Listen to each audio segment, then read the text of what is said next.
Orders of, not quite yet. It being 11:05, the House will now proceed to the consideration of private members' business as listed on today's order paper. Orders in the day. Orders of the day, private members' business. Resuming consideration of the second reading motion of Bill C-326, an act to amend the Department of Health drinking water guidelines in the name of Mr. Scarpellegia. Resuming debate, the Honourable Member for North Island, Powell River. Thank you, Mr. Speaker. I'm glad to be speaking today on an act to amend the Department of Health drinking water guidelines. Before getting into the sobering debate that's underway, I wish to quickly highlight the village of Zabalos in my riding, as it was voted Best Tap Water of BC this year according to the BC Water and Waste Management Association. In principle, the NDP support this bill's mandated guideline reviews, since it has long called for a national water policy to secure the principles of water as a human right and as a public trust.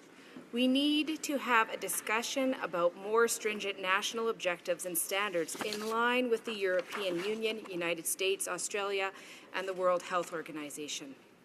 According to a 2014 report commissioned by the environmental litigation organization Eco-Justice Canada, drinking water standards in Canada continue to lag behind international benchmarks.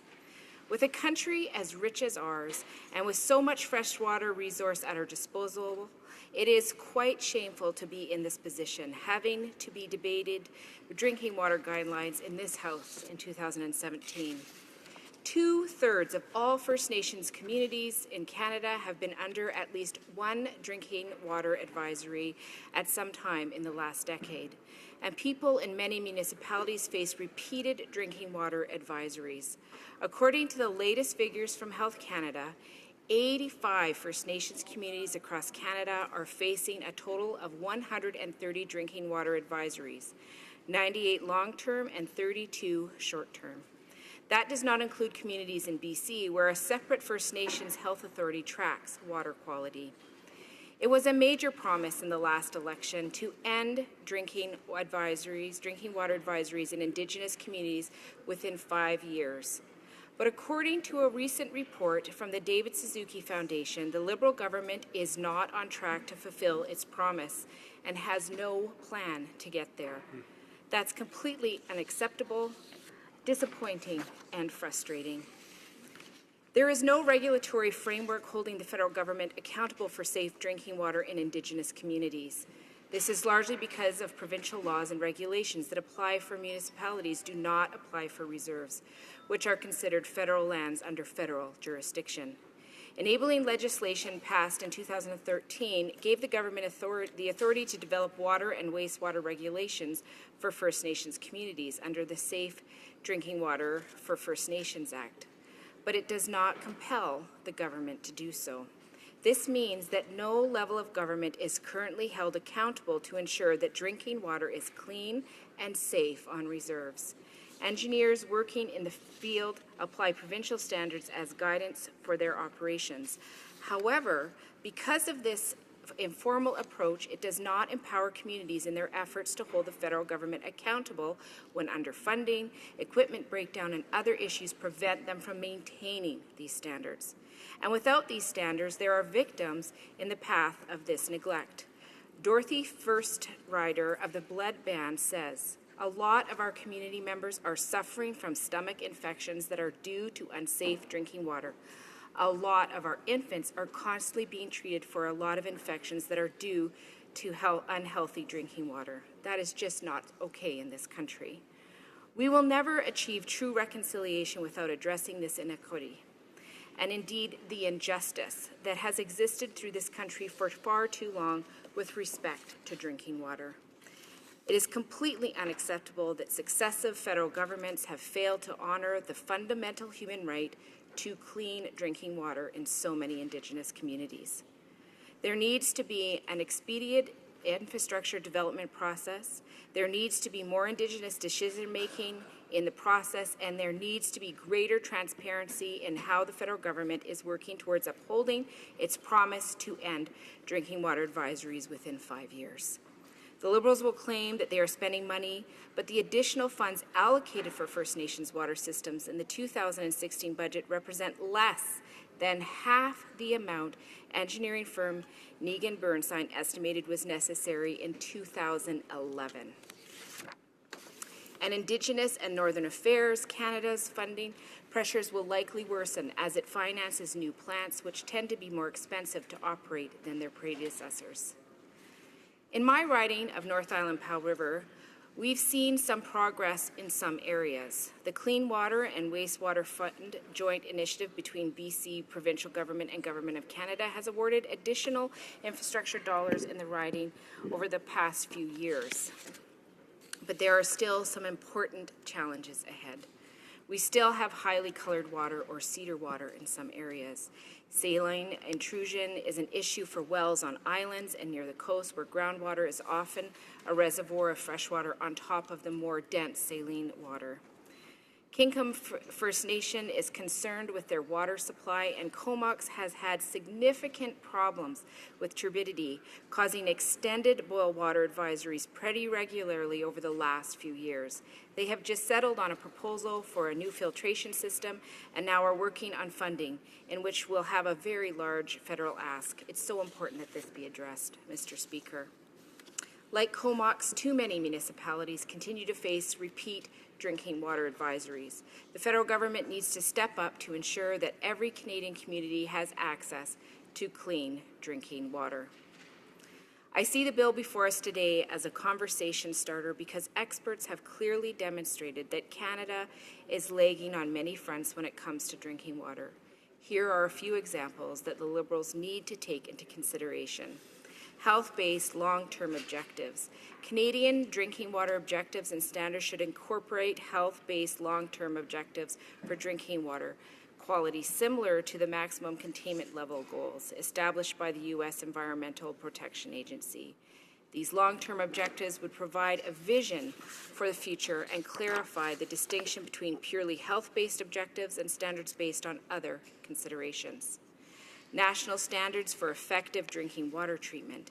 New Canadian drinking water objectives and standards should establish outcome-based treatment standards to ensure effective protection from microbiological organisms through advanced filtration, or an equally effective treatment process such as UV for all communities whose drinking water supply is provided by surface water sources or groundwater that is directly influenced by surface water.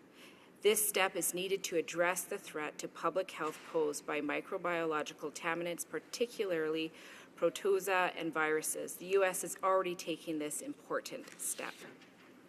And finally, national standards for maximum allowable concentrations for microbiological, physical, chemical, and radiological contaminants.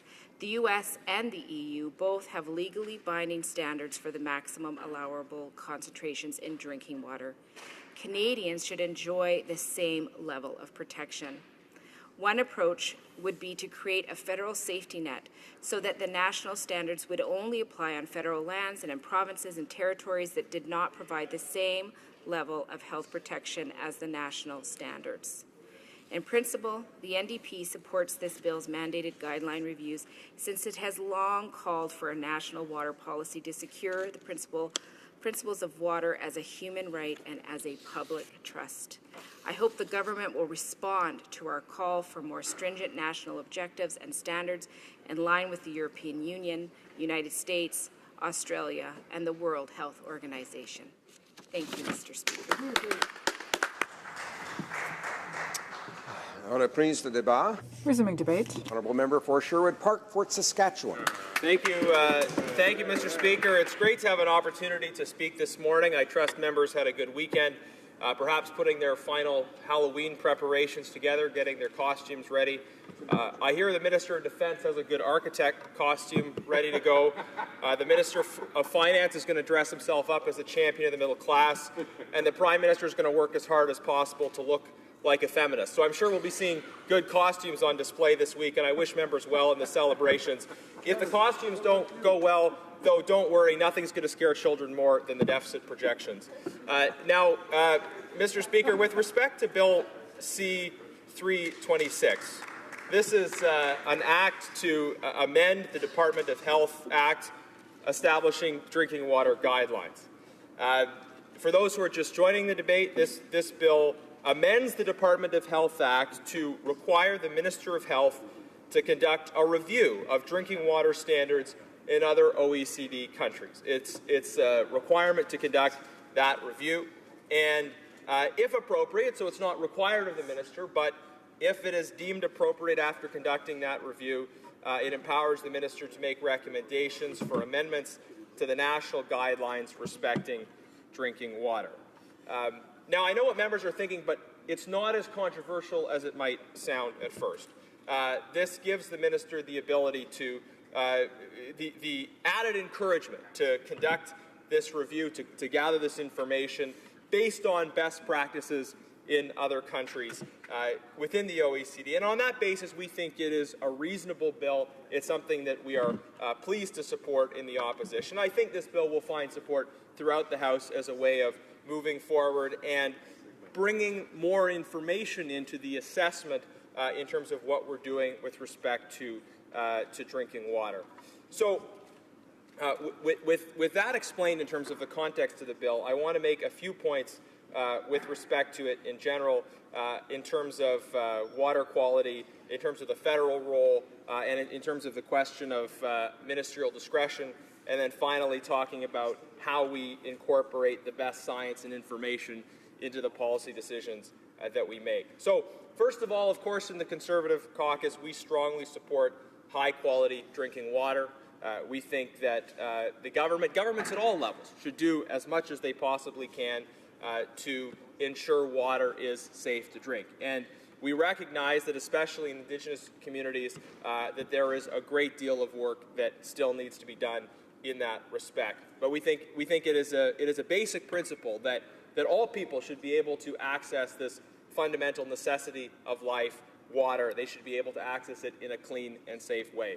Of course, we live in a country that is geographically dispersed, that is very large, and that can potentially create some additional challenges, but it is still fundamental that people be able to access clean water. I don't think that's a point, Mr. Speaker, on which any members would disagree. But one of the things that this bill invites us to consider is the federal role in establishing standards. And certainly under the previous government, we believed in a federal role for establishing clean water standards. But at the same time, the practical implementation of those guidelines, for most Canadians, that implementation happens through other levels of government, at the provincial and municipal level, although, of course, the federal government has more direct involvement with respect to Indigenous communities. So there is a role still for, I think, the federal government to be reviewing this information and working to establish guidelines, even though the implementation happens at other levels.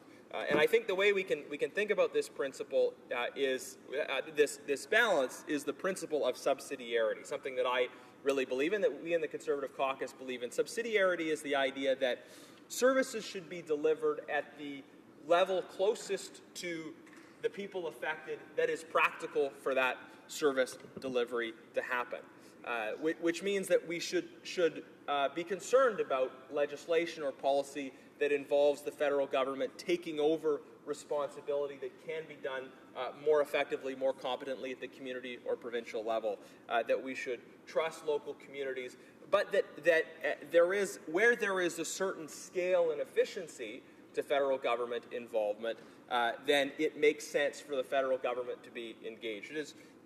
There isn't the scale or effectiveness in having every individual community, for example, without the support of overarching guidelines, come up with their own guidelines independent of that federal support. In this case, this is an example where the federal government can play to its strength, which is to gather information, as this bill discusses, gather information from different jurisdictions around the world, where it can conduct that study, gather the information, and make that information available to other levels of government, while at the same time seeking to empower them and not take away their ability to make decisions on their own.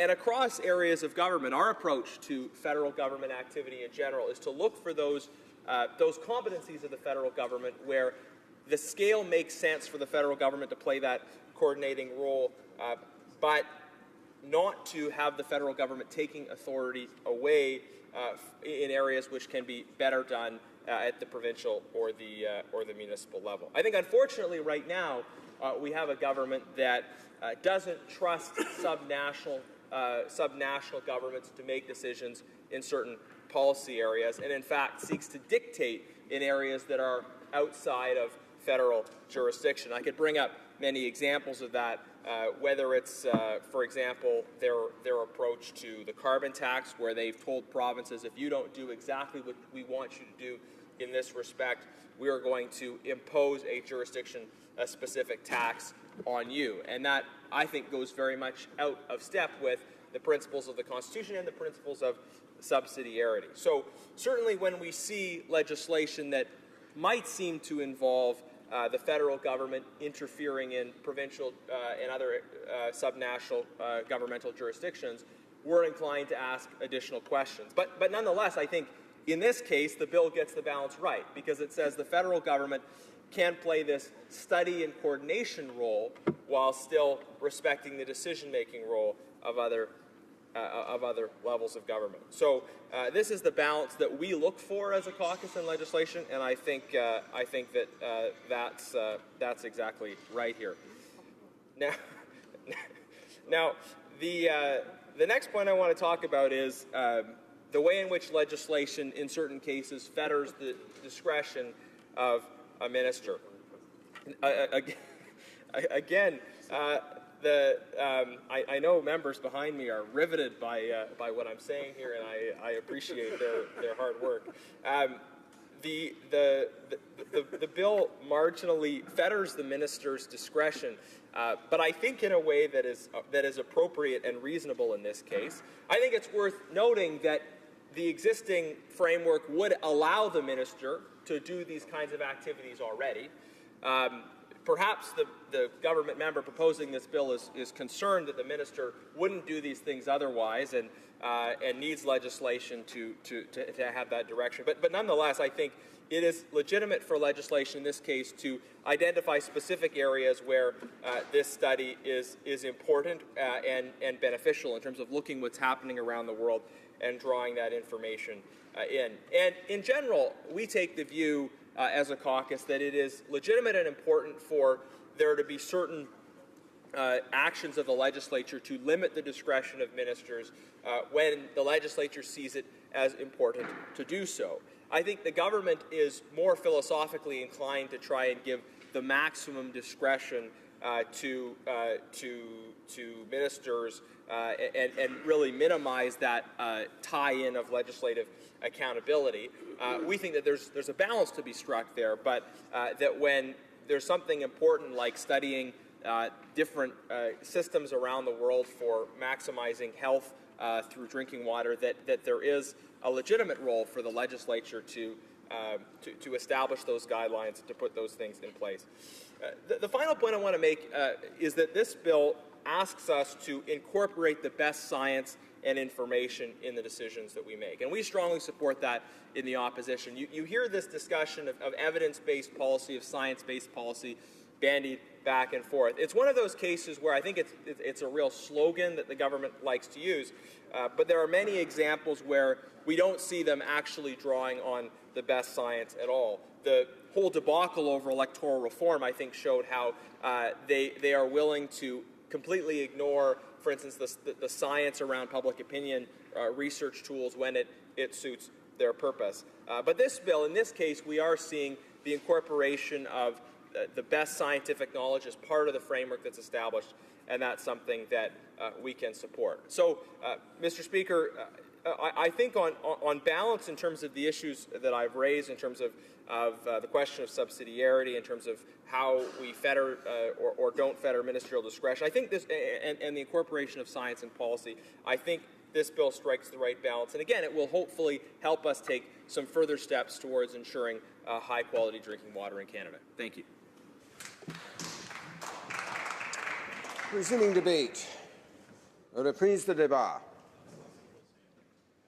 En conséquence, Accordingly, I would invite the honourable member for Lac Saint Louis for his right of reply. The honourable member will have up to 5 minutes for his comments. The honourable member for Lac Saint Louis. Thank you, Mr. Speaker.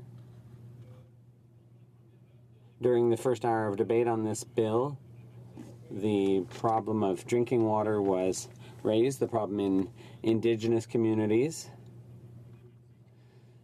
This is a problem that we clearly must solve as quickly as possible, but the bill, and we also discussed this problem today in the debate this morning on this bill, but the purpose of the bill is not to tackle this problem head on, but I hope that those communities, those rural communities, including Indigenous communities and all other communities all across the country, will be able to benefit from this bill. At least that's what we hope the bill will do, is bring better drinking water standards to Canada. We want the government to compare with the highest standards in other countries, in highly developed countries, both economically and technologically, Mr. Speaker. We recognize, when it comes to Indigenous communities, we recognize the complexity of the issues. For one thing, it's a problem that to date has not been addressed adequately. There's some competition between Indigenous and non-Indigenous communities around hiring qualified operators. So we hope that money will be earmarked in Budget 2017.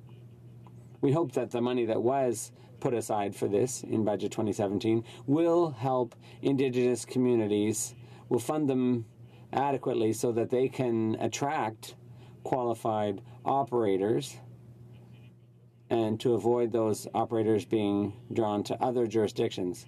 So there's clearly a need for investment, and the money set aside in Budget 2017 should help.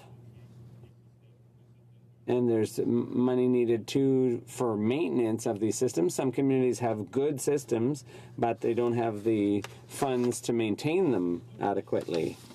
Some might have hoped that this bill would go farther and create a binding national framework to solve the problem of the wide range of emerging contaminants that we find increasingly in our drinking water. But that's not the approach I chose to take with this bill, Mr. Speaker. The purpose of this bill instead is to launch a process whereby standards can be evaluated and developed and lead to Canada having the highest standards in the world, in keeping with the most advanced economies, both in terms of the economy itself and the technological state. So why not create binding standards? Well, first of all, we're not trying to create conflict between federal and provincial jurisdictions. And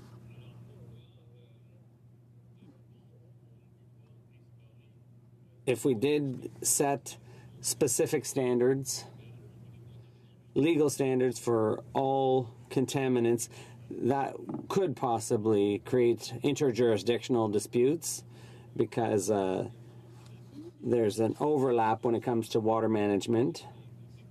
And secondly, an approach whereby specific levels are set, although that may seem attractive at first, that could make the drinking water situation even worse, with potential dangers for public health.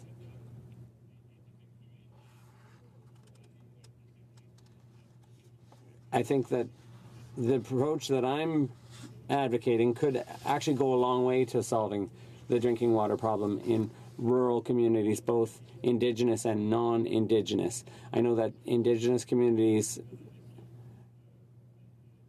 there was some talk of creating a regional authority in some provinces, and that's a good idea. I think we need to head in that direction if we want to solve the problem long term. Thank you, Mr. Speaker.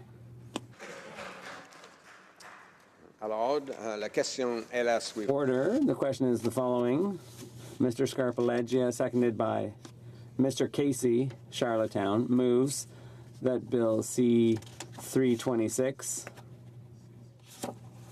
an act to amend the Department of Health Act, Drinking Water Guidelines, be now read a second time and referred to the Standing Committee on Health. Is it the pleasure of the House to adopt the motion? Que tout ce qui All those in favor of the motion will please say yay.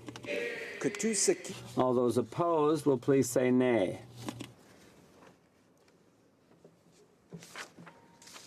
en conséquence,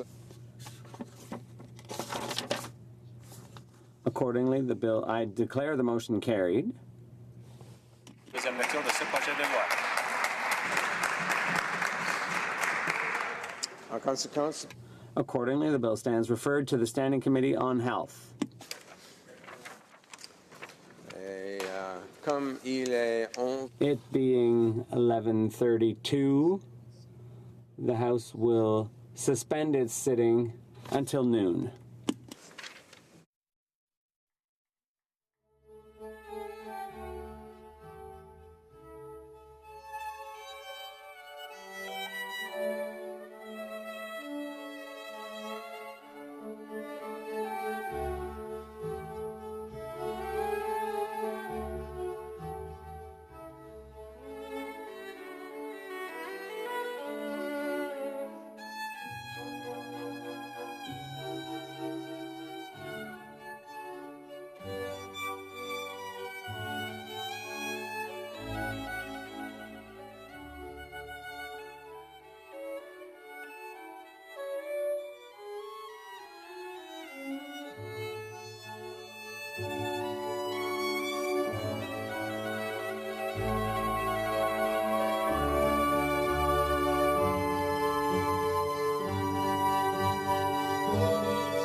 Orders of the day.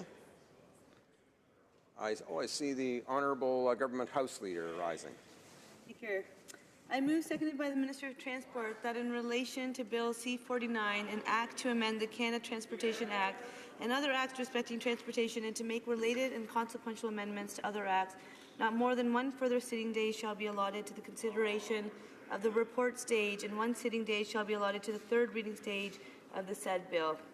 And that 15 minutes before the expiry of the time provided for government orders on the day allotted to the consideration of the report stage and on the day allotted to the third reading stage of the said bill, any proceedings before the House shall be interrupted if required for the purpose of this order, and in turn every question necessary for the disposal of the stage of the bill then under consideration shall be put forthwith and successively without further debate or amendment. Thank you, Mr. Speaker.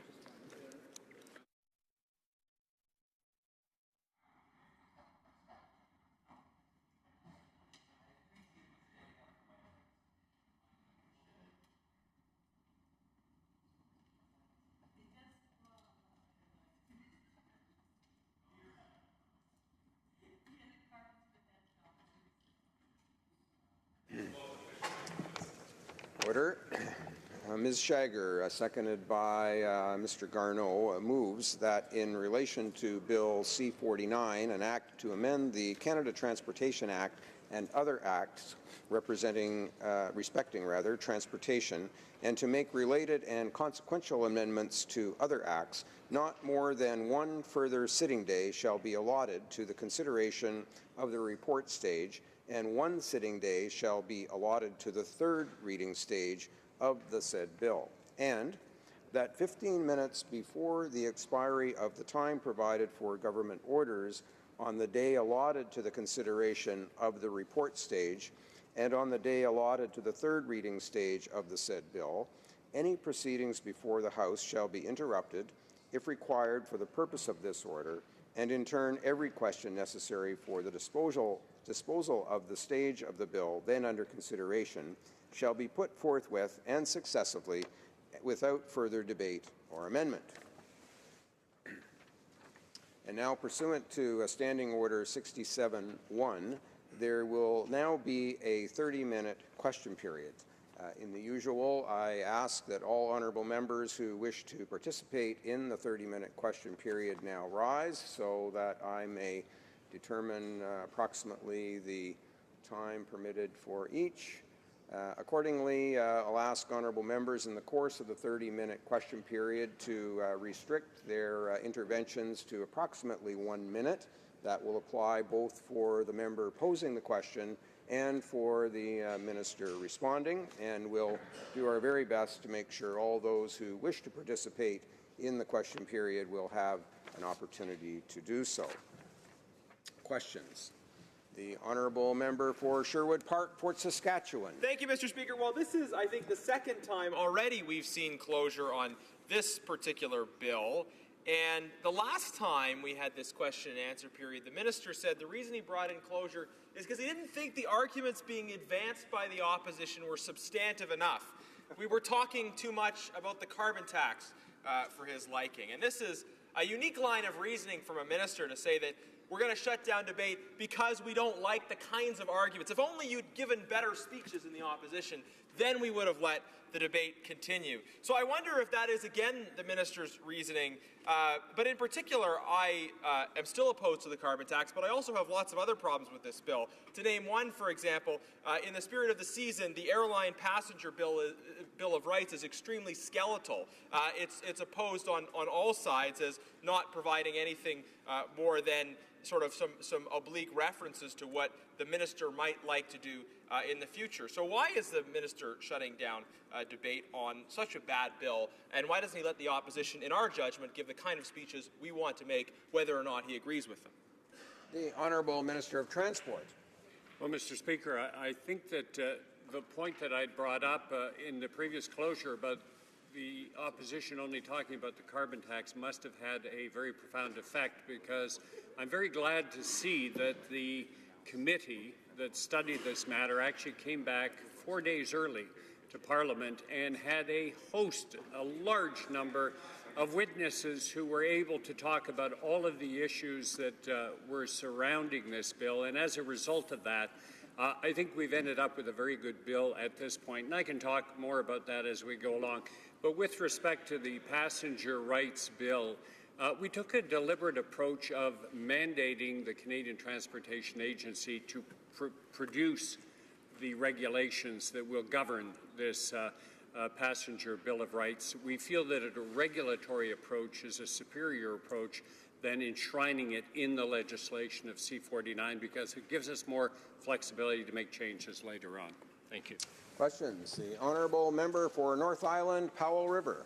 Thank you, Mr. Speaker, and I'm very disappointed to see this happening again today. You know, we're sitting here with Bill C-49, another omnibus bill that amends 13 acts. We're not being given the time to actually discuss this. There is many proposals put forward and still no concrete support from this government to move forward in a way that Canadians expect.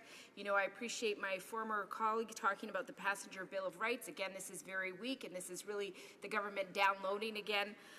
For my riding, North Island Powell River, a lot of concerns about regional airports and the impacts that this bill will directly have on that in terms of economic development and keeping connected to the rest of the world. So here we are, not being able to have the substantive discussion that we need to have. We're being closed down and shut down again. And I just want to ask the Minister why he thinks this is an appropriate motion or movement forward when so many Canadians expect so much more. The Honourable Minister of Transport. Well, I thank my colleague for her question. I think Canadians are very happy with where this bill is at this point. And my colleague made reference to an omnibus bill. I might have to remind her, probably for the 10th time to this House, that 90% of what is in that bill deals with one act, the Canadian Transportation Act. This is not an omnibus bill. This is a very responsible transportation bill that addresses a number of issues that come under the Canada Transportation Act. And in terms of the reference, once again, to the Passenger Bill of Rights, I think the opposition seems to have a fixation that the whole bill was supposed to contain every measure related to the Passenger Bill of Rights. No, I've explained this many times before. We feel it's a better approach to give that job to the Canadian Transportation Agency, who has been the organization responsible for, in the past, ensuring that passenger rights are addressed and will be in the future. And so they will be doing that job. And at that point, my honourable colleagues will see the full impact of that Passenger Bill of Rights. Thank you. Questions? The honourable member for Saanich Gulf Islands. Thank you, Mr. Speaker. And of course, I do have comments and concerns and about Bill C-49, but this is a debate on time allocation. And I want to put a proposition to the Honourable Minister, and it's this. The more the Liberals use time allocation, the more we normalize something that occurred in the Harper administration, which is offensive to this place. Avoiding time allocation and treating bills thoroughly is the job of the House leaders to organize the schedule in this place. And my concern is that by having time allocation time and again here on many bills where proper management of the House calendar would avoid this, specifically in my case, means there are very rarely opportunities to speak to the bill in debate because the rosters are shrunk in order to accommodate time allocation. So it really does limit democratic debate in this place.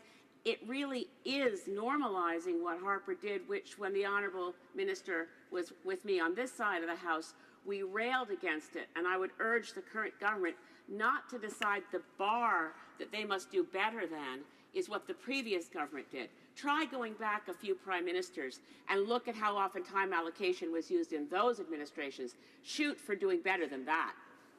Honourable Minister of Transport. Well, thank you, and I appreciate the comment from my honourable colleague. We made a commitment as a government to work collaboratively with all parties to ensure the Parliament works more efficiently, and it is important for us to make every effort to reach consensus about how much time is required for all parties to debate legislation in the House of Commons. And in this particular case, I think we really did hit the sweet spot. Our government wants to work cooperatively with all members of the House of Commons so that we have a Parliament that is productive and accountable and which fosters strong debate. Time allocation is the only tool that exists for a government to advance legislation when a stalemate exists, and we have a duty to ensure that the legislation is brought to a vote. We do have an agenda, and after a reasonable amount of time, Mr. Speaker, we do have to move on. Questions? The honourable member for Caribou Prince George. The one thing that the minister said is correct. They do have an agenda, and they're going to ram it down our throat and Canadians' throats, regardless of whether they like it or not. You know, we're here today. Again, we are debating another time allocation on a bill that will have far-reaching impacts on trade, on small communities in terms of air service, on our rail industry and privacy with respect to our engineers in our rail systems. It's going to impact.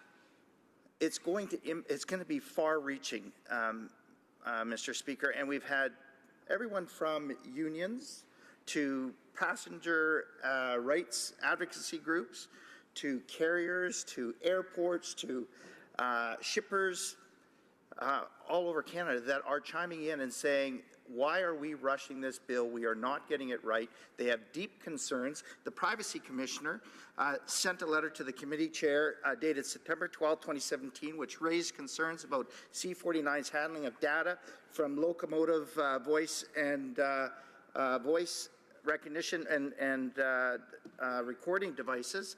That has a concern about the privacy of that information being shared. So through you, Mr. Speaker, I asked our honourable colleague across the way, why the rush? If this is such a fundamental piece of legislation, why are you rushing this piece, or why are they rushing this piece of legislation? The Honourable Minister of Transport. Well, there's a number of reasons, because a lot of things have to be put in place as soon as possible. Canadians, for example, are waiting for the Passenger Bill of Rights. I get reminded of that on a continuous basis. We have modernized freight rail legislation. That is something that is extremely important for the efficient commerce of trade through our railway system across this country. That's important for the economy of the country. And all Canadians have had the chance to voice their side of the issue. And again, I thank the Transportation Committee for coming back 5 days early from the summer recess in order to meet a very, very large number of stakeholders who had the chance to express themselves. And may I say that the process by which we adopted amendments in committee when it was in committee was an extremely collegial one. There were 9 amendments that came as a result of this, and 6 of them came from my honourable colleague's party. If this is not a demonstration of us showing that we're open to making reasonable changes, I don't know what is. Questions? The honourable member for London Fanshawe. Speaker, and I have a question for the minister. I wonder if he realizes that Bill C-49 removed the Commissioner of Competition's power to challenge mergers of airline operations, and is he aware that by eliminating the Commissioner's power, this same minister can approve an arrangement that could quite possibly increase the cost of airline tickets? How on earth is this of any benefit, and why on earth would they limit the amount of time that we are going to take in this House to debate, discuss, and hopefully amend this ill-conceived legislation? Honourable Minister of Transport. Well, Mr. Speaker, I hate to correct my colleague, but the Commissioner of Competition will be involved at every stage of the process when we're talking about a proposed change regarding joint ventures for airlines. It is very clear, and perhaps my colleague has not had a chance to read the legislation, that when a joint venture is proposed, whilst the Minister of Transport is now involved in the process because of public interest, he will be consulting with the Commissioner of Competition. And if the Commissioner of Competition says that this is not going to be good for competition, the Minister of Transport has to take that into account. So the continued cooperation with the Commissioner of Competition is still there with this new bill. Questions? The honourable member for Medicine Hat, Cardston Warner. Thank you, Mr. Speaker. The honourable colleague across the way, Mr. Minister, indicated that the Transportation Infrastructure Committee met over the summer and early into the fall and did a great job of putting a study together. Now, one of the first recommendations in this unanimous report was that the 160-kilometre interswitching be maintained. Now, they have ignored this recommendation from the committee, and I'm wondering if we're limiting debate, time allocation, it further limits our debate on this and many other significant issues that are going on. And I'm wondering whether the Minister would like to comment on that. Minister Transport. Honourable Minister of Transport. Speak about that, and of course we have replaced the 160-kilometre interchange with the long-haul interchange, and the reason for that, and it was explained on many, many occasions, and has been very favorably received by captive shippers. Captive shippers are, of course, some of our most important companies, whether they're in the mining sector, whether they're in the forestry sector, some of them are in the farming sector as well, who have only one choice in terms of what railway they can access to move their goods to ports. And with the long-haul interchange system, which applies to all commodities over a much greater distance in all of the provinces of Canada, we've arrived at a new system that allows more competition, and this is well viewed by the shippers in this country from all different sectors. Questions? The honourable member for Calgary-Shepherd. Thank you, Mr. Speaker. So to the Minister, he mentioned that this isn't an omnibus bill because 90% of it has to do with one subject, but there's another 10%. I call this bill the trick-or-treat bill because it says, you know, there's some tricking involved and there's a treat supposedly at the end of it. He also mentioned that time allocation is the only option the government has to move forward legislation. Actually, there is a second option. Actually, negotiate in good faith with the opposition House leaders that are here in this chamber in order to move legislation forward. I don't understand the rush there is not to have us debate this bill and point out all of its inadequate components of it. It's incomplete as a bill. You know, there are three things that we should be considering: cost, access, and user experience. And there have been many who've said that the only thing this bill really deals with is the user experience component. So to the Minister, why is he rushing through an incomplete bill? La Ministre. The Honourable Minister. This bill is really something that I wish had been done by the previous government about 10 years ago. This really is addressing something that is fundamentally important. And yes, there is a part to the air traveler side of things, which Canadians have been asking us for a very, very long time. In fact, this government voted against private members' bills in the past that would have introduced the concept of a passenger rights bill. Secondly, the rail freight legislation modernization is really trying to get something right that hasn't been addressed or improperly addressed for decades. And from the feedback that I have received from not only shippers involved in the grain industry, but from others, I think we have finally grappled with something that the previous government never wanted to touch and never did anything to it. So I'm extremely pleased with the result that we've had after a great deal of consultation. And as I say, my honourable colleagues' party made 6 of the 9 amendments in committee stage. If that's not listening to what the opposition has to say, I don't know what it is. Questions? And the honourable member for Victoria. Speaker, in his remarks, the Minister adverted to the fact that this legislation, Bill C-49, addresses a number of pieces of transport legislation. It deals with trade, rail, privacy, competition, and passenger rights. Yet he somehow says that that is not an omnibus bill, and somehow wants to distinguish this government's performance from that of the Harper government, where over 100 times time allocation was brought forward, with that member and his party standing with us to rail against the improper use of time allocation. What has changed, Mr. Speaker? Minister of Transport. Well, I'm really glad my colleague brought up the fact that, and I was there, that on over 100 occasions time allocation was invoked by the previous government. And Mr. Speaker, I know you remember it as well. You were there at the time. So what we're trying to do here, of course, as a government, is to pass sensible but important legislation. And it is not an omnibus bill. An omnibus bill, I'll give you an example of an omnibus bill, and perhaps my colleague will know of it. And that was when, there were massive changes to gut the Navigation Protection Act, massive changes to change the Fisheries Act, massive changes to change the Environmental Act, all of that done within the same bill. And we're talking about really a bunch of things that were so vastly apart, and this was all done under the guise of a budget implementation bill. That's an omnibus bill, yes, and we're committed not to doing that kind of stuff. But this is all 90% of it dealing with the Canadian Transportation Act, a very important act. Questions? The Honourable Parliament Secretary to the Government House Leader. Yes, thank you, Mr. Speaker. I wanted to applaud the Minister and his department in terms of presenting the legislation that we are talking about today. As the Minister has made reference to, Mr. Speaker, it's really encouraging when you have a government ultimately see a bill pass, go into committee, and looking for ways in which it can improve. Minister made reference to the fact of the amendments that were brought forward, which is fantastic, from opposition benches that were actually accepted. Very rare, if ever, happening during the Harper era. My question to the member is on the importance of the Air Passengers Bill of Rights. And this is something in which is a very encouraging step forward.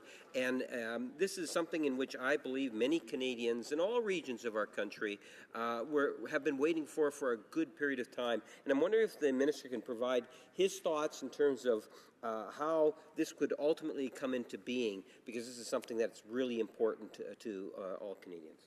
The Honourable Minister of Transport. Thank my colleague, and although people may have some doubts about this, I want to tell them that in our department we were planning to create a passenger bill of rights before the issue of passenger rights became very visible. As many will recall, that passenger who was dragged off the aircraft, United flight, and that, of course, brought it to the fore, and then it seemed like not a week could go by without some other incident coming forward. But we had planned this for a long time because we felt it was necessary, and it hadn't been passed by the previous government.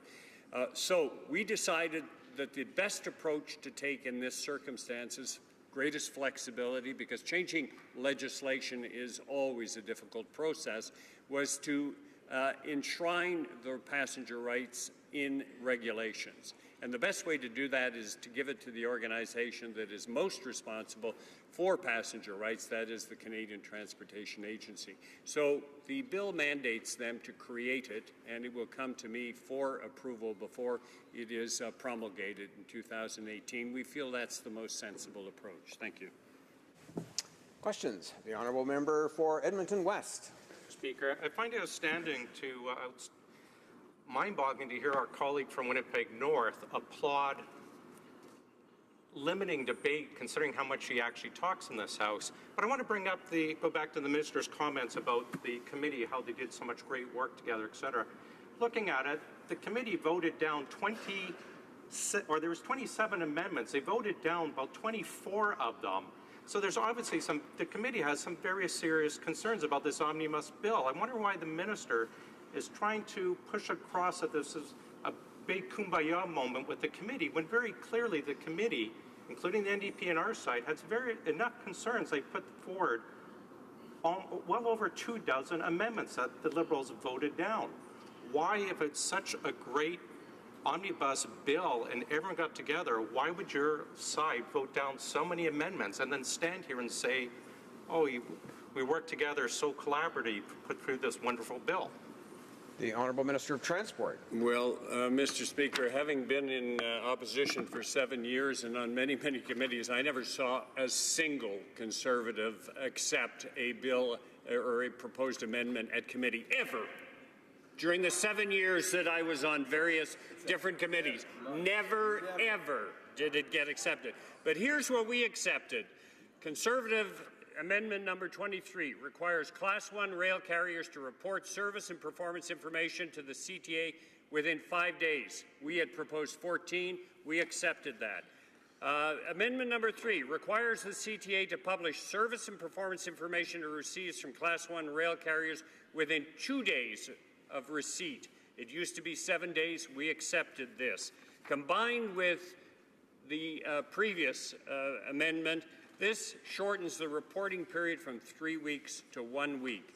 Amendment number 5 from the Conservatives requires the Commissioner of Competition to make public his report to the Minister of Transportation on a proposed joint venture. That's a good suggestion. We accepted it. Changes number 6 and 7 require the Minister of Transport to make public a decision that varies or rescinds forms and conditions of a joint venture. Another sensible suggestion. We accept it from the opposition.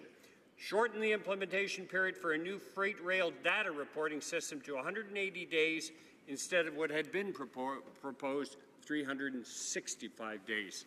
So that was amendment number 24. So 6 of the 9 amendments that went through in committee came from the Conservative Party. So that is about 6 more than I have witnessed myself in the 7 years that I was in opposition. Questions? I should say, and perhaps I neglected in saying so at the beginning, but members are certainly permitted to intervene more than once in the 30-minute period. So we still have about 7.5 minutes remaining, and we'll take the honourable member for Calgary Shepherd. Thank you, Mr. Speaker. If in this place we could make excuses looking at past governments, I mean, every single government could do that. It's been 2 years that you've been in power. You raised expectations to a certain level, and now you're not meeting them. The trick-or-treat budget, the trick-or-treat bill, it keeps happening. That one thing is promised and another thing is delivered. This bill has been called by editorialists from the Globe, they called it a strange beast, kind of like a Demogorgon from Stranger Things, Mr. Speaker. This bill also contains no provisions about the enforcement of the rights of travelers. The minister called this a regulatory solution, a regulatory introduction of these passenger rights. Well, I actually call it differently. It's more the punitive approach. Instead of increasing competition and providing for more opportunities for clients and customers of different airlines to choose a different one way they don't get the service that they want, punishment, more fines and punishment on behalf of the government onto an air carrier is their solution. So why would we shut down debate now when there's an opportunity for members of parliament to deliver further criticism and potential improvements for the bill? If the minister says the committee did such great work, why isn't he willing to listen to more members of parliament as they debate and criticize the bill to offer more solutions? Honourable Minister of Transport. Well, I'll pick up on the last point, which is that we're not helping to create greater competition. You know, it's not brought up very often because I think all the parties agreed to it, but there are 2 critically important parts to this bill. One was allowing foreign ownership of Canadian Airlines to go from 25% to 49%. That was specifically in order to increase competition. The second part was the joint venture, and subject to the Competition Commissioner and myself agreeing that it's not against competition and in the public interest, this will also provide more competition and more choice for Canadians. And on top of that, we're providing a passenger bill of rights. This is all good for the air passenger, and I've heard nothing but positive remarks on it, so I'm not quite sure what the honourable colleague was getting at. Questions? The Honourable Parliamentary Secretary to the Minister of International Development. Thank you, Mr. Speaker, and thanks to the Minister for this bill. And I know families in my riding of Whitby will appreciate the passenger bill of rights, particularly with recent events that have happened on airlines. But I want to ask the Minister how the amendments in particular will increase the safety, effectiveness, and efficiency of transportation systems across Canada. The Honourable Minister of Transport. So there is one part of this bill that focuses very specifically on safety, and it has to do with freight rail and rail passenger safety. And it has to do with the fact that we will be proceeding forward with regulations requiring locomotives to carry an audio-video recorder in them. And this is focused 100% on safety. As Minister of Transport, I'm unfortunately made aware on a very regular basis of derailments. Some of these derailments are carrying dangerous goods. And of course, unfortunately, sometimes accidents, terrible accidents at grade crossings. And I don't need to go back over what has happened in the last few years in the area of rail safety. And because the Transportation Safety Board has been urging the Government of Canada, and it started under the Conservatives for years, to implement these, we will be putting locomotive audio and video recorders in locomotives. We believe this is an important step to improve rail safety. Questions? I see two more. We'll try to get both in. The Honourable Member for London Fanshawe. Well, thank you, Mr. Speaker. And I've been listening carefully to the discussion, the debate about whether or not this is an omnibus bill, because, of course, omnibus bills are something that we choose or should choose to avoid in this place. And yet, this particular bill amends 13 other pieces of legislation. If this isn't an omnibus bill, what would you call it? Well, Minister of Transport. And thank you for for pointing that out. But again, I have to point out that 90% of what is in Bill C-49 is amendments, changes to one act, the Canadian Transportation Act. It is virtually impossible today, if one looks at the legislative agenda, whenever legislation is passed, not to have an effect on certain other pieces of legislation. But these are a small number of changes, as I say, about 10% of the changes that will affect other existing legislation. The vast majority of it is focused on one act, the Canadian Transportation Act. Questions? The Honourable Member for Cariboo Prince George. Thank you, Mr. Speaker. And, well, I'm not deeply familiar with all of the text of Bill C-49. Being in the aviation industry for a number of years, a long time, also for economic development purposes for small communities, I know that the aviation industry is very much a user-pay system. So any additional costs are downloaded to, you guessed it, the passenger. So while on one hand the minister is saying that the foreign ownership should lower cost because competition coming into Canada, which I would tend to agree with, we know that there are other areas that could be downloaded to smaller airports that may or may not be able to compete in terms of some of the costs that are coming in. One of the things that I haven't seen in here in terms of the delays, and we know that very often at this time of year we start to see weather delays that extend beyond 3 hours. And so I believe that if not mentioned in here, but this could have a detrimental effect for small communities that are prone to weather IROPs. We call them irregular operations. This time of year, more so than others. And through you, Mr. Speaker, I'd like to know whether our honourable colleague addressed weather delays and what type of delays are mentioned in Bill C-49 in terms of air passenger service rights. Thanks. The Honourable Minister of Transport. Thank you, Mr. Speaker, and I just want to reassure my colleague that we very, very clearly will not be holding the airlines accountable for situations which are beyond their control. They cannot control the weather. They cannot control, let's say, an outage from NAVCAN, which provides air traffic control.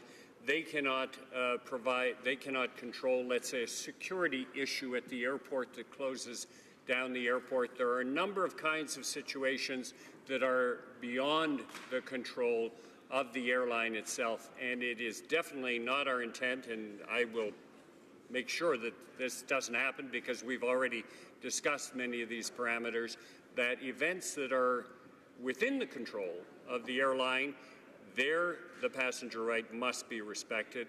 If it is beyond the control, then in that case, we're not going to hold the airlines accountable for things that they cannot control.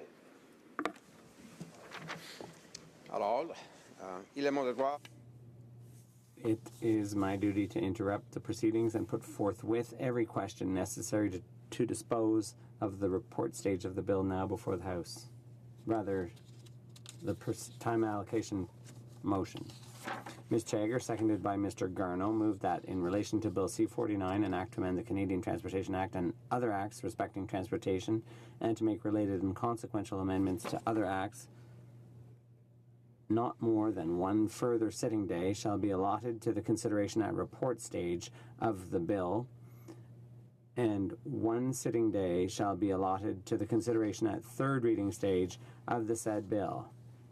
And expiry of the time provided for government orders on the day allotted to the consideration at report stage and on the day allotted to the consideration at third reading stage of said bill, any proceedings before the House shall be interrupted, if required for the purpose of this order, and in turn every question necessary for the disposal of the stage of the bill then under consideration shall be put forthwith and successively without further debate or amendment.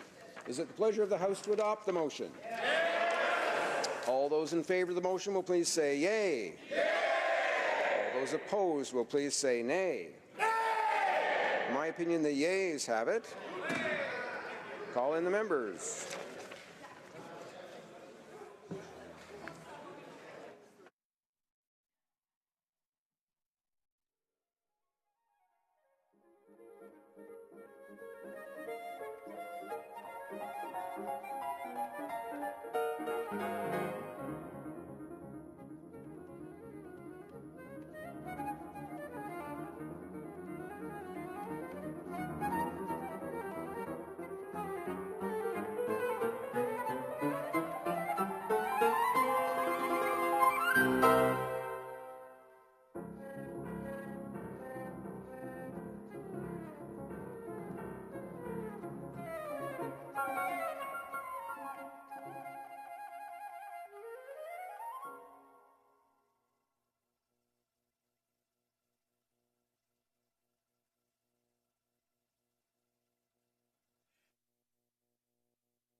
La question.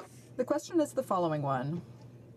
Ms. Chagger, seconded by Mr. Garneau, moved that in relation to Bill C-49, an act to amend the Canada Transportation Act and other acts respecting transportation, and to make related and consequential amendments to other acts, not more than one further sitting day shall be allotted to the consideration at report stage of the bill, and one sitting day shall be allotted to the consideration at third reading stage of the said bill, and that 15 minutes before the expiry of the time provided for government orders on the day allotted to the consideration at report stage, and on the day allotted to the consideration at third reading stage of the said bill, any proceedings before the House shall be interrupted, if required for the purpose of this order, and, in turn, every question necessary for the disposal of the stage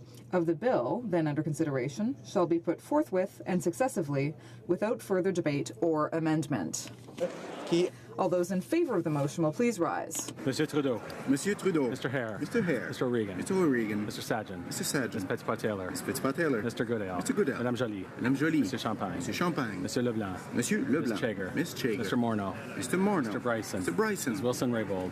Ms. Wilson-Raybould. Mr. Macaulay-Cardigan. Mr. Macaulay-Cardigan. Madame Le Boutillier. Madame Le Boutillier. Madame Bibeau. Madame Bibeau. Mr. Sen. Mr. Sen. Ms. McKenna. Ms. McKenna. Mr. Baines. Mr. Baines. Ms. Haidu. Ms. Haidu. Ms. Bennett. Ms. Bennett. Mrs. Philpott. Mrs. Philpott. Ms. Mahichuk. Ms. Mahichuk. Mr. Casey Cumberland Colchester. Mr. Casey Cumberland Colchester. Mr. Easter. Mr. Easter. Ms. Fry. Ms. Fry. Mr. McKay. Mr. McKay. Mr. Nault. Mr. Nault. Ms. Scrow. Ms. Scrow. Monsieur Lauzon, Argenteuil-la-Petite-Nation. Monsieur Lauzon, Argenteuil-la-Petite-Nation. Mrs. Romanado. Mrs. Romanado. Monsieur Rioux. Monsieur Rioux. Mr. Blair. Mr. Blair. Mr. Holland. Mr. Holland. Mr. Casey Charlottetown. Mr. Casey Charlottetown. Mr. Leslie. Mr. Leslie. Ms. Gould. Ms. Gould. Mr. Carr. Mr. Carr. Ms. Monsef. Ms. Monsef. Monsieur Rodriguez. Monsieur Rodriguez. Mr. Sohi. Mr. Sohi. Monsieur Garneau. Monsieur Garneau.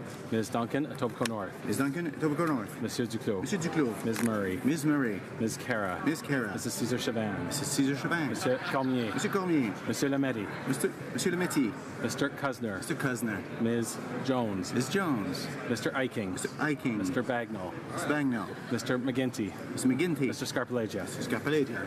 Mr. Sims. Mr. Sims. Mr. Shifke. Monsieur Shifke. Mr. Varani. Mr. Varani. Mr. Fillmore. Mr. Fillmore. Mr. Algabra. Mr. Algabra. Mr. DeCourcy.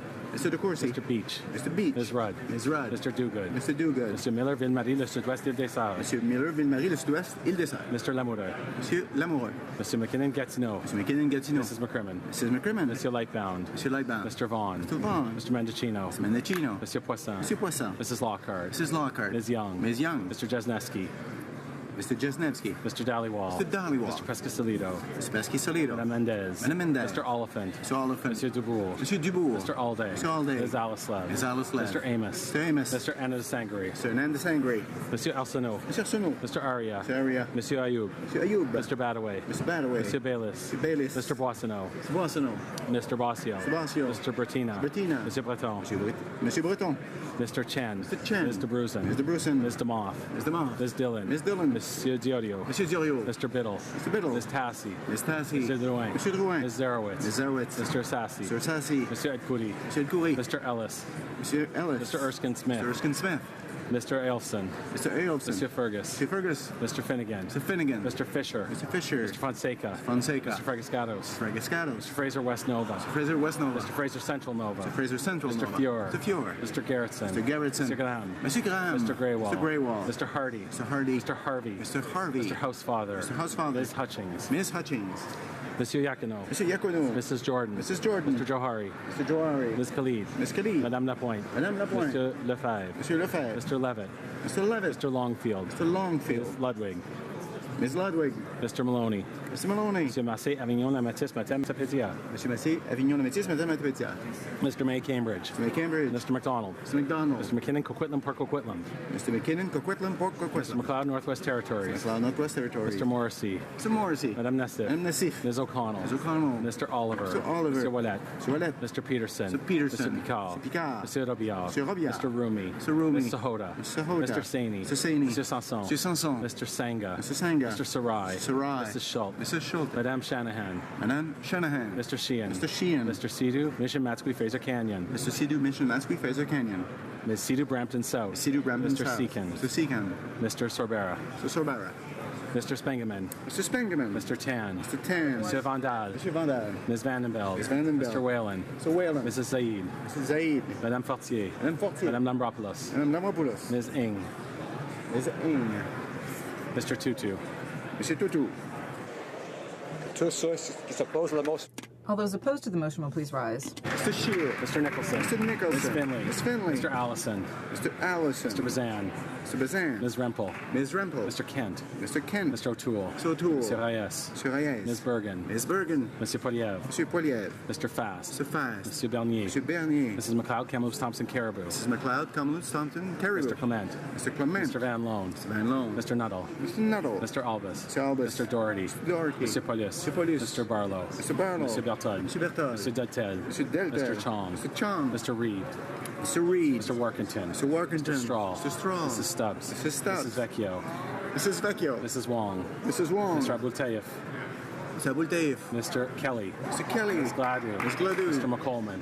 Mr. McColeman. Mr. Tilson. Mr. Tilson. Mr. Warawa. Mr. Warawa. Mr. Miller, Bruce Gray, Owen Sound. Mr. Miller, Bruce Way, Owen Sound. Mr. Brown. Mr. Brown. Mr. Richards. Mr. Richards. Mr. Carey. Mr. Carey. Mr. Lukiski. Mr. Lukivsky. Mr. Nader. Mr. Nader. Mr. Broussard. Mr. Broussard. Mr. Sweet. Mr. Sweet. Mrs. Wagenthal. Mrs. Wagenthal. Mr. Soroya. Mr. Soroya. Madame Boucher. Madame Boucher. Mrs. Gallant. Mrs. Gallant. Monsieur Généreux. Monsieur Généreux. Monsieur Gould. Monsieur Gould. Mr. Shipley. Mr. Shipley. Mr. Van Kesteren. Van Kesteren. Mr. Jennis. Mr. Jennis. Mr. Law. Mr. Law. Mr. Albrecht. Mr. Albrecht. Mr. Dreschen. Mr. Dreschen. Mr. Zimmer. Mr. Zimmer. Mr. McGuire. Mr. McGuire. Mr. Clark. Monsieur Clark. Mr. Godin. Monsieur Godin. Mr. Arnold. Mr. Arnold. Mr. Stanton. Mr. Stanton. Monsieur Lozon, Stormont, Dundas, South Glengarry. Monsieur Lozon, Stormont, Dundas, South Glengarry. Mr. McKenzie. Mr. McKenzie. Mr. Yurdega. Mr. Yurdega. Mr. Oglinski. Mr. Oglinski. Mr. Diat. Mr. Diat. Mr. Kitchen. Mr. Kitchen. Mr. Leipert. Mr. Leipert. Mr. Schmale. Mr. Schmale. Mr. Macaulay, Edmonton West. Mr. Macaulay, Edmonton West. Mr. Kimmich. Mr. Kimmich. Mr. Shields. Mr. Shields. Mr. Vierson. Mr. Vierson. Mr. Motts. Mr. Motts. Mr. Weber. Mr. Weber. Mr. Benson. Mr. Benson. Mrs. Kuzi. Mrs. Cusi. Monsieur Caron. Monsieur Caron. Mr. Julian. Mr. Julian. Mr. Christopherson. Mr. Christopherson. Mr. Rankin. Mr. Rankin. Mr. Cullen. Mr. Cullen. Mr. Garrison. Mr. Garrison. Madame Boutin-Sweet. Madame Boutin-Sweet. Ms. Matheson. Ms. Matheson. Monsieur Dubé. Monsieur Dubé. Madame Laverdière. Madame Laverdière. Monsieur Boulris. Monsieur Boulris. Monsieur Dussault. Monsieur Dussault. Mr. Donnelly. Mr. Donnelly. Madame Moore. Madame Moore. Mr. Stewart. Mr. Stewart. Ms. Kwan. Ms. Kwan. Monsieur Aubin. Monsieur Aubin. Monsieur Nantel. Monsieur Nantel. Monsieur Saganache. Monsieur Saganache. Madame Brosseau. Madame Brosseau. Mr. Blakey. Mr. Blakey. Madame Sans Souci. Madame Sans Souci. Monsieur Choquette. Monsieur Choquette. Madame Trudel. Madame Trudel. Ms. Benson. Ms. Benson. Mr. Weir. Mr. Weir. Mr. Duval. Mr. Duval. Mr. Stetsky. Mr. Stetsky. Mr. Cannings. Mr. Canning. Mr. Johns. Mr. Johns. Mr. McGregor. Mr. McGregor. Ms. Blaney, North Island, Powell River. Ms. Blaney, North Island, Powell River. Monsieur Barcelou Duval. Monsieur Barcelou Duval. Monsieur Plamondon. Monsieur Plamondon. Monsieur Saint-Marie. Monsieur Sainte-Marie. Monsieur Marcel. Monsieur Marcel. Madame Posé. Madame Posé. Monsieur Fortin. Monsieur Fortin. Monsieur Beaulieu. Monsieur Beaulieu. Ms. May, Saanich, Gulf Islands. Ms. May, Saanich, Gulf Islands.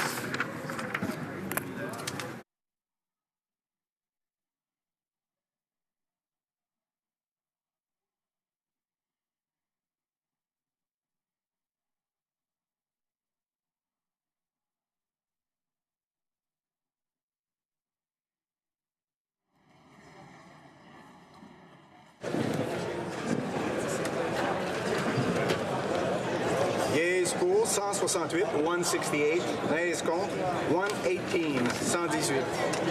Je déclare la motion. Declare the motion carried. I wish to inform the House that because of the proceedings on the time allocation motion, government orders will be extended by 30 minutes. Orders of the day. Government orders, government bills, comments. Resuming debate on motion number 1 at report stage of Bill C-49, Transportation Modernization Act.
Order.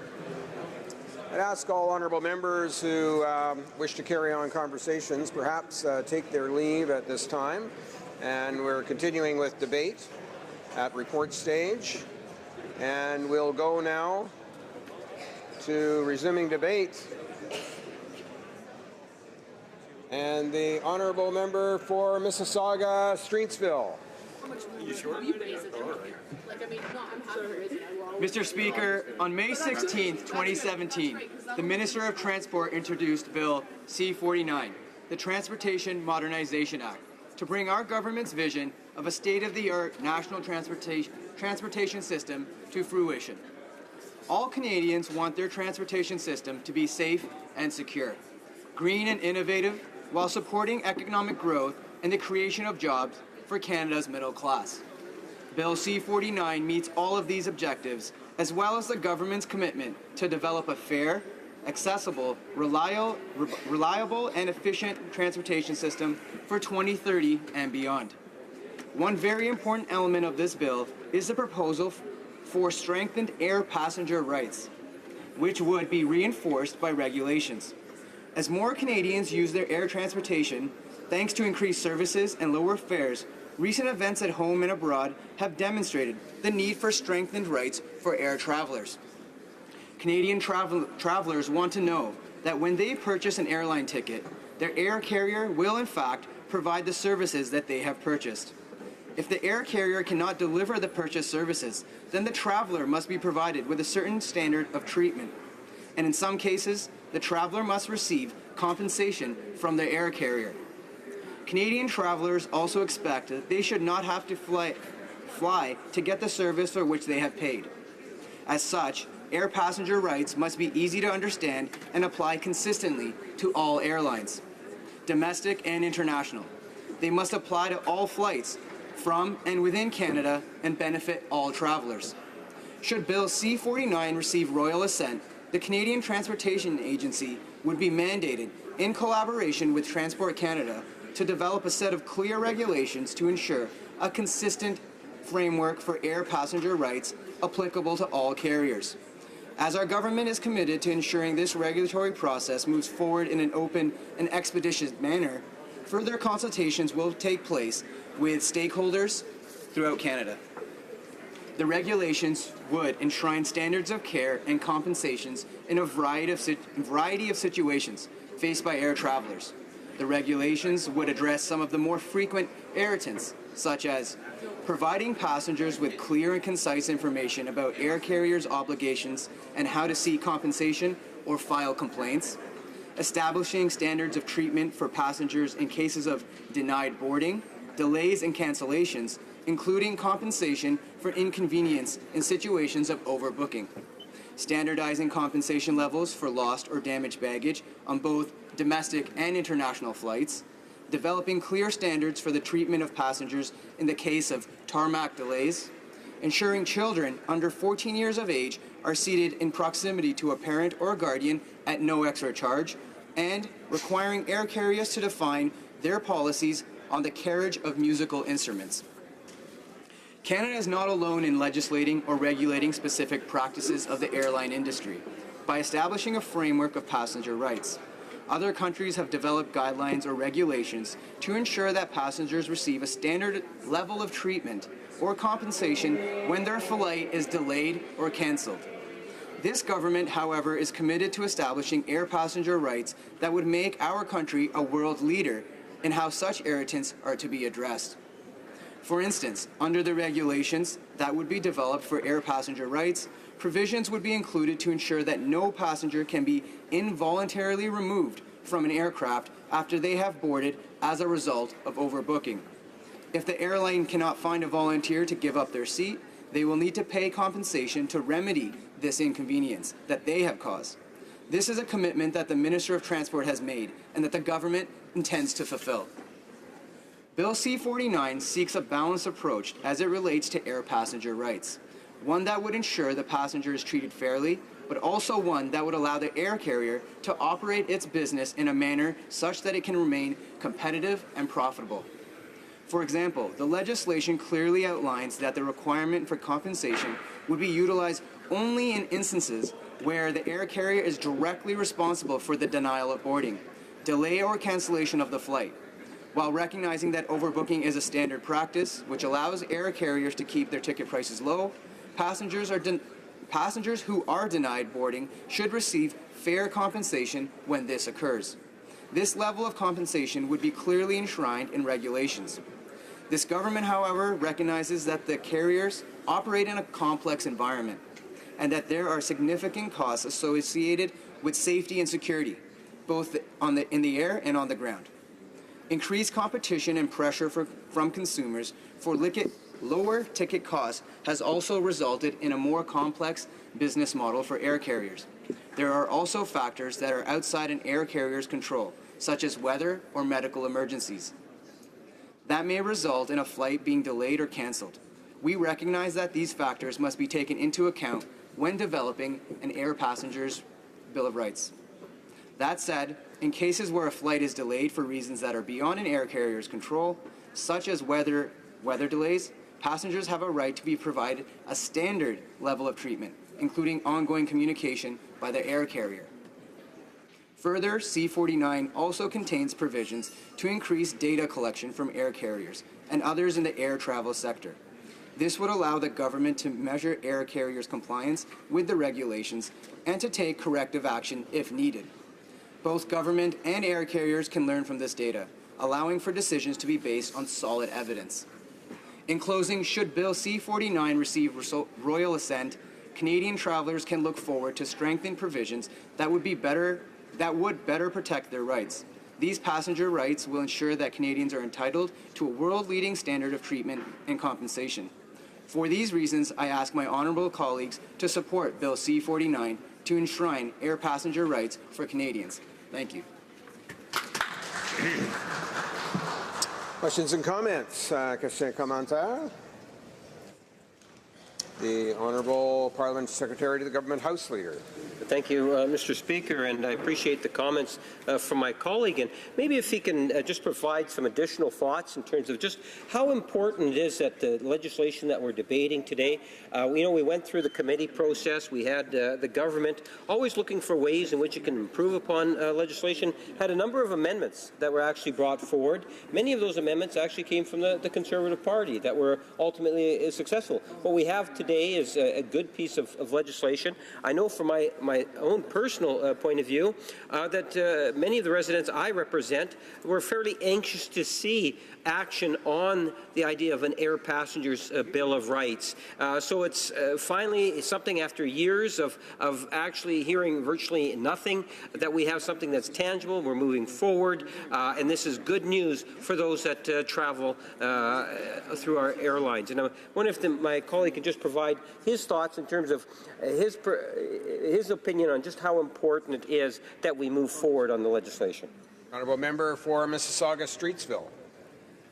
I'd like to thank my colleague for his question. The transportation system is very vast, it's very complicated, and it's of national importance to Canadians. And as was suggested, I do sit on the Transportation Committee. I was very pleased that we worked quite collaboratively and adopted at least 6 of 9 of the amendments. We also did come back a week early. The process was very smooth, it went well, and I think Canadians will benefit from this collaboration from all sides of the House. Questions and comments? Question commentaire. The Honourable Member for Sarnia-Lambton. I thank the member opposite for his speech.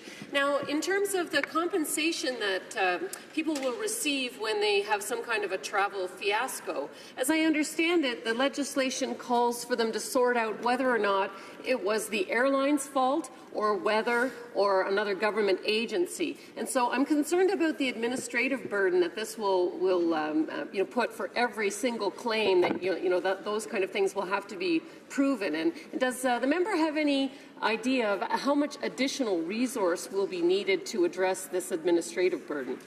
The Honourable Member for Mississauga-Streetsville. Again, I'd like to thank my colleague for the question.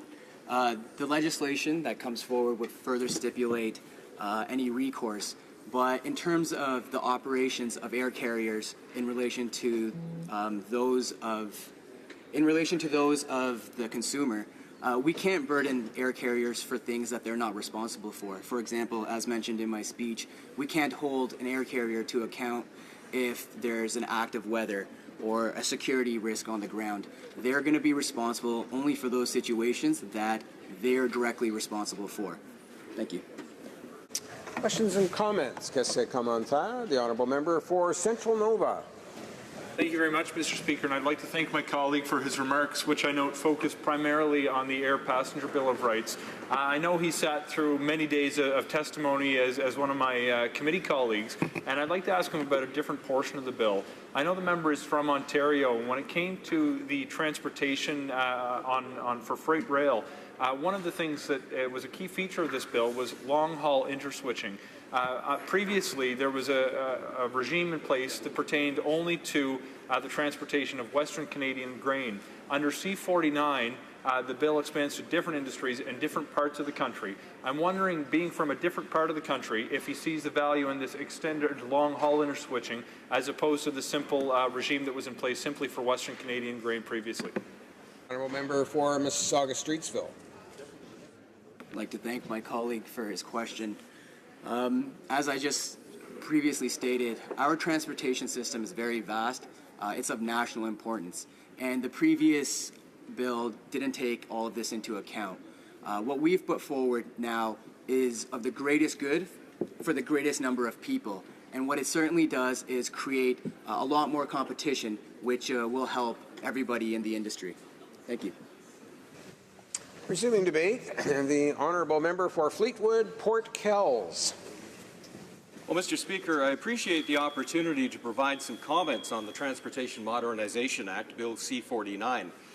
As a member of the Standing Committee on Transportation, Infrastructure and Communities, I wanted to start by applauding the work of all my colleagues on the committee. We dedicated a full week in early September to study of the bill, hearing key witnesses, and working through a clause-by-clause analysis that produced well-considered, well-debated, and productive amendments.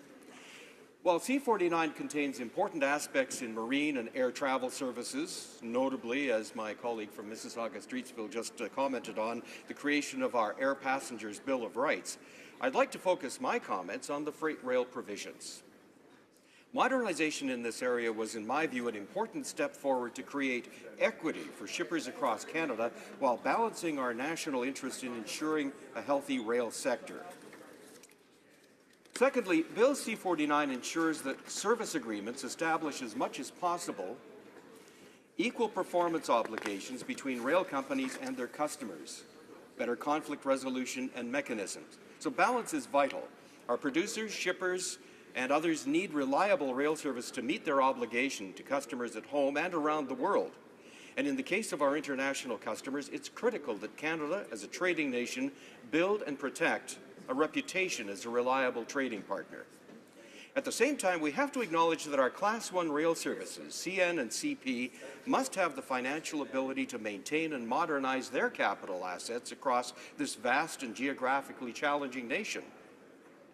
As we think about the struggles that we had as a nation to see our railways built in the first place, we have to recognize that despite those challenges that our country presented, our shippers enjoy among the lowest rates in the world. Bill C-49 sought to achieve equity and balance in three important areas. First, by creating a more competitive environment for shippers and producers across Canada when it came to shipping rates, especially for those who are otherwise captive customers of one rail company. And of course, the service level agreements, establishing the level playing field. And the final aspect of C-49 that I wish to address is its measures to improve transparency in the business relationship between the railways and their customers through more transparent sharing of performance data and service capacity forecasts.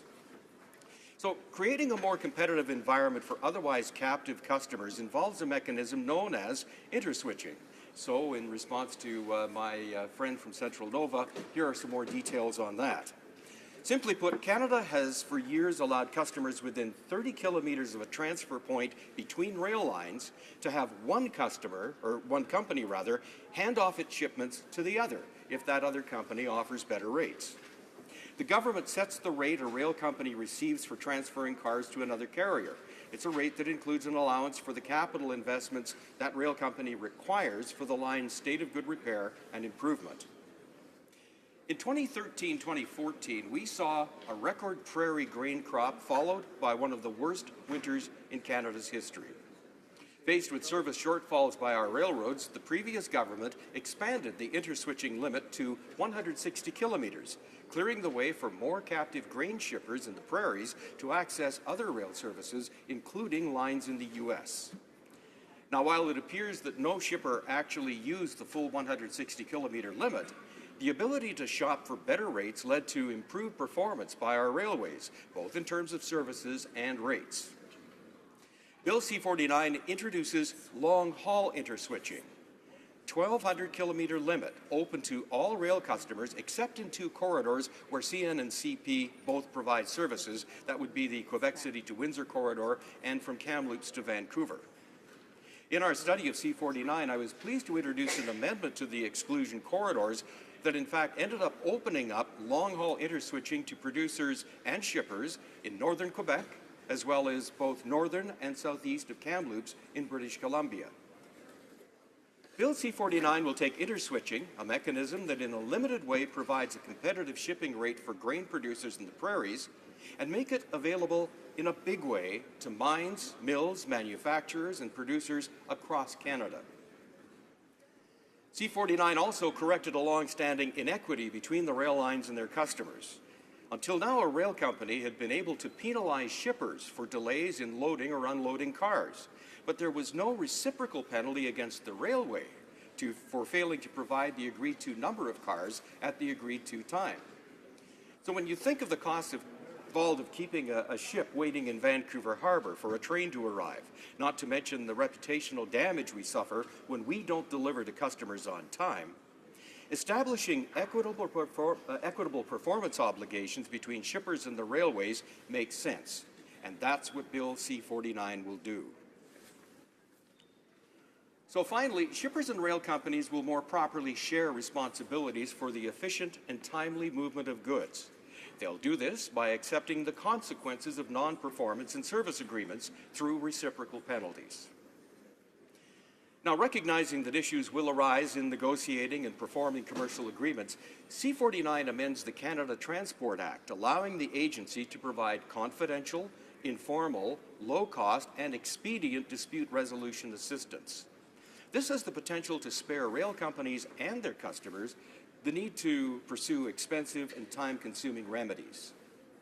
Similarly, access will be expanded to a summary paper-based final offer arbitration process as a way to resolve disputes. Formerly, this was available only when the freight charges involved were less than $750,000. Bill C-49 increases the threshold to $2 million, making this process available to more small and medium-sized shippers. In our Standing Committee study of C-49 and previous studies, witnesses consistently called for more transparency in the performance data the railroads release.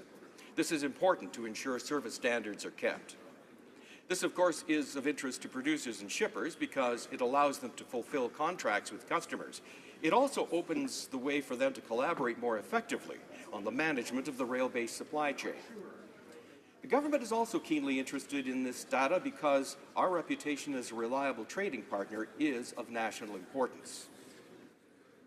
Bill C-49 will require the railroads to provide timely waybill information on the shipments they carry. This is data that shippers can reference in their negotiations for service agreements and rates with the rail companies. And the data will also be used by the Canadian Transport Agency to set the interswitching rates that the rail companies will be paid to move shippers to transfer points. Canada's two national railways have extensive operations in the United States where they've been required to provide this waybill data for some time. So this measure in Bill C-49 will put Canadian shippers on an even playing field. As well, in the interest of transparency, CN and CP will also see new requirements to report in advance on any plans to close rail sidings or connection points or to abandon sections of tracks. Finally, referring back to the importance to farmers, shippers, and Canada's trade reputation of having reliable grain shipments, C49 will require railways to provide a report before the start of a crop year that assesses their ability to meet their grain movement obligations.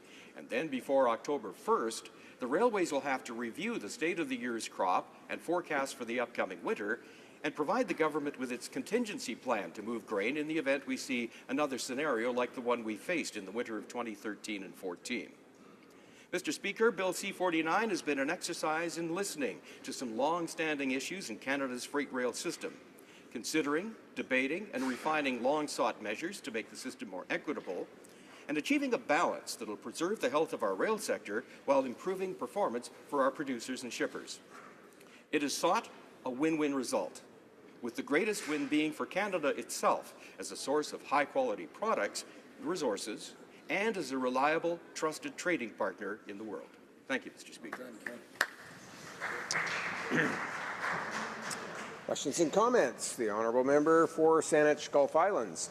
Thank you. I asked my honourable friend from Moody Port Kells, thank you for the speech. I'm looking at C-49 and seeing what essentially looked to me like some missed opportunities to do more to rationalize the relationship between shipping by rail and shipping by sea. Specific point that I want to raise and just get his thoughts. We can get back to this perhaps with other legislation. We have very poor communication and advanced planning. The honourable member mentioned better information from the grain growers to know about when they're able to ship. But when they're able to ship by rail, there's often not sufficient capacity. We then have large container ships coming into the Port of Vancouver. They'll have as many as 4 separate compartments that they need to fill with grain. They'll hang out in the Port of Vancouver, come in, be able to fill 1 hold, and then they have to go out and wait again. Now, where they tend to wait is hanging out in anchorages, which are legal anchorages, but for which the Gulf Islands receive no compensation for the use of the space or the annoyance, the inconvenience, the noise, the lights. They wait in anchorages in my riding and in the riding of the member for Nanaimo Ladysmith till they can come back into the Port of Vancouver. This is inefficient, costly, and an annoyance. And I wonder if Transport Canada couldn't do more to create better planning between which would be an advantage to the shipper, an advantage to the grain grower, and certainly an advantage to people living adjacent to those areas where container ships are backed up and waiting through the inefficiencies of our loading and unloading in the Port of Vancouver and connectivity to the trains that deliver the grain. I hope the question isn't too complex for my honourable colleague. I'm sure he's familiar with the problem as well. The honourable member for Fleetwood Port Kells. Well, many thanks to the honourable member for that question. Absolutely. The efficiency of our system means dollars that quite often get passed on to the farmers because they're price takers, as well as the reputational damage that we suffer when we can't deliver our goods and services on time to our international customers. So it makes all the sense in the world for Bill C-49 to lead toward, first of all, the more transparent sharing of performance data. As well, there are provisions that I didn't talk about that allows C-49 through the rail companies to ensure that there can be investments in additional capacity. Our rail hopper fleet is wearing out, and we need the railways and perhaps government as well to contribute to the refurbishment of that fleet with more efficient cars. That's all included in C-49 so that everybody is, if you like, paying their fair way in order to get an efficient system that will prevent the kind of issues that my honourable friend raises. Questions and comments? The honourable member for Niagara Centre. Thank you, Mr. Speaker, and thank you for the presentation to my colleague. Mr. Speaker, a question to my colleague with respect to Transportation 2030. How does Bill C-49 actually contribute to the overall strategic plan in a broader picture with respect to the Minister's most recent announcement on Transportation 2030? The honourable member for Fleetwood Port Kells. Thank you to my honourable friend for the question. It's a stepping stone, a building block, if you will, toward a foundation that we need in place in the country to ensure that the whole supply chain from start to finish is working efficiently and in a synchronized way. So just as our Transport Committee studied C-49 to ensure that it was meeting, if you like, the goals and objectives that we needed for it, the Transport Committee will be taking on further action to look at the rest of the supply chain, including the efficiency of our ports. This is something that I'm looking forward to, particularly in the context of Port Metro Vancouver, which, as we know, is the busiest port in the country. They all have to work together, clearly, and that's the objective of our studies. Yeah, we got time for one more short question and response. The honourable member for Central Nova. Thank you, Mr. Speaker, and I'd like to thank my colleague for his remarks.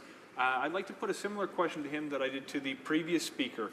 I know during the committee studies, the member actually put forward an amendment to ensure that parts of British Columbia weren't necessarily having their resources trapped because of certain exclusion zones where competition does exist. Under the previous iteration of transportation legislation involving freight rail, the extended interswitching only applied for 160 kilometers and only applied in the context of the Western Canadian grain industry. Knowing that parts of the province that this member represents could be unlocked by this bill, I'm wondering if he could comment on the importance of long-haul interswitching that is quite different and, in my opinion, more favorable for the transportation sector in Canada. The honourable member for Fleetwood Port Kells. Well, simply put, the measures in C49 do two things. First of all, it extends the limit to 1,200 kilometers, which opens up the opportunity for a shipper who would otherwise be captive to use the rail line that's there, but hand off to another company that will give them a better rate or better service.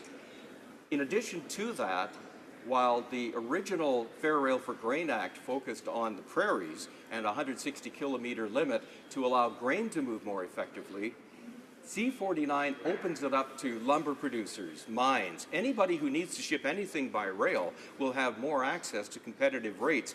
The amendment that we brought in opens up specifically areas of northern and southeastern British Columbia, as well as northern Quebec, to these better rates. Resuming debate, the honourable member for Huron-Bruce. Thank you, Mr. Speaker. Pleasure to rise here today to talk about C49. And first up, I'd like to talk about one topic. I think it's been mentioned in here a couple times today already, and it's to deal with the locomotive voice and video recording. And I know many of the members in the House have met with Unifor and the Teamster members to discuss some of the issues around the video and voice recording.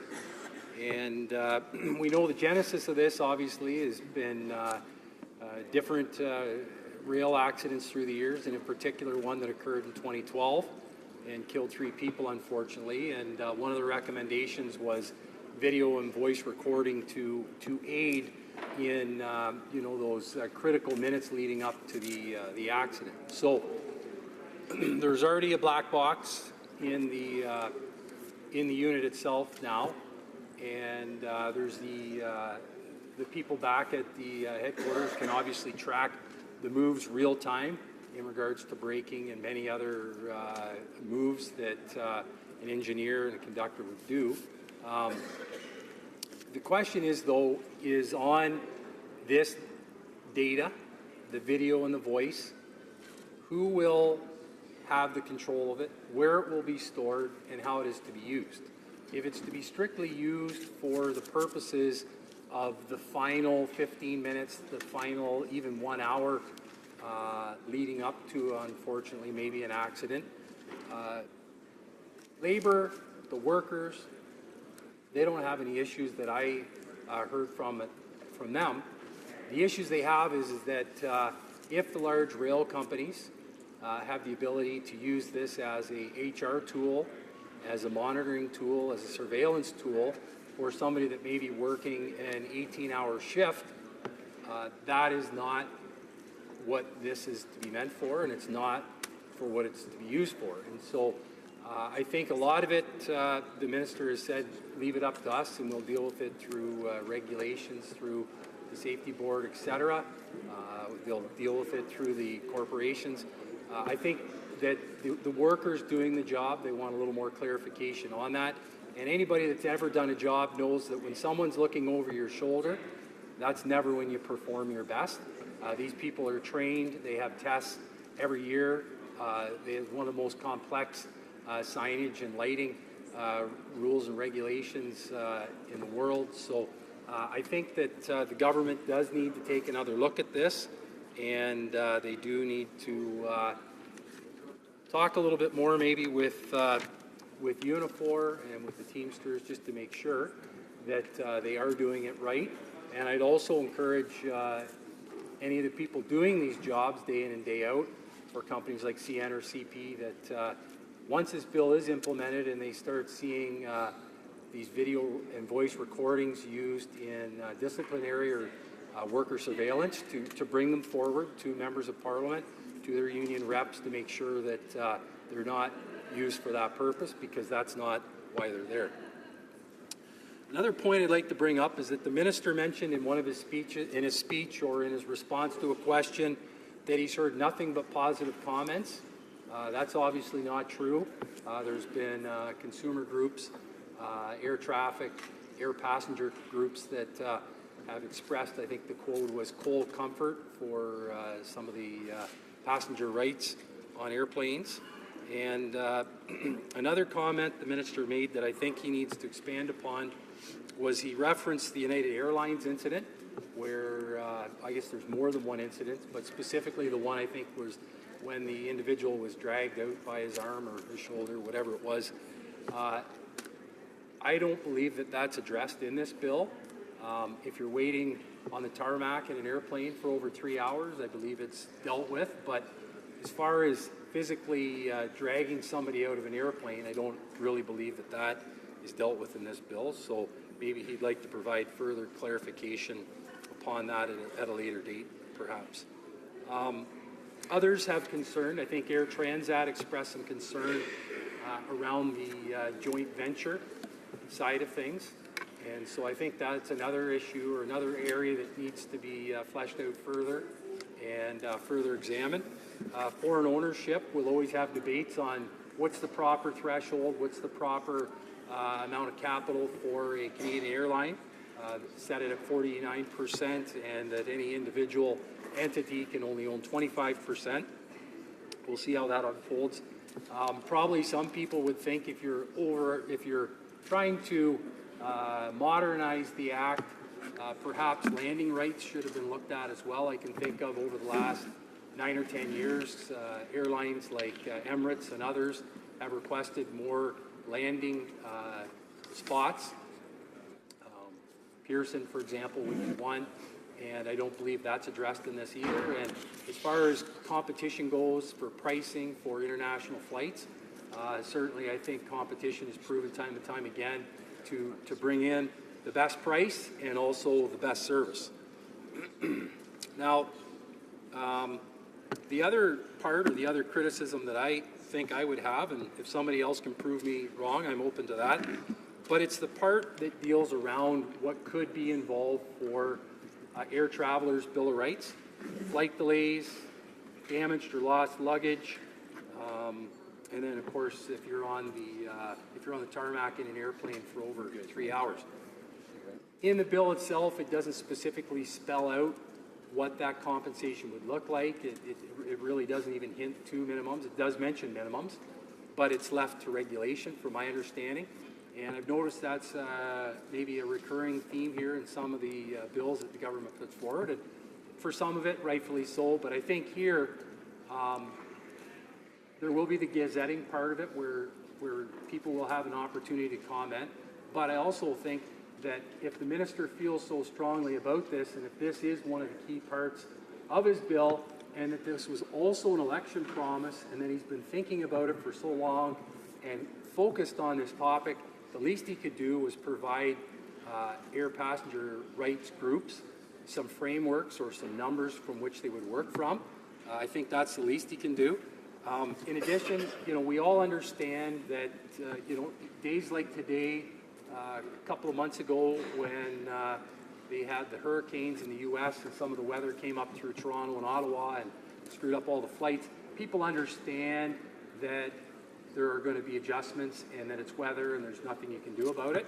However, what the airlines can do is it's from that point where they recognize there is an issue to work with the people. And so to compensate somebody who has 3 weeks vacation a year and they've taken a week or 8 days off and they've had 2 days screwed up, one because of weather and one because of the airline, I don't know how you compensate somebody for that. So we're going to, by what the minister said, we're going to leave this up to the department, and we're going to leave it up by the agency. Another thing is around CATSA. There's still a lot of money that is collected by the government that's not put back into security and security screening at the airports. Anybody that goes to Pearson Airport on a Monday morning will know that it's pretty treacherous, and the standards of 95% that get through in 10 minutes is certainly not the standard on a Monday morning.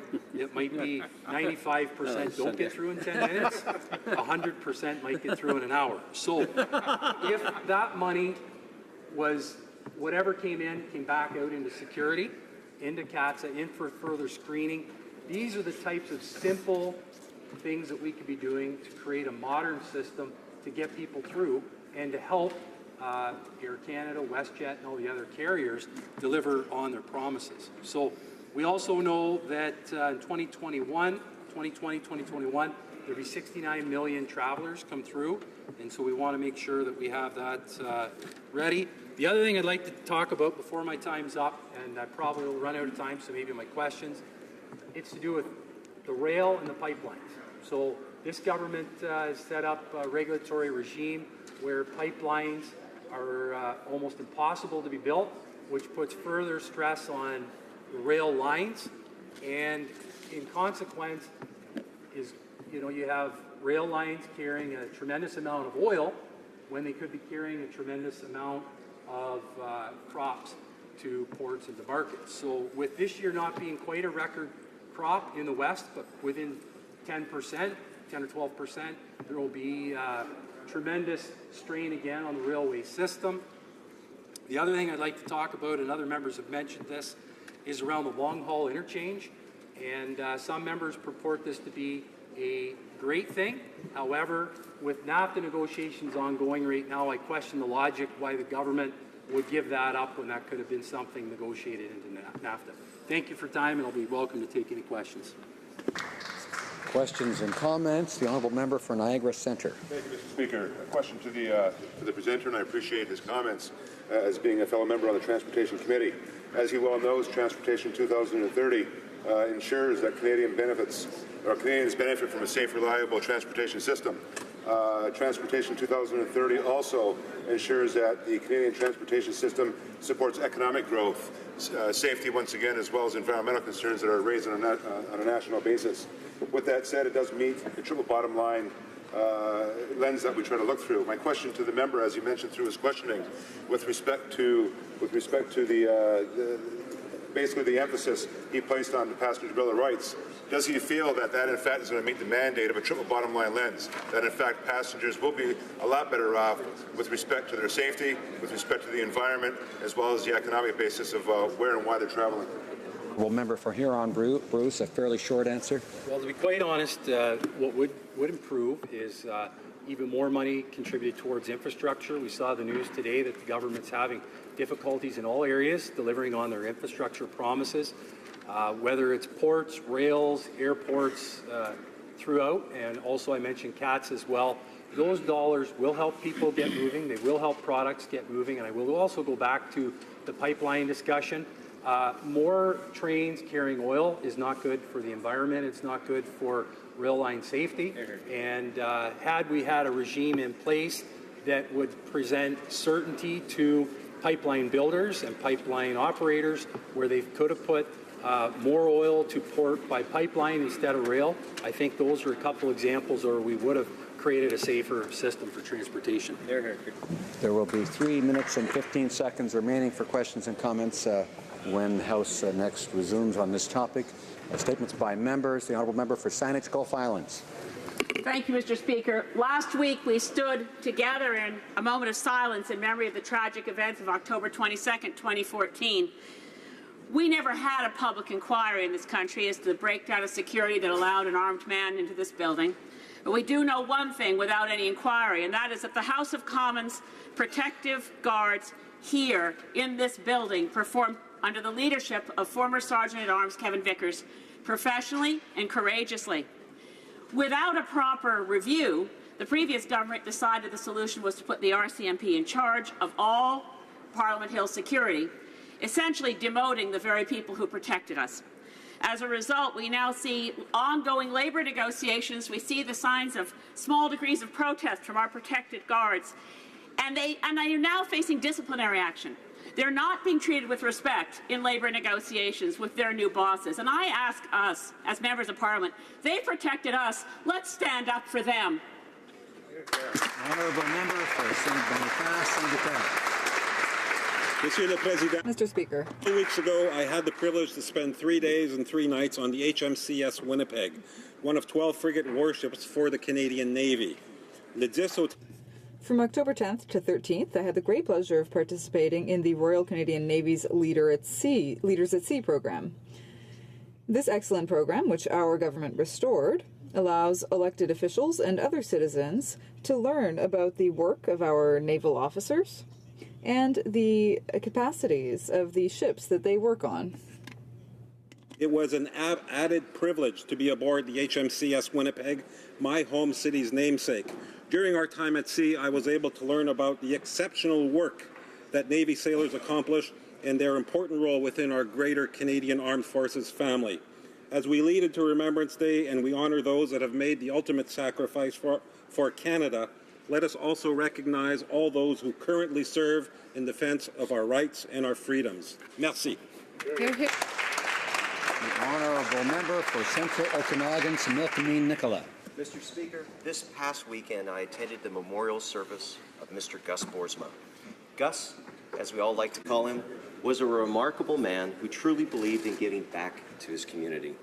A former mayor and councillor of Fernie, former BC Chamber of Commerce chair, former Penticton City Councillor, and a lifetime honorary member of the Penticton Chamber of Commerce. Gus was active also with the Lions Club, the Stamp Club, and far too many other community groups to mention, Mr. Speaker. But those things are not what mattered most. What made Gus so unique is he, without a doubt, one of the most positive, happy, sincere individuals that I've had the honor of knowing. He was always kind, caring, and compassionate, a man with a smile that could light up any room.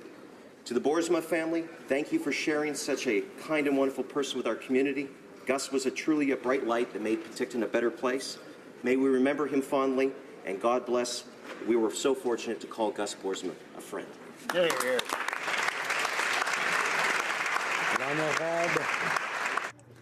Honourable Member for Miramichi-Grand Lake. Mr. Speaker, it is with honour and sadness that I rise in the House today to commemorate the life of Lloyd Cameron, or Mr. C, as he was known to his many students. A lifelong resident of Miramichi, Lloyd taught for more than 33 years and had an immense impact on his students as both an English teacher and the director of the drama department. Lloyd was a champion for local theatre and the arts, and one of his last roles was playing Canada's first Prime Minister, Sir John A. Macdonald. Whether it was lending me his family tartan or giving up his seat on tall ship for my wife, I have personally experienced the kindness and caring that Lloyd embodied, as have many others. So he gave so much to himself, of himself to his community, to his church, to his students, and to his neighbours. He inspired those around us to do better and be better. My heartfelt condolences go to Lloyd's family, his friend, and the entire Miramichi community. Lloyd was truly one of a kind, and he will be missed. Thank you, Mr. Speaker. Honourable member for Kootenay, Columbia. On October 17th, there was a terrible tragedy in the town of Fernie in my riding of Kootenay, Columbia. 3 workers, Wayne Hornquist and Lloyd Smith from Fernie and Jason Podlosky from Turner Valley, Alberta, lost their lives due to an ammonia leak at the municipal arena. 95 residents living near the arena were evacuated from their homes for 5 days. My heart goes out to the families of the workers who died and to the citizens of Fernie. It is estimated that there are over 3,700 ice arenas and curling rinks in Canada, and that 65% of them use ammonia as their refrigerant. And since 2007, there have been over 50 ammonia leaks in Canada, many resulting in injuries and deaths. Carbon dioxide systems offer a safer and more efficient alternative. Our most important role as members of Parliament is to keep our citizens safe, and I call on the federal government to work with the provinces to help municipalities phase out of ammonia-based systems to ensure there are no more tragedies like the ones suffered by the people of Fernie. Thank you.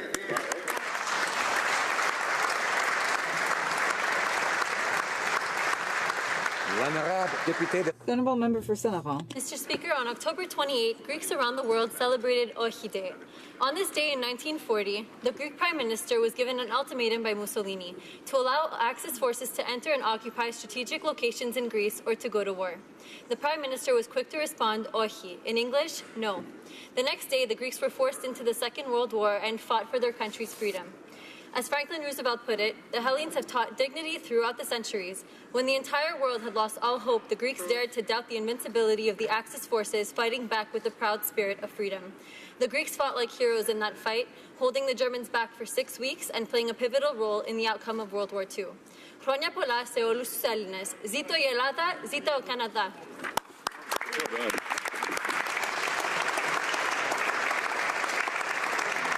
Honourable member for Fort McMurray, Cold Lake. Mr. Speaker, in Fort McMurray, the high cost of living means big government, one-size-fits-all programs often fail. Earlier this month, a member for Elgin, Middlesex, London, came to my riding to discuss housing, childcare, and the unique challenges in providing solutions that work coast to coast. After several roundtables on housing, we were given a tour of the Salvation Army by Major Stephen Hibbs.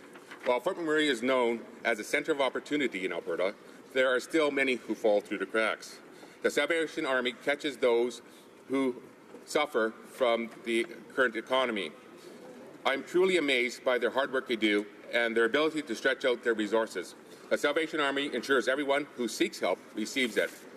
Thank you, Major Hibbs, for your incredible work. Our community will be forever grateful for your compassion and dedication. I would also like to thank everyone involved with the Salvation Army, including staff and volunteers, for their life-changing work. Thank you, and God bless. Honourable member for Kelowna Lake Country. Mr. Speaker, I'd like to take this opportunity to recognize 15-year-old Finnegan Peel from Kelowna, British Columbia. Finn was recently honored by the Centre for Addiction and Mental Health as one of 150 Canadians who are changing the course of mental health. Since he was 8, Finn struggled with anxiety and depression. He found it frustrating and difficult to access the help that he needed. As a result, Finn decided to speak out about his experience to raise awareness about mental health. Mr. Speaker, Finn also recently received a Community Leader Award for his efforts to raise funds for Foundry Kelowna. The Foundry is a one-stop community resource that makes it easy for youth to find the care, connection, and support they need, something Finn insists will make a real difference. Mr. Speaker, on behalf of our entire community, I'd like to congratulate Finn Peel for both these awards. His courage and commitment to raising awareness about mental health will go a long way in helping others. Thank you, Mr. Speaker. The honourable member for London North Centre. Mr. Speaker, it's a well-established fact that we must ensure more women become involved in politics and are appointed to positions of influence. This government is committed to ensuring that there are no longer decisions being made without the voices of women at the table leading the conversation. Mr. Speaker, let me be clear. Respect matters, actions matter, and words matter. One elected representative who has been a champion of female empowerment is Deb Matthews, my provincial colleague in the riding of London North Centre. Deb, the current Deputy Premier of Ontario, recently announced that she will not be seeking re-election to the Ontario Legislature. Regardless of one's political affiliation, Deb's desire and commitment to make Ontario better is unquestionable, Mr. Speaker. Deb is an outstanding leader who exhibits true humility. She has demonstrated that compassion can and must be at the centre of public policy making. Thank you, Deb, for always striving to ensure that London is a better place to live.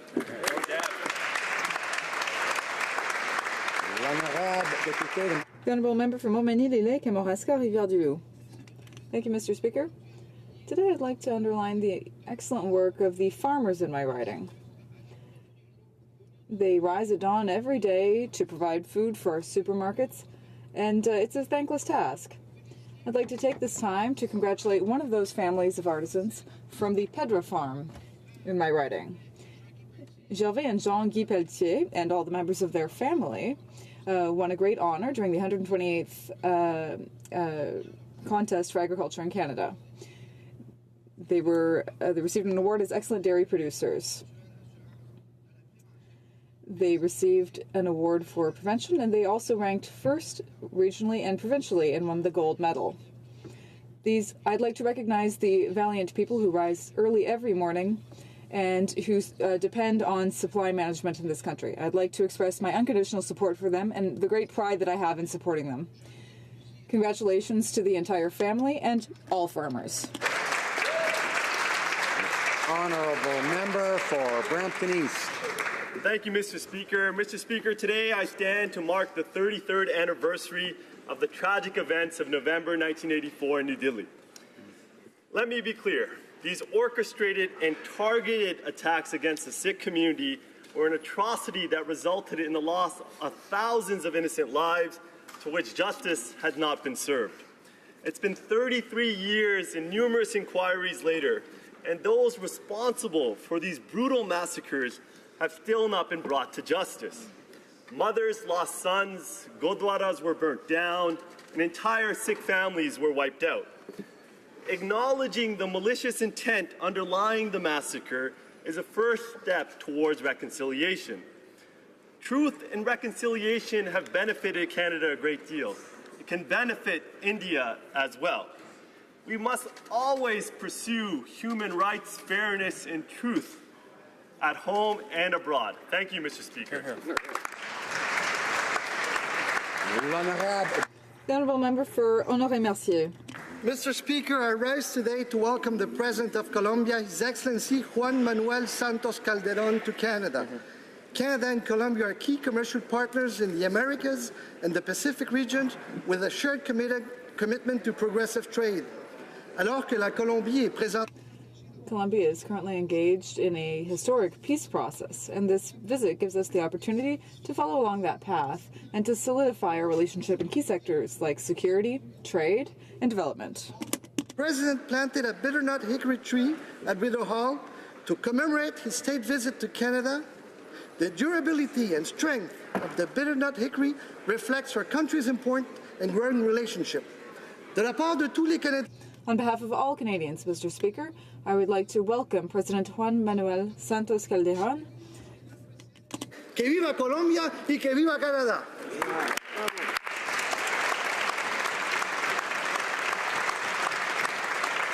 The honourable member for Calgary Rocky Ridge. Mr. Speaker, I would like to extend a warm welcome to members of the mortgage brokerage industry who are on the Hill today. Over my 2 decades in the mortgage business, I saw firsthand how mortgage brokers have increased choices and decreased costs for consumers. Mortgage brokers have helped make home ownership possible for many Canadians and more affordable for many others. These brokers are concerned because the mortgage changes enacted by this government last year have increased costs, reduced choice, and excluded many first-time buyers from the market. Many mortgage brokers are also among the thousands of small business owners insulted by this finance minister last summer when he accused them of using private corporations to avoid taxes while he was concealing his own assets and conflicts of interest from Canadians. I encourage all colleagues from all parties to meet with mortgage professionals this week, and I urge this finance minister to quit making things tougher on Canadian home buyers and on small businesses. The honourable member for Brampton North. Mr. Speaker, we've approached the end of Women's History Month, and I'd like to take a moment to highlight what this month has meant to me. It's a time to celebrate the achievements of trailblazing women who have shaped our country and inspired me in many ways. Without these women before me, I would not be standing here in Parliament today. Women like Nellie McClung, who fought for women to be recognized as persons under the law, and like Surjit Sidhu, who was the first Indo-Canadian woman to graduate from medical school in 1950. In this month, we recognize women of the past, but we must also encourage women and girls to fight many barriers they still face, even in 2017. So this year, I'd like to recognize the Pink Laddu Project and their volunteers like Harbir Singh. The organization encourages families to stand up against sexist customs by sharing examples of those who already have. These stories are shared of real South Asian women breaking the mold by fulfilling roles traditionally reserved for men. By doing this, they make it easier for everyone to challenge the honourable member for Victoria. As Remembrance Day approaches, I rise to thank all branches of the Royal Canadian Legion across this country. In my riding of Victoria, I salute the Britannia branch, Trafalgar Pro Patria, and Public Service Branch 127, of which I'm a proud member. Organizing commemorative services takes a great deal of effort, so let's say thank you to the volunteers, the veterans, and their families. This year, I won't be able to attend Remembrance Day services with my Legion friends. I have the honour to travel to Passchendaele in Belgium to pay my respects and remember those who fought and died for our country. Wow. Remembrance Day is also a day to reflect on peace. Let's acknowledge those working to ban nuclear weapons, from local groups like the Vancouver Island Peace and Disarmament Network to groups like this year's Nobel Peace Prize winner, the International Campaign to Abolish Nuclear Weapons. Let's honor those who have given so much for our country by renewing our efforts to ensure future generations never again have to make the enormous sacrifices of current and past generations of Canadians. Well done. Honourable member for Sarnia Lambton. Mr. Speaker, I rise to acknowledge the beginning of Diabetes Awareness Month, which begins this Wednesday, November the 1st. Today, diabetes is at epidemic levels in Canada, with 1 in 3 Canadians already living with diabetes or pre-diabetes, including an estimated 1.5 million with undiagnosed diabetes. Whether type 1 or type 2 diabetes, many Canadians know the impact this illness causes in day-to-day life, which is why many of them were surprised to learn that under the current Liberal government, type 1 sufferers who previously received the disability tax credit are now finding themselves denied for no reason. I ask my colleagues to join me in calling for the minister responsible for the Canada Revenue Agency to immediately end this unfair, cold-hearted reinterpretation of the existing disability tax credit policy for those with diabetes and other disabilities. Thank you, Mr. Speaker. Honourable member for Glengarry Prescott Russell. Mr. Speaker, this week we're celebrating the 5th annual National Francophone Immigration Week. Immigration is crucial to the survival of Francophone communities, such as mine. I'd like to underline the exceptional work of the Assemblée de la Francophonie de l'Ontario, the ACFO, and the Francophone Immigration Support Network of Eastern Ontario. The work of these organizations is indispensable. I'm proud to be part of a government that takes this issue seriously. Our government is committed to supporting and strengthening our Francophone minority communities, notably by increasing the number of French-speaking immigrants settling in those communities. We've also renewed the Mobilité Francophone program, which encourages the entry of highly qualified Francophone workers into communities. We're continuing to work hard to work with these organizations to find practical solutions to meet our target. To all French-speaking new arrivals to Canada, welcome to your new country.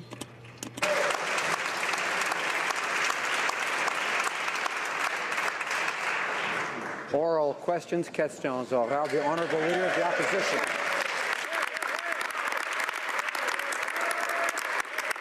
Mr. Speaker, it's against the law for Cabinet Minister to own stocks and investments unless they are in a blind trust. Now, the Finance Minister has been caught, and now reports indicate that at least 4 other Cabinet Ministers are using the same loophole to maintain control of their investments. So, a very simple question to the Prime Minister.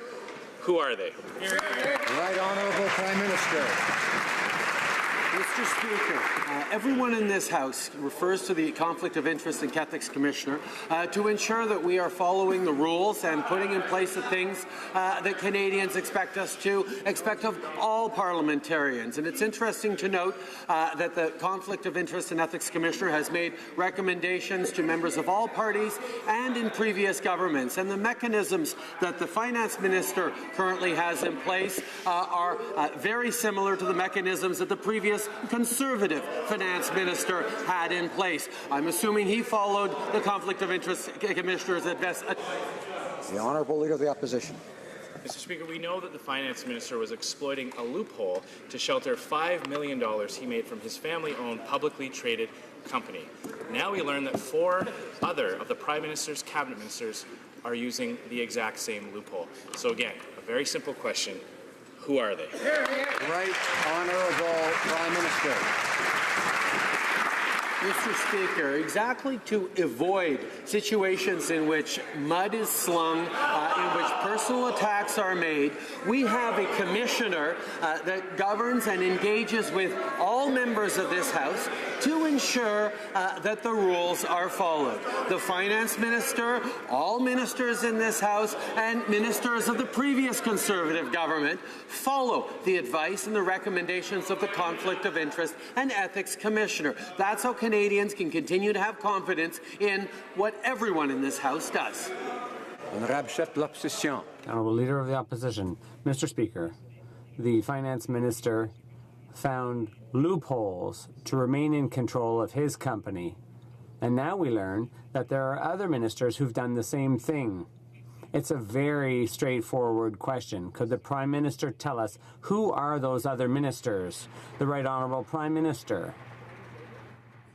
Mr. Speaker, all members in the House work with the Commissioner to ensure that we follow the rules and that Canadians' expectations are met, expectations with regard to our assets.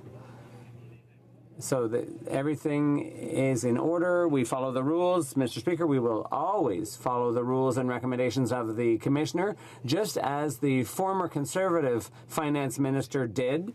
He followed the Commissioner's guidelines, just like the current Finance Minister. Honourable Leader of the Opposition.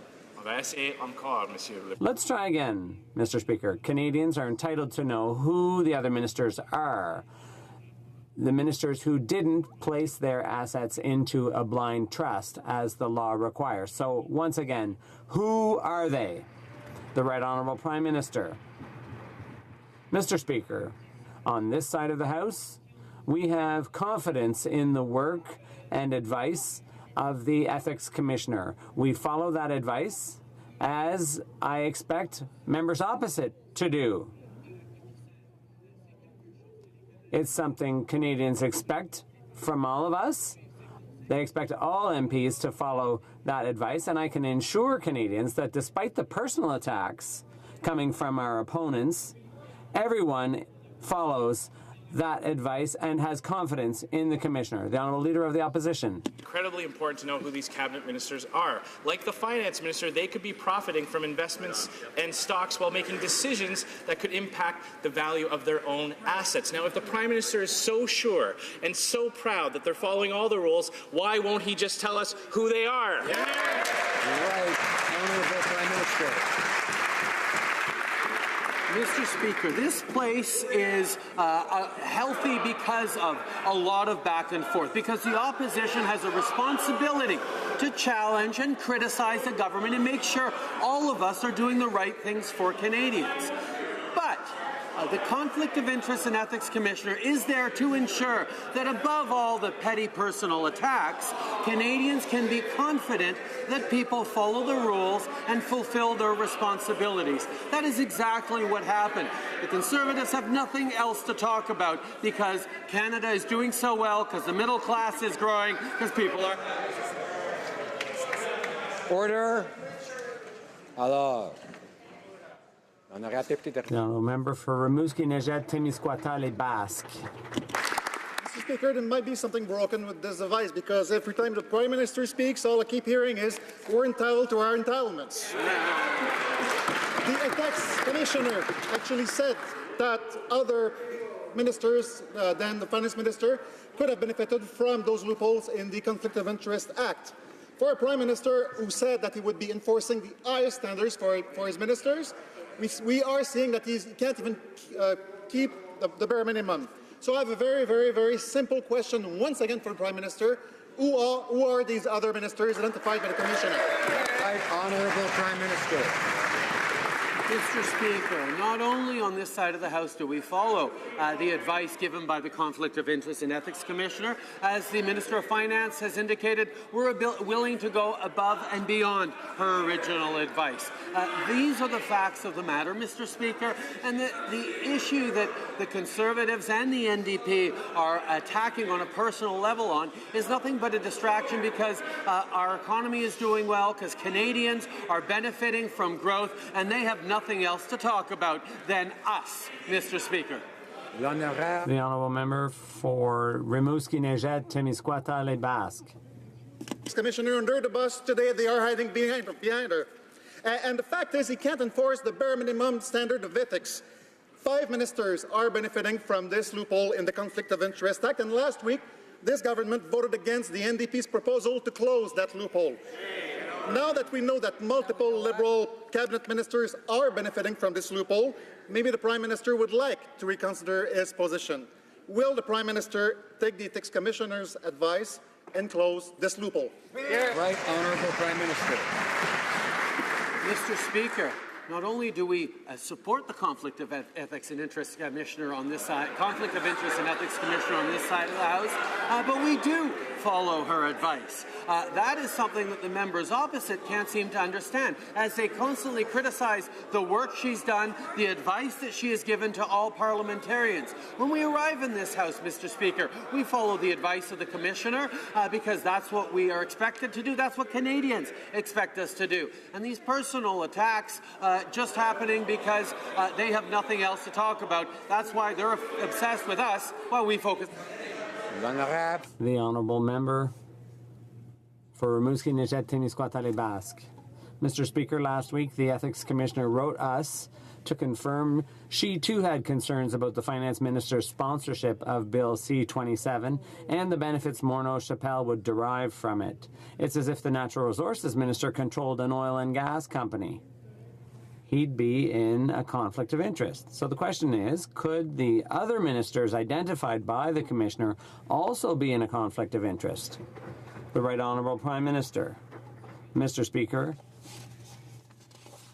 when members are elected and when people become ministers, they consult the Ethics Commissioner to ensure that they follow her recommendations and that they're in keeping with the rules that Canadians expect all members of this place to follow.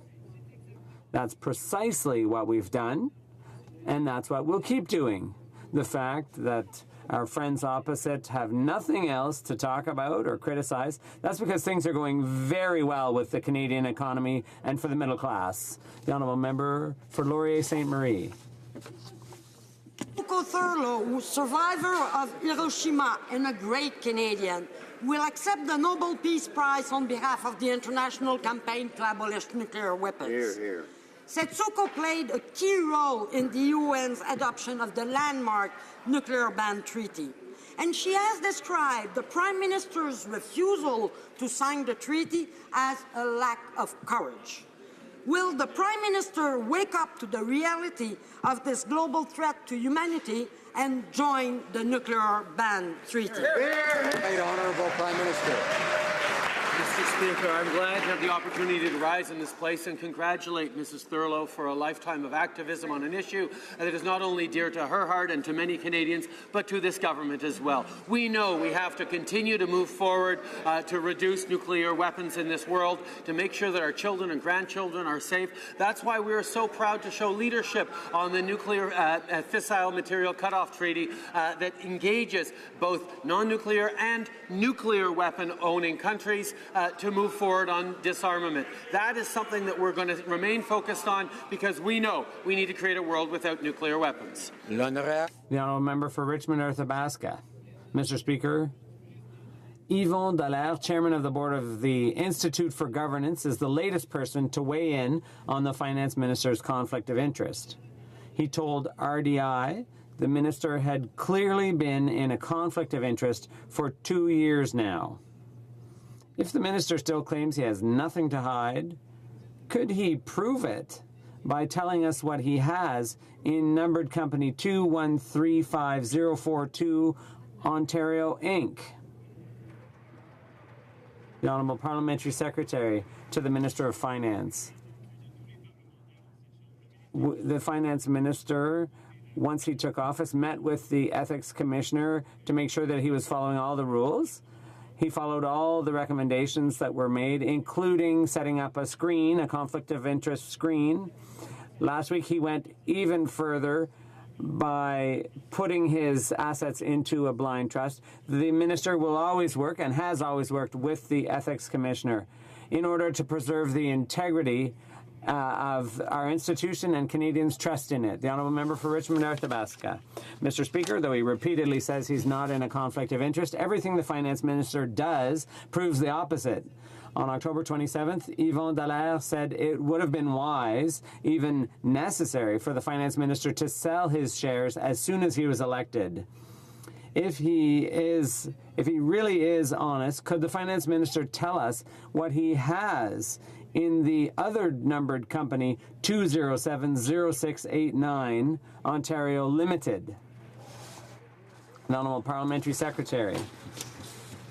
Thank you, Mr. Speaker. The Finance Minister, like all members here in the House, works with the Ethics Commissioner, follows her recommendations immediately upon taking office in order to make sure that he followed all the rules governing us. The Minister will continue to work with the Ethics Commissioner to make sure that he's in full compliance. And, Mr. Speaker, I think we can be proud of the Finance Minister's work over the past 2 years. He's accomplished more for the Canadian economy than the Conservatives did in 10 years, with 400,000 jobs created. We're very proud of the Finance Minister. Position, order. House Leader. Mr. Speaker, what we know is that the Finance Minister owns several other numbered companies with secret assets in them. Unfortunately, we cannot trust this minister to do the right thing, especially when he thinks that nobody is watching. That's clear from the way he hid his Morneau Chappelle shares over the last 2 years. So will the Finance Minister be transparent with Canadians now and disclose what he owns in his numbered company 2254165 Ontario Inc. Honourable Parliamentary Secretary, the Minister of Finance. Mr. Speaker, the Ethics Commissioner is responsible for preserving the integrity and the confidence that Canadians have in this Parliament, and the Finance Minister, just like any parliamentarians, has worked with the Ethics Commissioner, has followed her recommendations, and has gone even further, above and beyond what she's recommended. The Finance Minister will always work with the Ethics Commissioner to make sure that all rules are followed. Thank you, Mr. Speaker. Honourable Opposition House Leader. Mr. Speaker, the Finance Minister is mired in an ethical cesspool of his own making, and he seems quite happy to remain there. He got caught misleading Canadians about his Morneau Chappelle shares, and now he wants us just to trust him, even though he has millions of dollars worth of other assets hidden secretly in these numbered companies. Companies like 1446977 Ontario Inc. What's in that one? Honourable Parliamentary Secretary. Thank you, Mr. Speaker. The Minister of Finance has always worked in a forthcoming and transparent manner with the Ethics Commissioner, has followed her recommendations, namely what she saw as the best measure of compliance, to put in place a conflict of interest screen, which has been done from the get-go, a measure that was good enough for Denis Lebel when he was Minister, a measure that was good enough for the member from Milton when she was Minister. That's what the Finance Minister has always done, follow the recommendations of the Ethics Commissioner. Thank you, Mr. Speaker. Honourable Member for Carleton. When the Prime Minister woke up this morning and saw that blazing headline on the front page of the Globe and Mail saying there are 4 other ministers hiding stocks within numbered companies, he was so concerned that he would have called a meeting in that room on the 3rd floor around that big oval table, and he would have said, ministers who have stocks hidden within numbered companies, raise your hands. Which ones did? Honourable Parliamentary Secretary.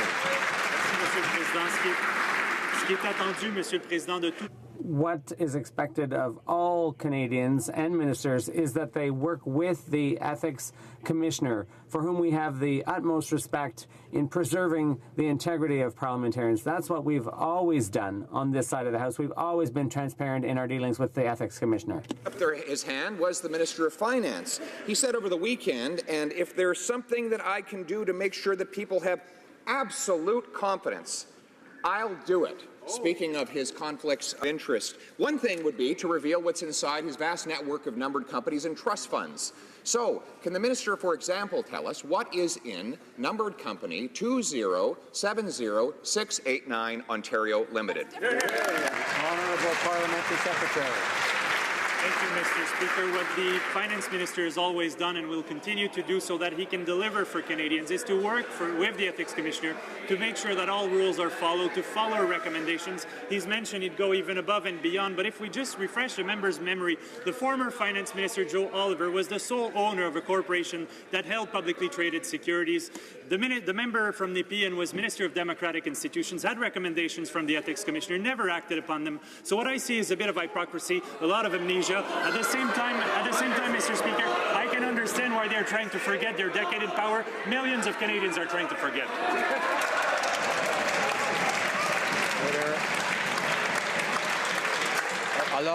Order. The Honourable Member for Laurier Ste. Marie. Mr. Speaker, last week we learned that Canada's contribution to peacekeeping has hit a record low since the 50s.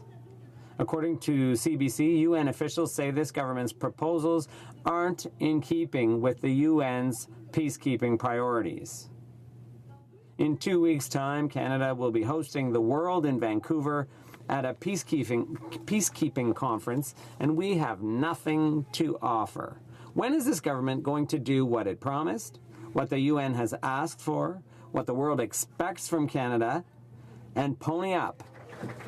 The Parliamentary Secretary to the Foreign Affairs Minister. Mr. Speaker, we firmly believe that Canada has a major role to play internationally. We're proud of our record, and Canadians expect us to make a contribution internationally, and that is why we are committed to providing $500 million and 600 troops for peacekeeping operations. We're doing this with some care, which is what Canadians expect. Well, Mr. Speaker, rather than celebrating the first anniversary of another Liberal promise, I'm sure Canadians would rather celebrate a contribution to peacekeeping. However, under both the Liberals and the Conservatives, Canada's contribution has been minimal. Despite this, Canada will be hosting a peacekeeping summit next month, scheduled on the understanding that we will be providing a significant commitment to UN peacekeeping. It's been more than a year since the Defence Minister pledged to contribute up to 600 Canadian Armed Forces personnel and 150 police officers. But this government continues to avoid committing to a specific UN mission. When can Canadians expect to see the Liberals keep their promise on peacekeeping? The Parliamentary Secretary to the Minister of Foreign Affairs. Mr. Speaker, as I just mentioned, Canada knows that we have an important role to play on the international stage. We are proud of our peacekeeping traditions, as our Canadians, and Canadians expect us to make a contribution. That's why we've committed $500 million and 600 troops to return to peacekeeping operations. We are taking our time to make this important decision, understanding the impact that Canada can best play, and that's what Canadians expect of us.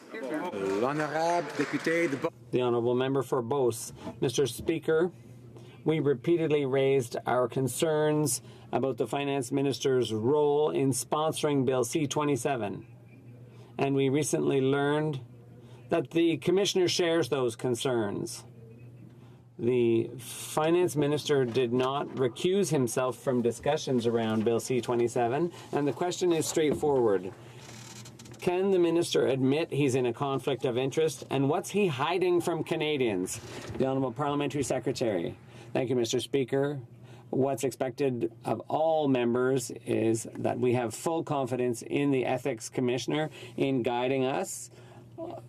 And on this side of the House, we will always act in full transparency with the Commissioner and follow her recommendations. That's what the Finance Minister did, and he will be able to continue to serve Canadians as he has brilliantly. The Honourable Member for Beauce.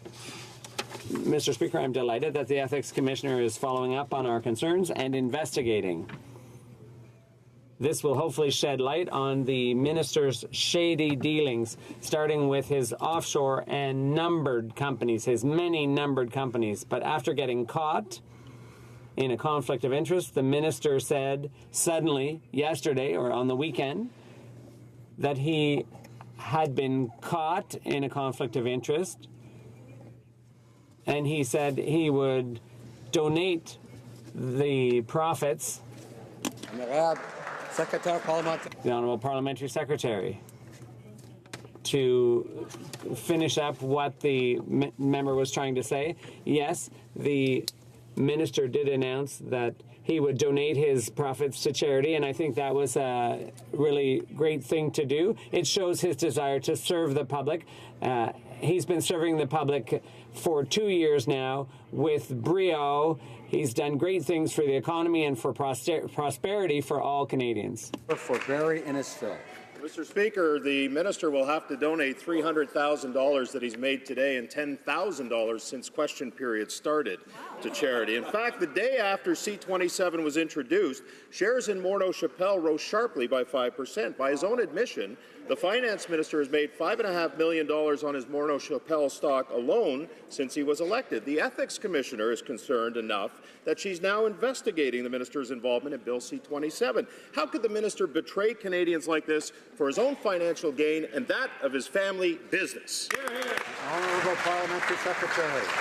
Thank you, Mr. Speaker. As I've mentioned, the Finance Minister has always worked in a forthcoming manner with the Ethics Commissioner, has followed a recommendation, one of which was to set up a conflict of interest screen, which has been in place and which has been described by the Ethics Commissioner as the best measure of compliance possible, a measure that was good enough for the member from Milton, that was good enough for Denis Labelle back when he was in Cabinet. Thank you very much, Mr. Speaker.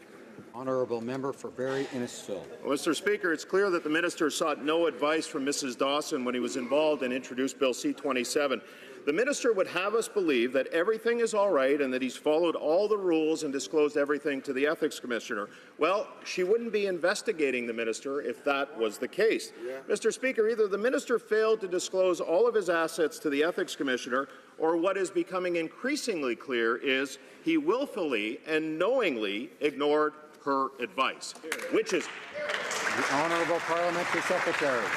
Thank you, Mr. No, he did not. He always followed the Ethics Commissioner's recommendations, which was back 2 years ago when he took office, when he met with the Ethics Commissioner to put in place a conflict of interest screen, which has been in place, which was good enough for their ministers back when they were in office. Mr. Speaker, now the Finance Minister has announced he'd go even further, divesting himself of all shares in Morneau Shepell, placing his assets in a blind trust, donating to charity, so that he can focus on the important work that he's been doing for the last 2 years, serving the public, growing this economy, something they've never been able to achieve.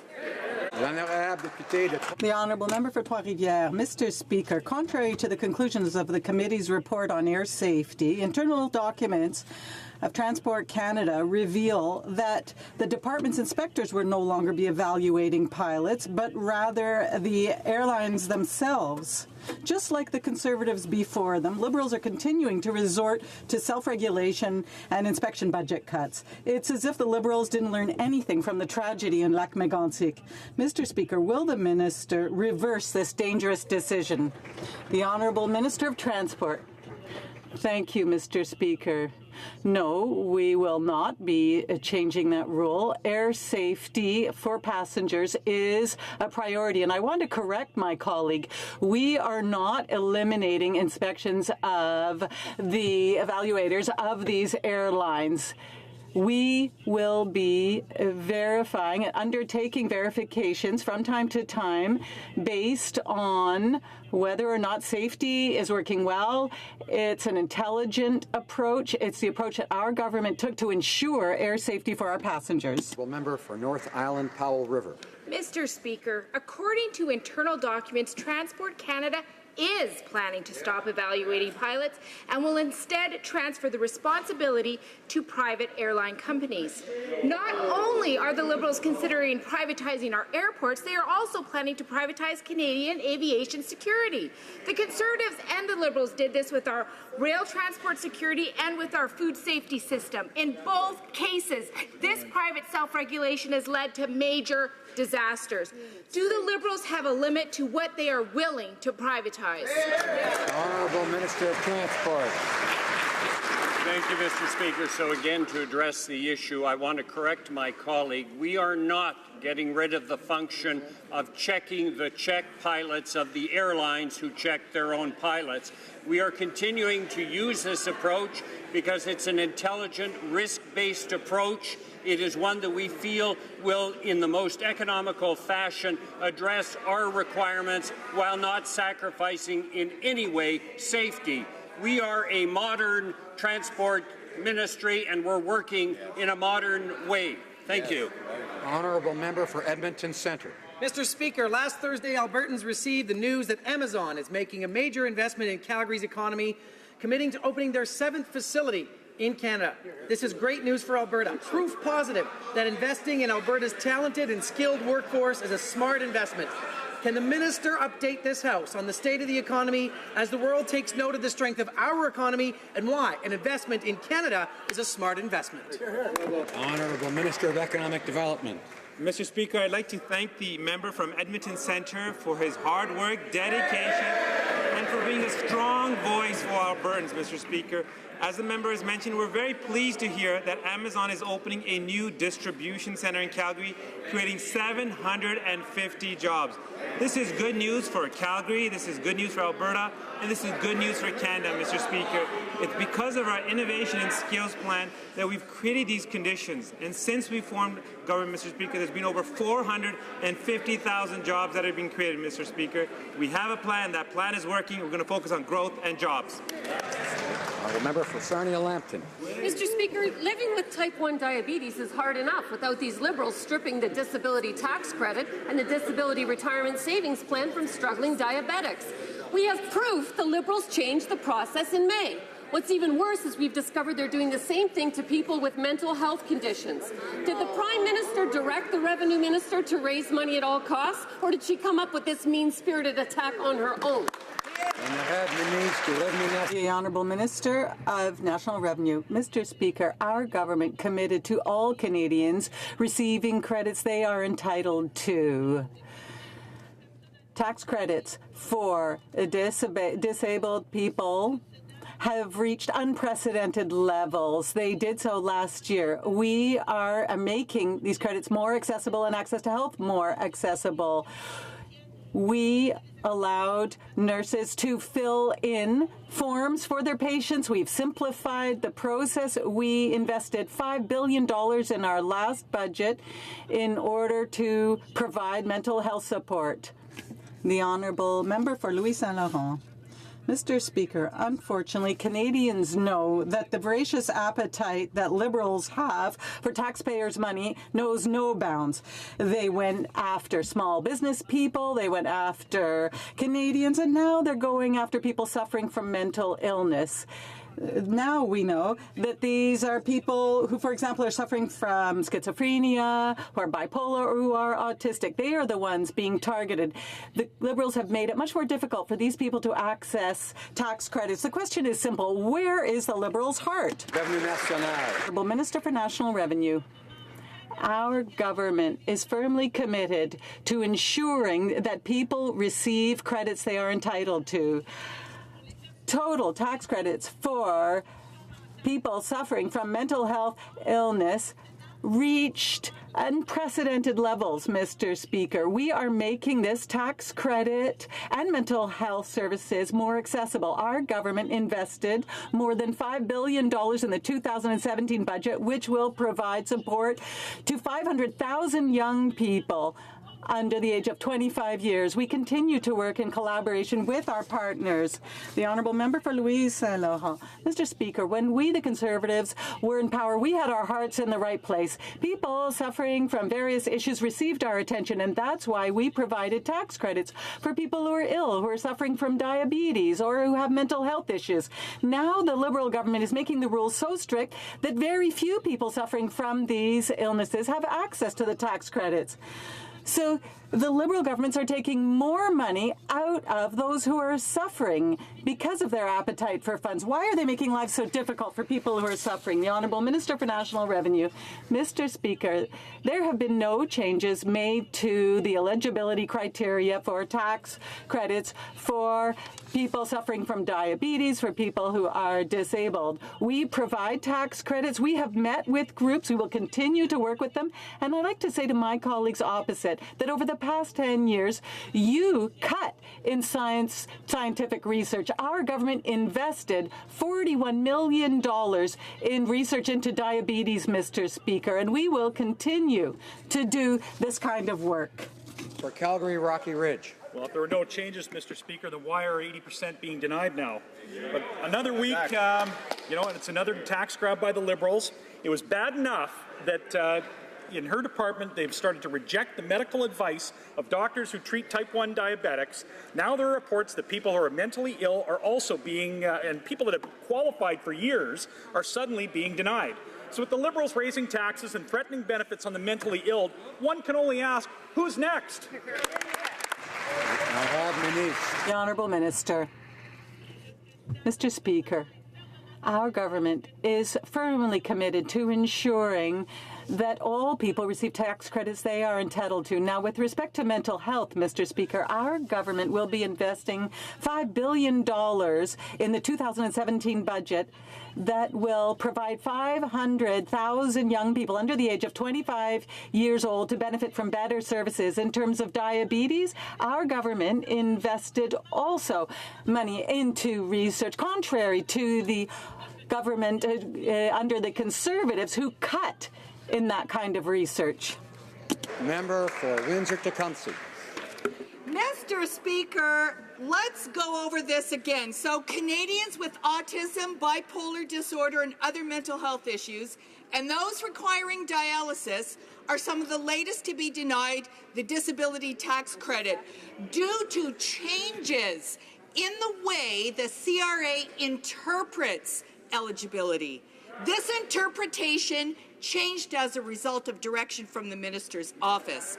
The question is, will the minister change it back? Will the minister reverse this directive so that all persons previously eligible for this benefit can continue? The Honourable Minister of National Revenue. Mr. Speaker, I want to reassure everyone by saying that there have been no changes in the eligibility criteria for the tax credit, for the disability tax credit. There have been no changes in the legislation. There have been no changes in the interpretation of the legislation, Mr. Speaker. We are going to ensure that people continue to receive tax credits they are entitled to. The Honourable Member for Hochelaga. Mr. Speaker, according to the most recent 2016 census data, the Indigenous population in Canada increased by 43% since 2006. That's 4 times more than the growth of the non-Indigenous population. Yet last year, 1 Indigenous person out of 5 lived in overcrowded housing, also requiring major repairs. It's shameful. And this is a federal jurisdiction. Will the minister commit today to putting in place a targeted Indigenous housing strategy on and off reserve? The Honourable Minister for Indigenous Services. Issue. We know that housing is an absolutely essential criteria for people to have to be able to enjoy a good quality of life. That is why in Budget 2016 we committed over 2 years $550 million, which has gone to support Indigenous housing, First Nations housing on reserve. I'm pleased to report at this House that to date 8,800 units have already been either built or are in the process of being built and renovated. This is good news. There's much more to do. Woo! The Honourable Member for Calgary Signal Hill. Mr. Speaker, last week the Calgary Herald reported that the Minister of Sport inappropriately used House of Commons resources to support his father's campaign for election of trustee for the school board. In answers to my questions last week, the Parliamentary Secretary seemed to indicate that the matter had been referred to the Ethics Commissioner, but the answer was anything but clear. So I'll give the Minister another opportunity to clarify today to the House whether he cleared with the Ethics Commissioner the use of these materials in an effort to get his father elected as a school trustee. The Honourable Minister of Sport and Persons with Disabilities. Mr. Speaker, in last week's municipal election, I was very proud of the fact that my father, at 74 years of age, stepped up to run to be the trustee for Wards 8 and 9. I'm proud to report that he did win that election. He can take his 40 years of teaching experience to work for people in public education and better the lives of people in their communities. I'm very proud of this work. I'm very proud to have supported my father, and I look forward to following any advice at all that Ethics Commissioner has to offer. Honourable Member for Calgary Signal Hill. Well, Mr. Speaker, I'll take that answer as a yes, that he did inappropriately use resources of the House of Commons, and no, that he did not clear it with the Ethics Commissioner. Now, the minister is, besides being an MP, is also a Minister of the Crown and has additional resources. I would ask the minister if he can assure this House that there were no other resources, including that of his riding office or of his minister's office, that was used to further the efforts to get his father elected as a school trustee. Honourable Minister. Mr. Speaker, I'm very proud of the work that I'm doing on behalf of the constituents of Calgary Centre, and as was pointed out in this House, we're focused on growing the economy and making sure things are better for people in our community. I can tell the member that I was very proud to be at the Amazon announcement last week, where over 750 new jobs are being reported in our community. I hope the member continues to concentrate on better things for his community members and going forward in a fashion. We will follow all rules that are established by the Ethics Commissioner, and I look forward to working with her going forward. Order. The Honourable Member for Beauport-Côte-de-Beaupré, Île d'Orléans, Charlevoix. Mr. Speaker, the line between municipal and federal affairs is being blurred. The Federal Minister for International Development did not deem it necessary to let her entourage know that she would be knocking on doors for the candidate running for her husband's team. Does the minister understand that because of her close relationship with the leader of the Renouveau Sherbrookeois party and her position of authority, she has the ability to transform this municipal campaign into a conflict of interest and end up facing ethical issues? Did she use her department resources in order to promote her candidate at the expense of the other candidates running? The Honourable Minister for International Development. Mr. Speaker, as you know, it's routine practice for candidates and volunteers working actively in campaigns, municipal, provincial, and federal campaigns, to collaborate. No resources were used when I was knocking on doors, and my colleague from Sherbrooke had, as a campaign director, a municipal councillor, for one. The Honourable Member for Brossard-Saint-Lambert.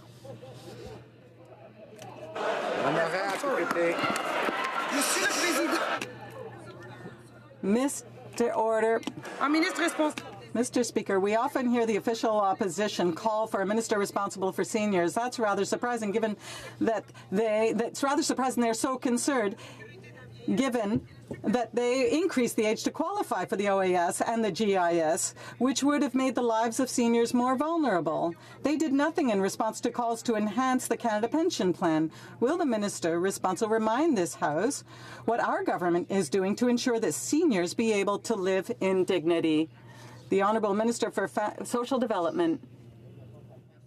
Thank you, Mr. Speaker. I would like to begin by thanking my colleague and congratulating her for her work on behalf of her constituents and seniors. The welfare of seniors is a priority for our government and the priority for our department. Since 2015, we have increased the GIS up to $1,000 for 900,000 seniors. We brought the age of eligibility for the OAS down to 65 in order to avoid 100,000 seniors living in a vulnerable and very poor situation. We want to ensure that our seniors are included in our economy. Mr. Speaker, yet another example of the Hamas terrorist regime in Gaza using a school run by the United Nations Relief and Works Agency to provide cover for a terrorist tunnel to use Palestinian children as human shields, though UNRWA claims it closed the school when the tunnel was discovered. Now, our Conservative government delivered humanitarian aid to Palestinians around UNRWA, but the Liberals insist on handing UNRWA millions, despite the risk to children, despite the curriculum of hate and terror still taught to children in UNRWA schools. Mr. Speaker, why? The Honourable Minister for Family, Children and Social Development. Mr. Speaker, I can assure you that we are very concerned by the current situation and the fact that there was a tunnel found under a school. All necessary measures are being taken. We are following this very closely. Mr. Speaker, in this environment, this kind of event can occur, but it is not a reason to condemn 30,000 staff and deprive children of a good education. Britland. Mr. Speaker, W5 exposed the disastrous impact open-net Atlantic salmon farms are having on wild Pacific salmon, spreading diseases like PRV and HSMI. First Nations along the BC coast are calling for the removal of open-net salmon farms from the wild salmon migration route. The Liberal government must remove these farms from the salmon migration route and transition this harmful industry to safe land-based technology. Will the minister listen to First Nation and his own DFO scientists? Honourable Minister of Fisheries. Mr. Speaker, I want to thank my colleague for the question. I had the chance to be in his province of British Columbia, where I met with some First Nations leaders this past weekend. We obviously understand and accept the legitimate concern that so many people have about these practices. That's why, Mr. Speaker, we've made unprecedented investments in science and the Ocean Protection Plan. That's why we're working with the government of British Columbia. I've had a number of very positive discussions with Minister Popham about how we can work together. Her report will come out, Mr. Speaker, next month, and we will work with her government to make sure this is done properly. Honourable Member for Sydney, Victoria. Mr. Speaker, on behalf of Minister Heritage, I made a fantastic announcement in Cape Breton last week. As you know, Mr. Speaker, Cape Breton has a vibrant, thriving art and culture industry. Our startup companies are taking off, and we made major investments on Friday. Can the Minister tell this House what great investments our government is doing, not only in Cape Breton, but across the country? Honourable Minister of Canadian Heritage. Well, of course, I would like to thank the member from Sydney, Victoria, for his question and for his work for creators in his writing. Through Creative Canada, we're investing in incubators to give creative entrepreneurs access to the tool they need to nurture their ideas. And we are proud to have invested $5 million in the new Cape Breton Centre for the Arts, Culture and Innovation, which will support creators and grow the cultural sector in the Atlantic region, the region that you know very well, Mr. Speaker. So this is great news, Mr. Speaker, and congratulations to my colleagues. The Honourable Member for Flamborough-Glanville. Mr. Speaker, something as significant as our Holocaust memorial that recognizes the catastrophic annihilation of 6 million Jews, along with countless others in our nation's capital, should be maintained year-round. The Liberals need to understand this is necessary to demonstrate our commitment to remember those whose lives were viciously snuffed out by Nazis in the Holocaust, as well as our dedication to never again. When will the minister just say yes and keep this hallowed landmark open year-round? The Honourable Minister of Canadian Heritage. Mr. Speaker, as all colleagues in this House, of course, we stand by the National Holocaust Museum and its importance because it commemorates the 6 million Jewish people as well as other victims that were murdered during the Holocaust. Our government is, of course, committed to building a more inclusive society, and the NCC is responsible for the day-to-day operations and management of the monument. And this decision was made by the National Holocaust Monument Development Council, along with the NCC. Thank you. L'honorable député. The Honourable Member for Pierre Boucher, Les Patriotes Verchères. Mr. Speaker, on Friday, the Catalan government declared independence and the Catalan Republic was born. This will be the 194th UN country. This declaration of independence was based on a democratic process, a peaceful process, and people voted 90% in favor. Canada has recognized several new countries that are now members of the UN, the Czech Republic, Ukraine, South Sudan, and even the Kosovo. But there seems to be two approaches, Mr. Speaker. Why will the Canada not recognize the new Catalan Republic? The Honourable Parliamentary Secretary. Mr. Speaker, Canada attaches great importance to its relationship with Spain. The situation in Catalonia is an internal situation for the Spain. Dialogue between Spain and Catalonia within their constitution is the process to follow. We are calling on both parties to resolve their differences peacefully, and Canada recognizes a united Spain. The Honourable Member for Pointe de l'Île. Mr. Speaker, it is absolutely shameful to see the Canadian government backtrack on its democratic principles when it comes to the self-determination of peoples. Today, Spain put a price on the heads of all independent members of the Catalan government that were legitimately elected by accusing them of sedition and rebellion. That's $100,000 of bail, that totaling $6.9 million. Will Canada condemn Spain for its repressive actions and its illegal attacks that are a breach of international law? The Honourable Parliamentary Secretary to the Minister of Foreign Affairs. Mr. Speaker, as I said, Canada attaches great importance to its relationship with Spain. The current situation in Catalonia is an internal situation for Spain. Dialogue between Spain and Catalonia within their constitution is still the best process to follow, and we call on both parties to resolve this issue peacefully. Canada recognizes a united Spain. The Honourable Member for Joliette. Mr. Speaker, Morneau Chapelle has a subsidiary in the Bahamas, and all Liberal members voted against a Bloc Québécois motion to tackle tax avoidance in Barbados. Strange. Morneau Chapelle works in the pensions sector, and all Liberal members have voted in favor of a retirement bill that benefits companies like the one belonging to the Minister of Finance. Strange. In the interest of transparency, Mr. Speaker, can all Liberal members owning shares in Morneau Chapelle please raise their hands? The Honourable Minister of National Revenue. Mr. Speaker, we are committed to fighting tax avoidance and tax evasion. Our government, over the past 2 years, has invested approximately $1 billion to fight tax evasion, and our plan is giving results. We're on the right track to recover $25 billion. We are also targeting 5 jurisdictions a year. We have transferred 627 cases to criminal prosecutions. We have effected searches that have led to 68 convictions. This is a priority for our government. The Honourable Member of Abitibi-Kamistamang for a point of order. Mr. Speaker, in answering a question, the Minister of National Revenue said that nurse practitioners could fill out forms, tax forms, but it's only certain nurse practitioners and not others, so I'd like to know if she made a mistake. I believe this is not a point of order, but rather a debate. Orders of the day.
Order.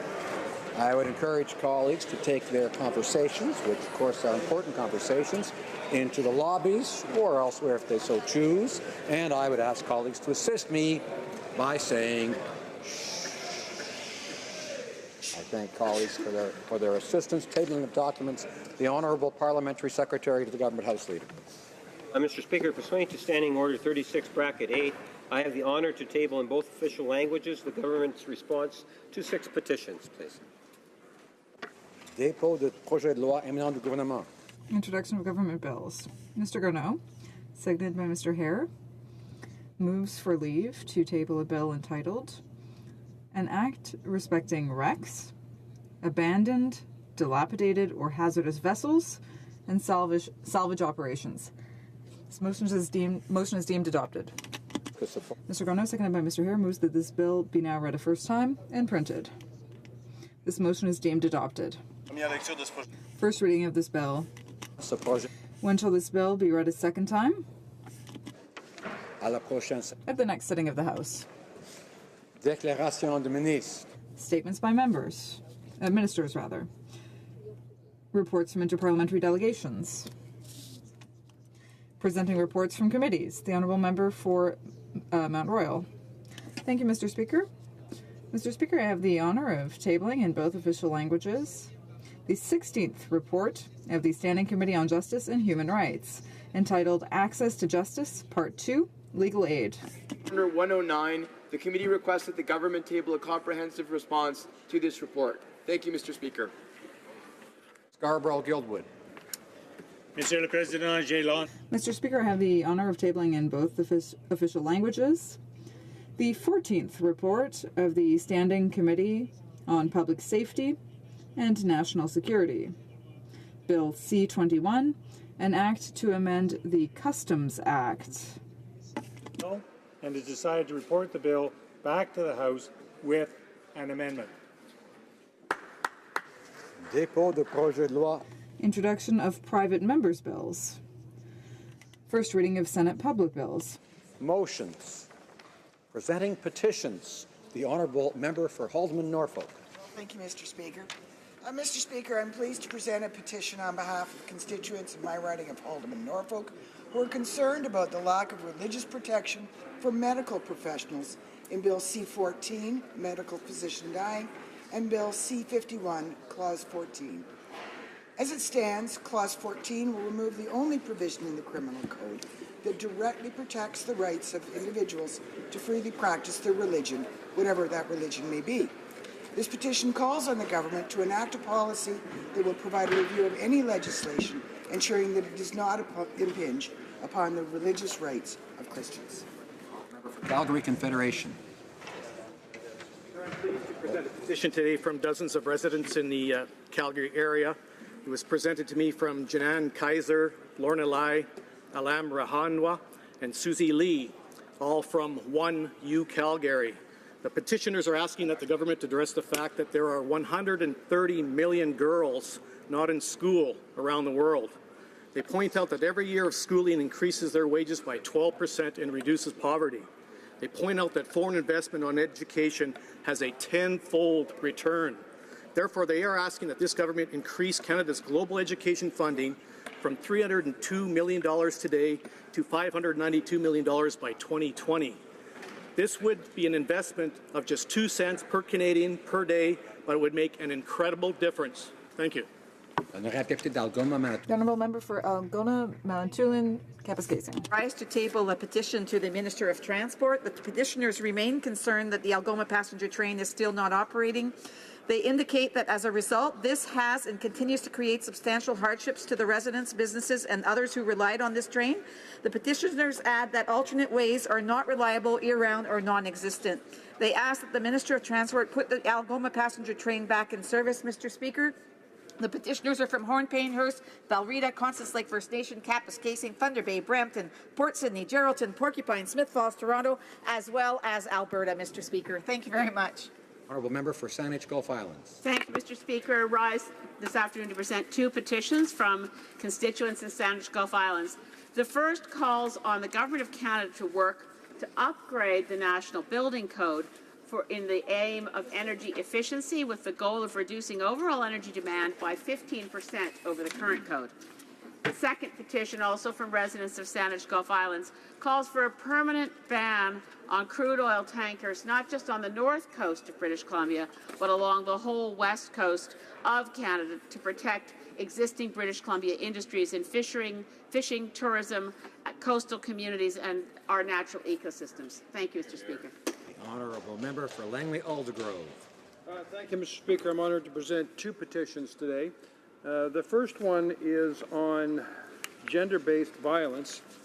It highlights the fact that discrimination against girls begins even before they're born, that people are using ultrasounds to determine the sex of the preborn child, and if it's a girl, the pregnancy is often ended. And in the world right now, there are over 200 million missing girls. They're calling on Parliament to condemn discrimination against girls occurring through the use of sex selection. The other one is on conscience protection, Mr. Speaker. There are physicians and nurses in Canada that are being forced through coercion to be part of assisted suicide and euthanasia against their will, and they're calling on Parliament to protect their rights of conscience. Thank you. Honourable Member for Sherwood Park, Fort Saskatchewan. Thank you, Mr. Speaker. I have a petition for my constituents that says the following, that a carbon tax forced on all provinces is not in the best interest of Canada. This tax will increase the price of everything. This tax will drive jobs out of the country.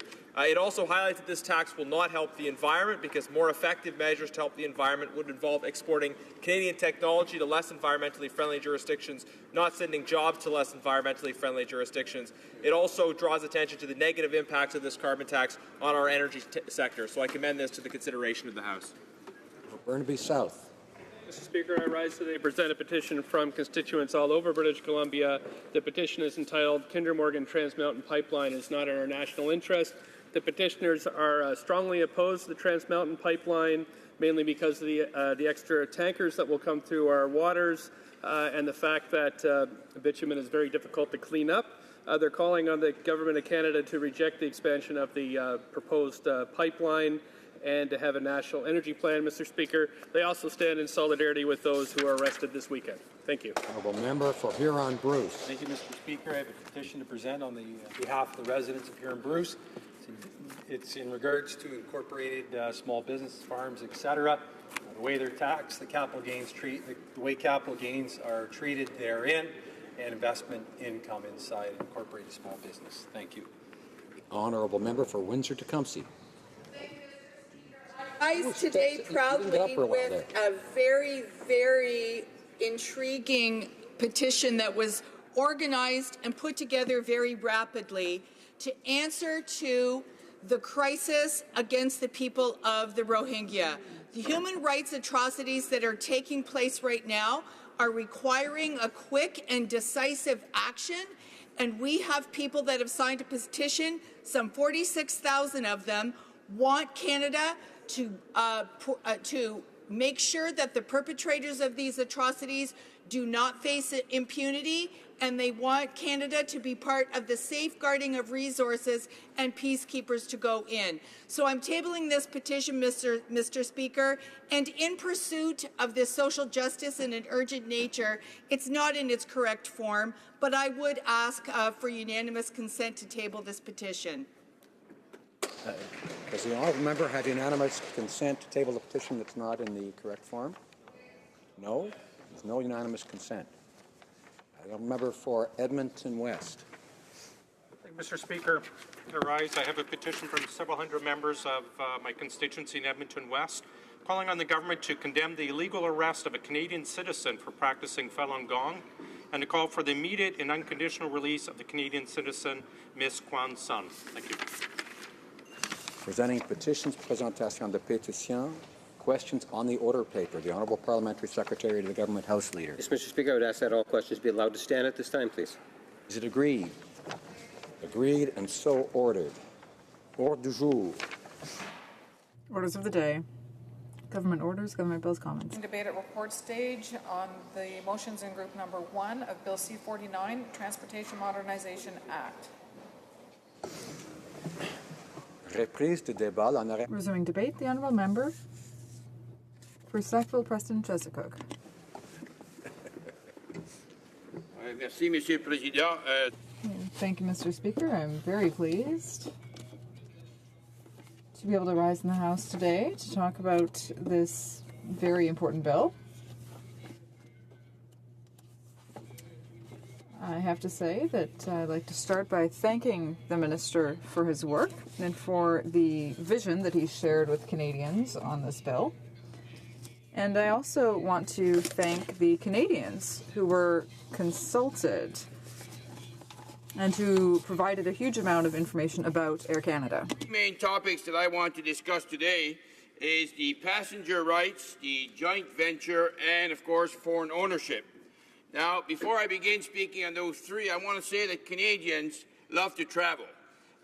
They travel for pleasure, but also for business. And when they do travel, they often mention certain areas that they feel that we must do better. And one, of course, is the cost. The cost is very high in Canada compared to many other countries, and that's an area we need to make some improvement. They also speak about their rights and ensuring that many things that they face that they will be recognized for. If it's simply delays, what is the reason behind the delay would be extremely important. And if it's overbooking, that's a different story altogether. So they're looking for improvement, if you want, in those areas. And it's obvious that this bill, C-49, will answer to many of those concerns. Now, as being a Member of Parliament for Sackville-Preston-Chesapeake, of course, in Nova Scotia, we have a fabulous airport in Halifax, which is a very important airport, if you want, full service in Atlantic Canada. And this airport generates, it's always important to remember the importance of these type of companies, if you want. It generates over $2.7 billion to the economy, which is extremely important for Nova Scotia.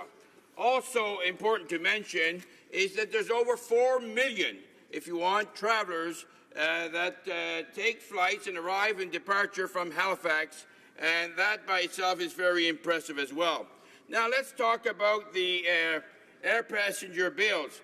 I mean, this legislation will bring forward very important issues that Canadians face and that we need to deal with. Consistency between airlines or carriers is extremely important.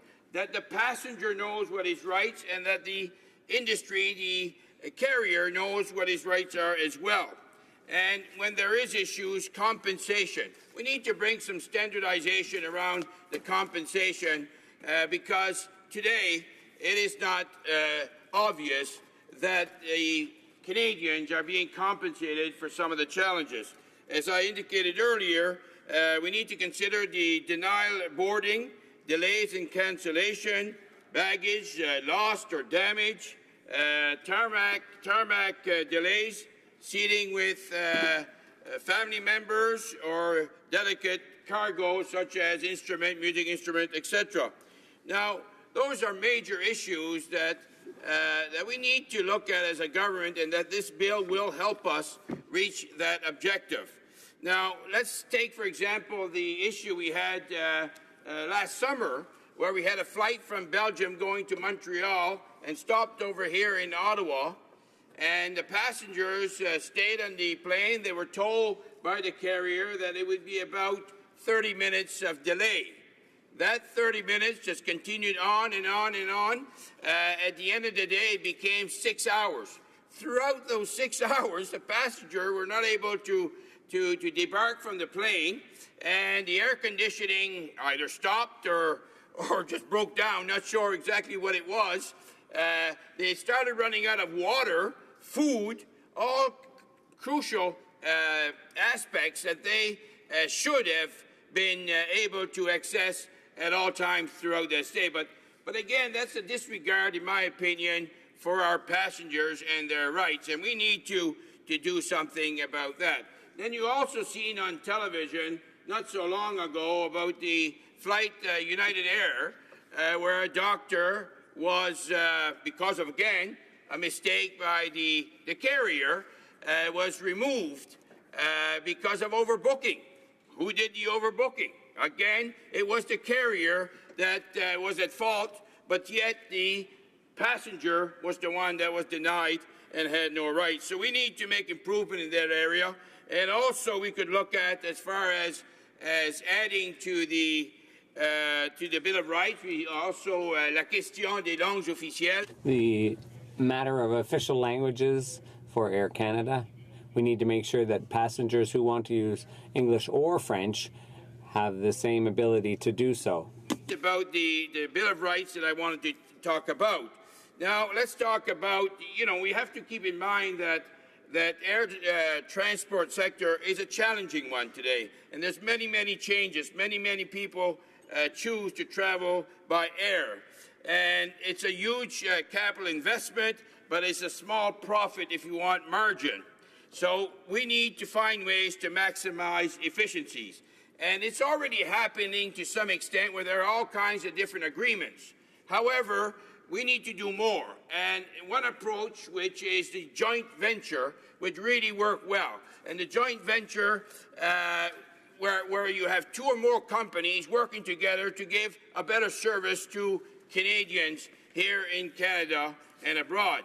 So, you know, the joint venture in Canada today, how it works is that you would have, if you want, a company or various companies wanting to amalgamate together to offer a better service. They normally had to verify with the commissioner to find out, which was more a commissioner on competition, if you want, and that was the main analysis being had. But we need to look at the wider benefits for Canadians.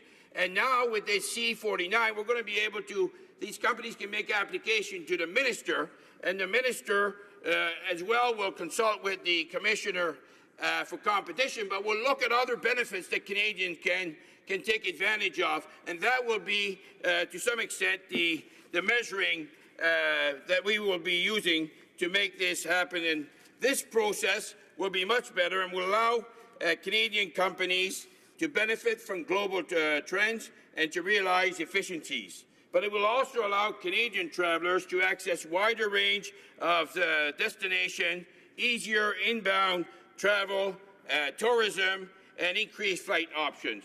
So that's another big piece of C-49 which will be very helpful. Finally, the foreign ownership.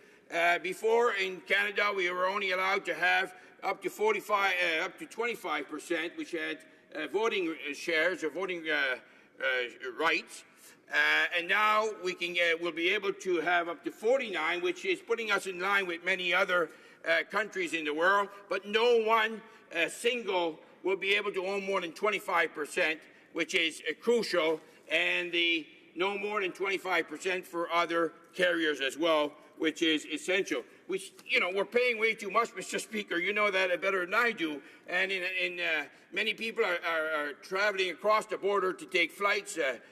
Blue Jet, I think, is one. Spirit, you can travel from Boston to Florida for $99. So we need to do better because there's 5 million people last year that traveled across across the border to take flights in the States. And we need to do better in that area, and we're well on our way with this new bill. So, Mr. Speaker, in conclusion, Canadian travellers is a priority to our government, and this new transparent process will allow us to see many changes. We'll see smaller airports, such as Atlantic Canada, Fredericton, PEI, Cape Breton, etc., will become more important, if you want, because there'll be more choices. We'll be able, by this joint venture, we'll be able to see more flights in smaller rural communities, lower fares, more choices, as I said, improved services and connectivity. So, Mr. Speaker, this bill is well in line, and I wonder why it's been so long in coming, because this is extremely important to make us more competitive and ensure that Canadians have better access and better transportation. Thank you, Mr. Speaker. Questions and comments. The honourable member for Bow River. Mr. Speaker, I appreciate my colleagues' enthusiasm for this particular bill. One of the things on the air passengers, as he's referred to, in the sense of changes to it, I wonder what he would think in the sense of the rights of passengers that would have on the plane. It's setting up a policy here that talks about somebody else establishing after an event what the reasons for it and compensation. With the Bill of Rights that have in the United States and Europe, there are set standards when certain things happen that passenger knows that they will receive compensation for, but it's silent on that one, especially when it talks about defining after the event what's caused it. So I wonder if the honourable member might want to respond to that particular issue with this piece of legislation. Thank you, Mr. Speaker. The honourable member for Sackville, Preston, Chesapeake. Thank you, Mr. Speaker, and thank you, my colleague, for the question. The Bill of Rights is extremely important. There's no question about it. But this is one step at a time, one block at a time. Right now, we're creating some implementation regulations. We're going to look at standardizing and finding exactly what compensation. That's the next step. And I'm glad you're asking, because that next step should have been done 10 years ago or 9 years ago or 8 years ago, and it hasn't been done. So it's about time it's being done, and our government will move forward to get that done. Thank you. I remind my honourable colleague to address his comments to the chair, because when we say you or you're, we're referring to the speaker. I don't think he meant the speaker in this case. The honourable member for North Island Powell River. Thank you, Mr. Speaker. And through you, Mr. Speaker, I would like to ask this member a few questions. You know, like the member, I also represent many regional and small airports, and I have serious concerns about this bill. I'm just concerned about the fact that this bill will pass the passenger security screening to small regional airports rather than increasing funding for CATSA. And at the same time, by imposing the cost recovery principle on these small airports, they will simply not be able to offer international flights. These are serious concerns. Can the member please tell us a little bit more about these concerns and what those impacts will be on small airports? For Sackville, Preston, Chiswick. Thank you, Mr. Speaker, and thank you, my colleague, for the question. Again, as we move forward, right now, many of these small airports are not being used, and the efficiency behind the traveling is not very good. If I look, I believe Air Canada just changed some flights from here to Halifax, and they have to stay overnight because there's no flight before the next morning. So again, these small airports, we need to find ways to make them viable, and we need to find ways, and the only way to do it, I believe, is to create opportunities funding through foreign investment or joint ventures. Those are ways that will create more prosperity and investment and make things better in small rural communities. For Saanich, Gulf Islands. Thank you, Mr. Speaker. To my honourable colleague from Sackville, Preston, Chesapeake, I also have a really important airport in my riding. It's smaller than the Halifax International Airport, but it's the Victoria International Airport. It's a superbly run airport. But one of the things I've discovered, of course, is that the Airport Authority handles some things Transport Canada regulates, but in between is this entity of NAVCAN. And I've been very distressed to discover that it's been several years since NAVCAN removed the supervisors for air traffic controllers. NAVCAN doesn't have a single inspector of air traffic controllers who's ever worked themselves in civilian air traffic control. And there are significant issues of concern to air traffic controllers in my riding. And I wonder if the honourable member has heard any similar concerns from air traffic controllers in the Halifax area. A member for Sackville, Preston, Chesapeake. Thank you, Mr. Speaker. I did not hear of any specifics in my region concerning the traffic control, but it is, I've heard it before, and it's an issue that we need to make sure that we keep in mind as we move forward on this bill. There's always, as I said, this is a first step. There's other steps to follow, and I believe we'll be able to capture some of those issues as we move forward. Thank you, Mr. Speaker. Resuming debate, the honourable member for North Island, Powell River. Thank you, Mr. Speaker. Today I rise to speak on the report stage of Bill C-49. This bill covers a range of amendments to the transportation sectors. Mr. Speaker, during my campaign I heard loud and clear from many of my constituents that people were tired of omnibus bills from the previous government. There was an increased desire for accountability and transparency. Sadly, yet we here are again discussing another omnibus bill moving through this House with amendments to 13 acts without giving parliamentarians adequate time for debate. Because of the broad range of topics in this bill, I will keep my comments to air transportation, the CATSA Act, and will quickly touch on marine transportation. As many do in this House, I fly often. Over the last several months, we have seen stories of people being dragged off planes, stalled on the tarmac, having to call emergency services. Too often, settlements are swept under the rug, and the industry goes on business as usual. Well, I think Canadians are fed up. They are tired of waiting on the tarmac endlessly and tired of overbooking. The NDP introduced a bill that clearly set out the steps needed to establish a passenger bill of rights. The Transport Minister supported our bill and could have followed our example in introducing concrete measures to protect airline passengers. It could have included things like when a flight is canceled, the airline must offer passengers the choice between a full refund and rerouting under comparable conditions. Air carriers that fail to comply with this rule must pay $1,000 in compensation to every passenger in addition to the refund. If an aircraft is held on the ground for more than 1 hour, the airline must provide passengers with adequate food and drinking water and other refreshments. For each additional hour during which the airline fails to comply with this rule, it must pay each passenger $100 in compensation. We are also asking the government to implement protection measures immediately instead of delaying them until 2018.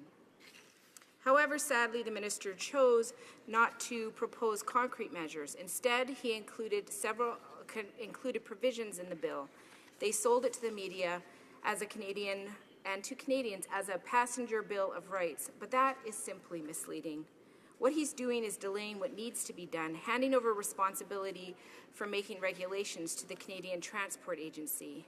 When the CTA enact inadequate regulations, it will give the minister a way out. That is not the political leadership Canadians expect. What is disappointing is the Liberals rejected our amendments without studying them, folding under pressure from the airlines. Yet the facts are clear. Flights subject to the European regulations have a cancellation rate of 0.4%, 4 times lower than flights subject to the current Canadian regulations. We've seen this government continuously abdicate its responsibility of airports. While the federal government doesn't manage them directly, it is up to the government to ensure strategic vision, especially in a country as large as Canada. This vision must include every single size airport from Pearson to the local airports in my riding.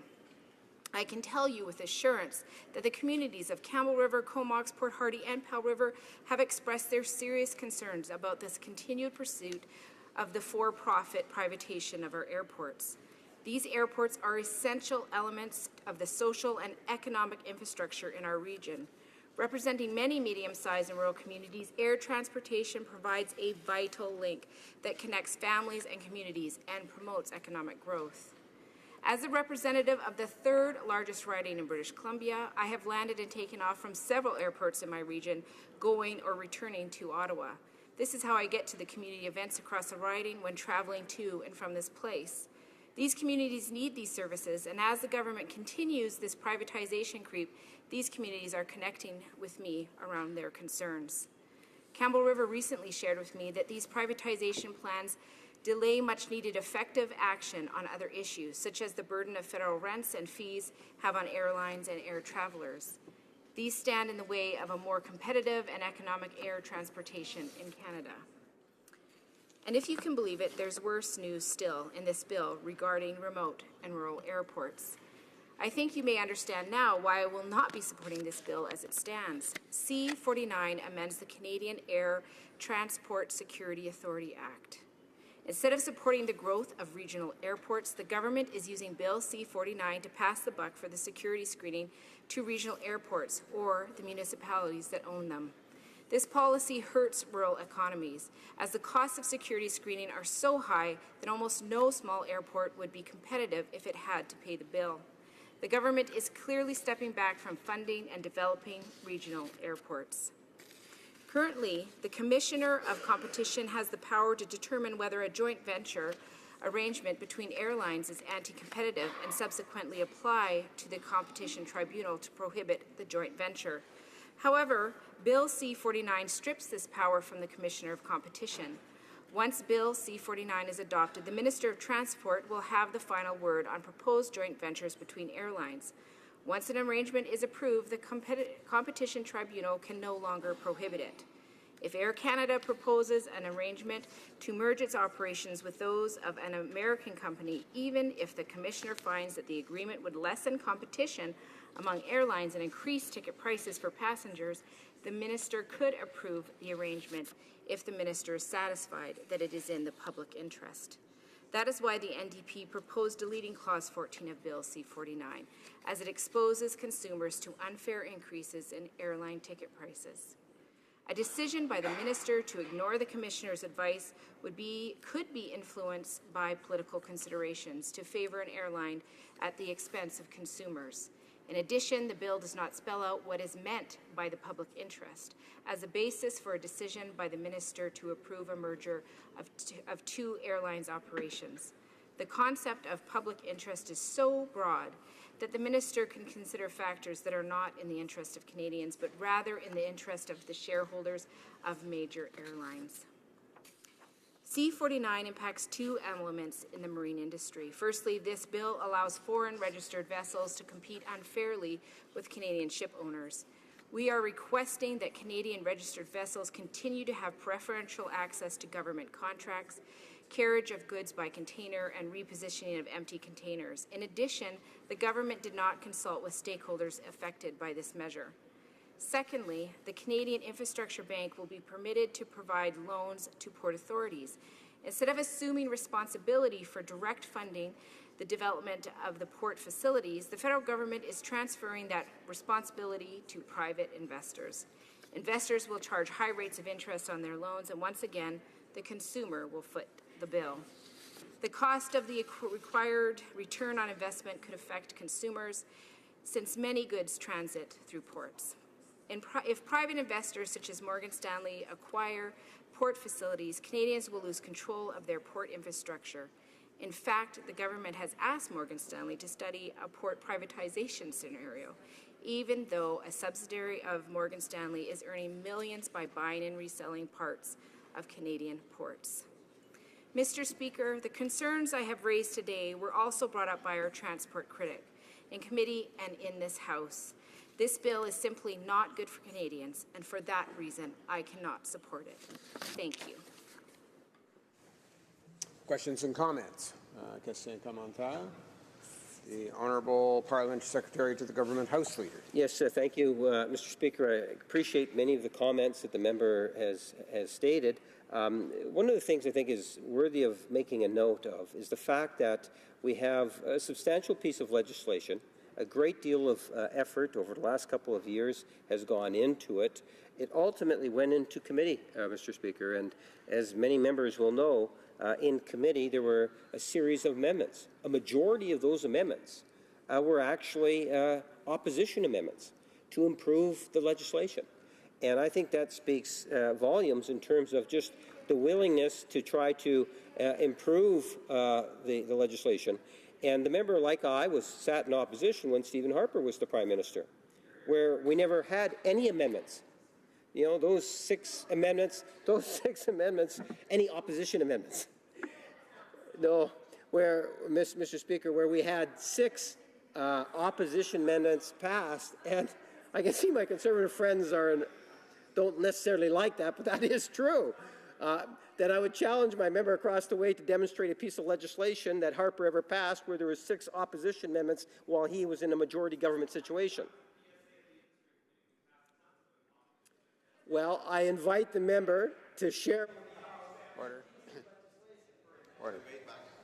Order. We have some other debate going on here that's not necessarily directed to the chair. I'd encourage honourable members to, first of all, perhaps listen while other members have been recognized and are arguing their points here in the House, and then they'll have an opportunity to respond perhaps in another segment of questions and comments. The honourable member for North Island, Powell River.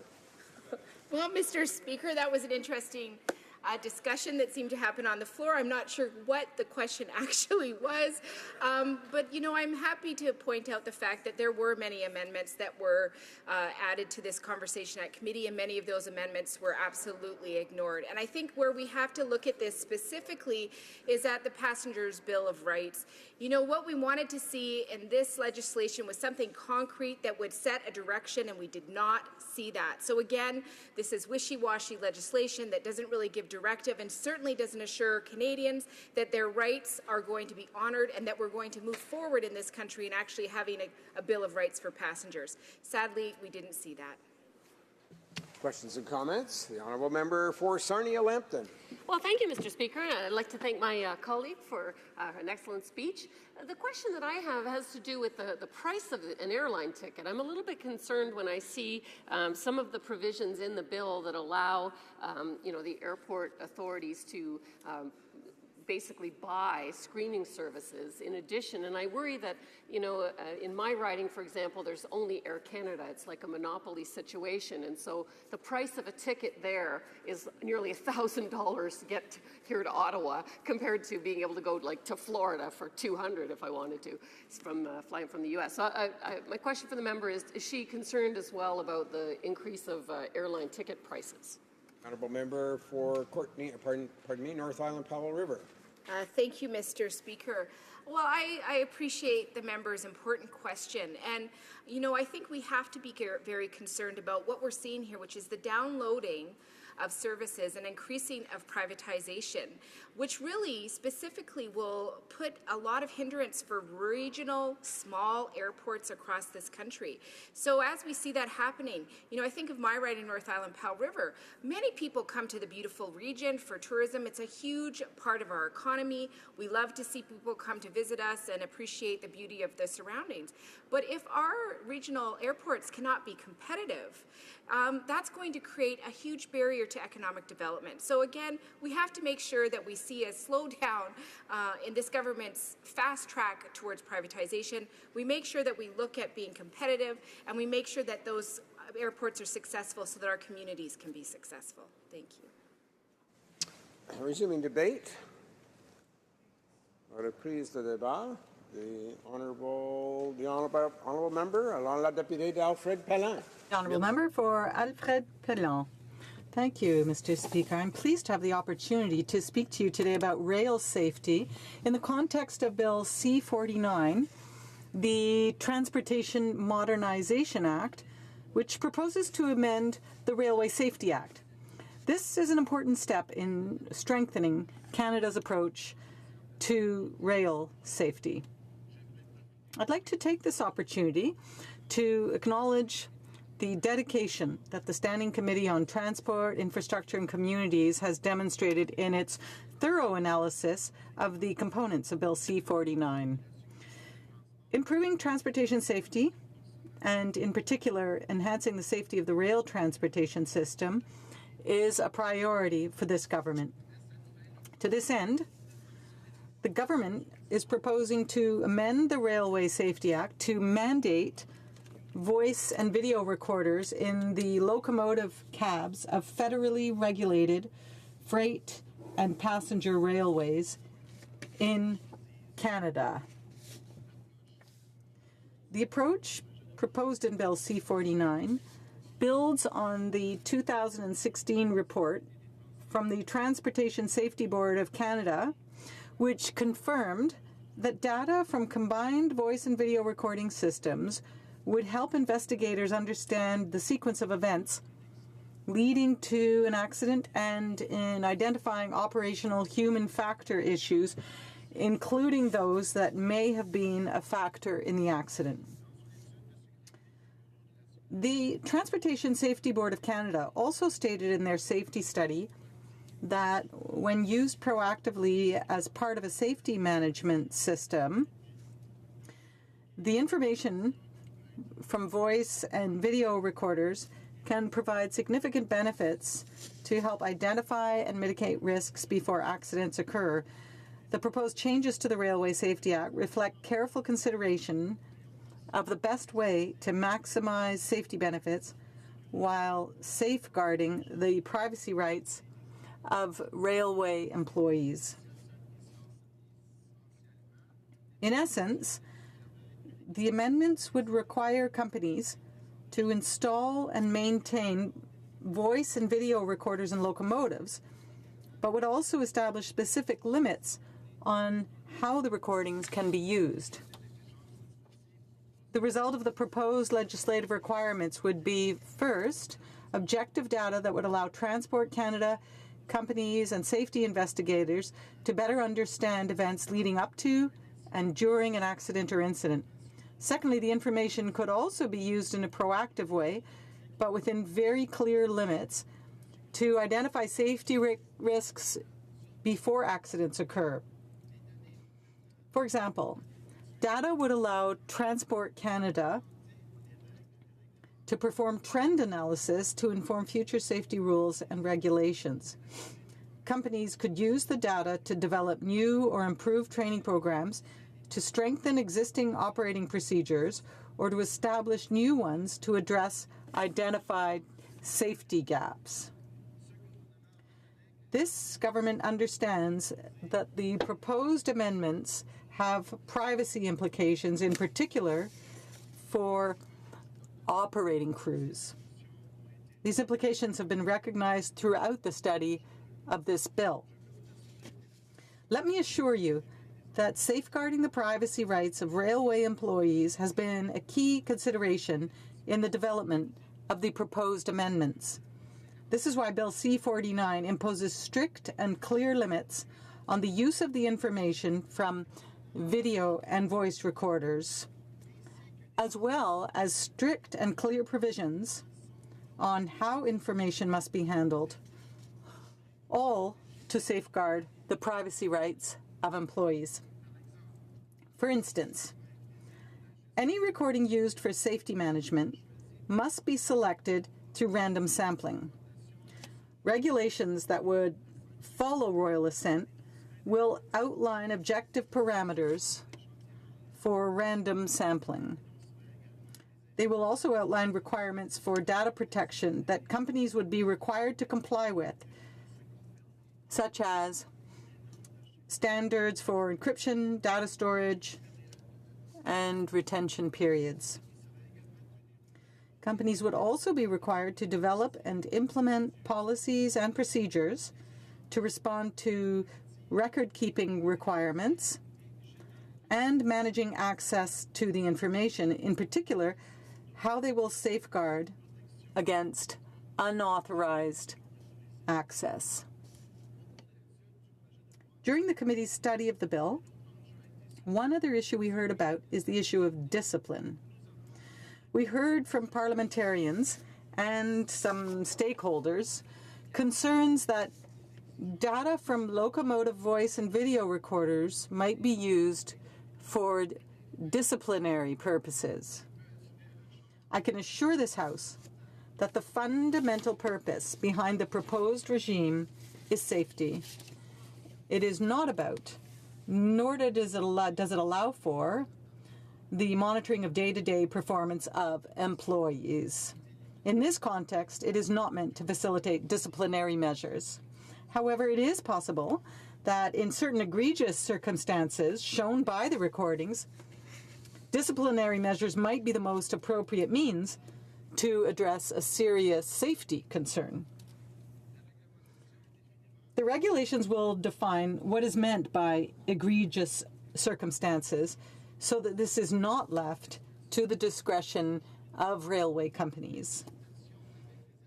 Consultations with stakeholders, including individuals, companies, unions, and other interested parties, will be an integral part of building the regulations to ensure that we get this right.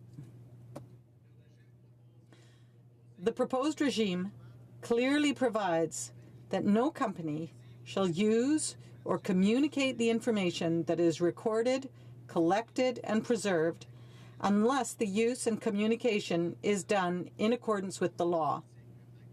As is the current practice, Transport Canada would conduct inspections and audits to monitor compliance with legislated and regulated requirements.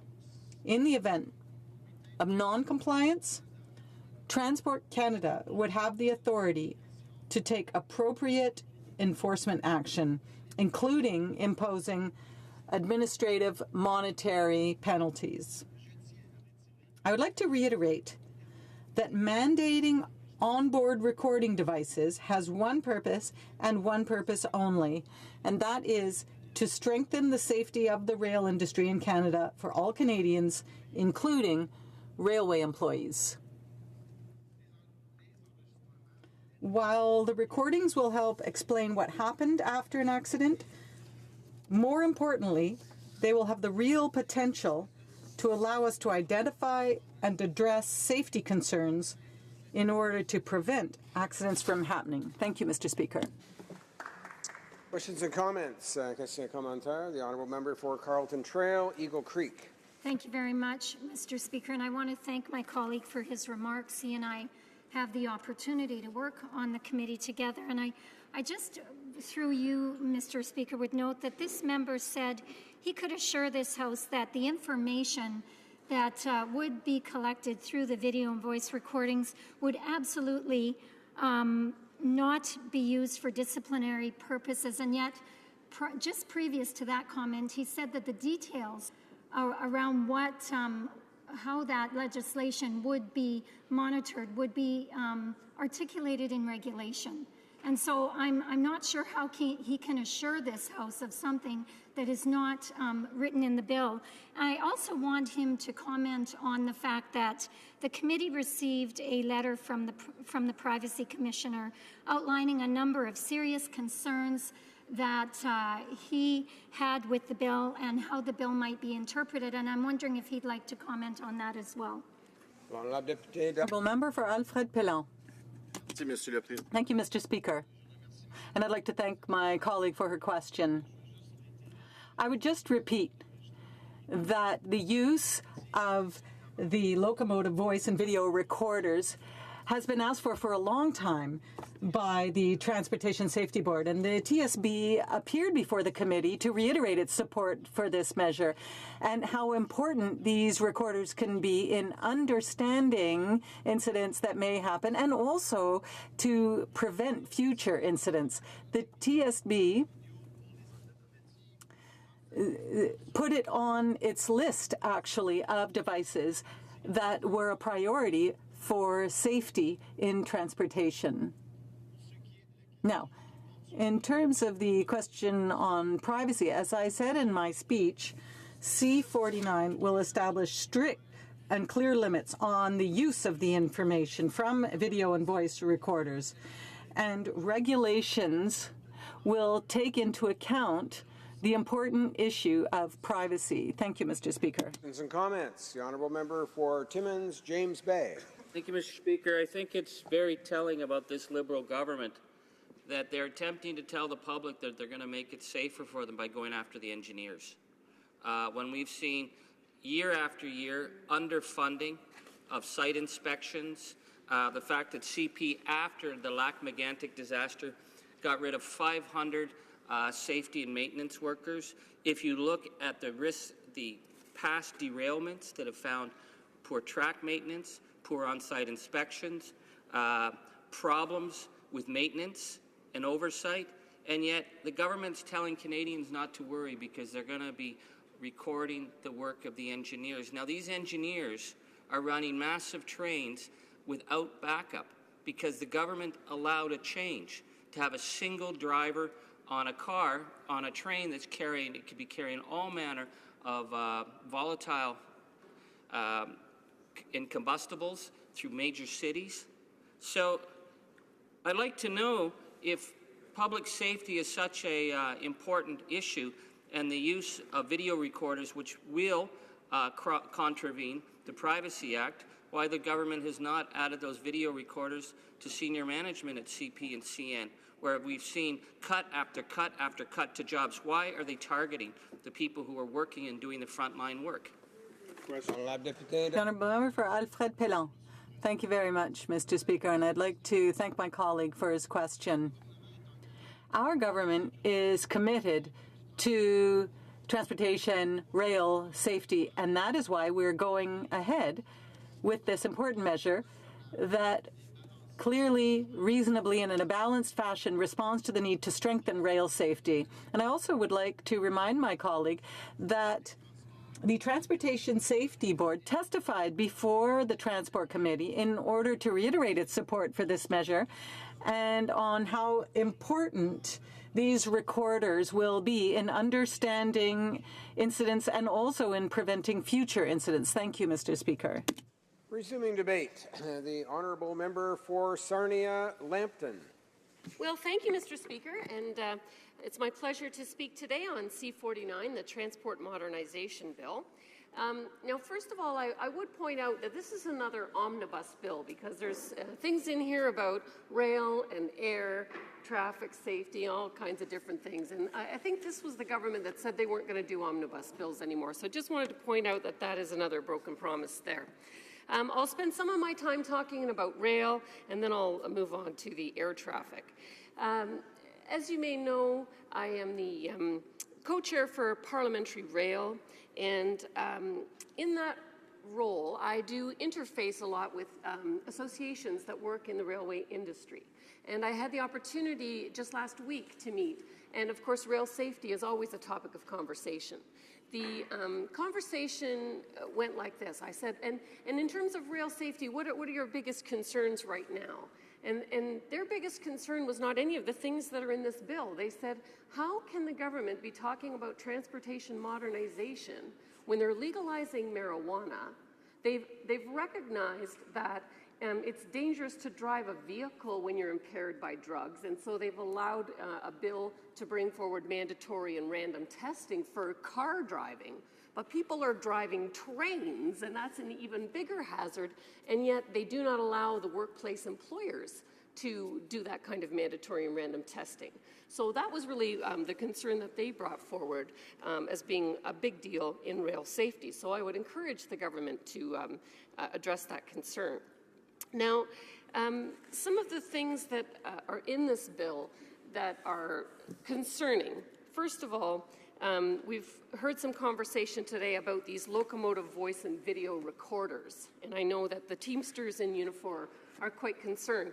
And I'm concerned myself because I just heard the last member who delivered a speech say these things would not be used for disciplinary action, and then went on to say, but if it was an egregious enough thing, then perhaps that would be the right thing to do. And so obviously there is potential for it to be used like that. I know that the Privacy Commissioner has raised a number of concerns, and none of those things appear to be addressed in the bill.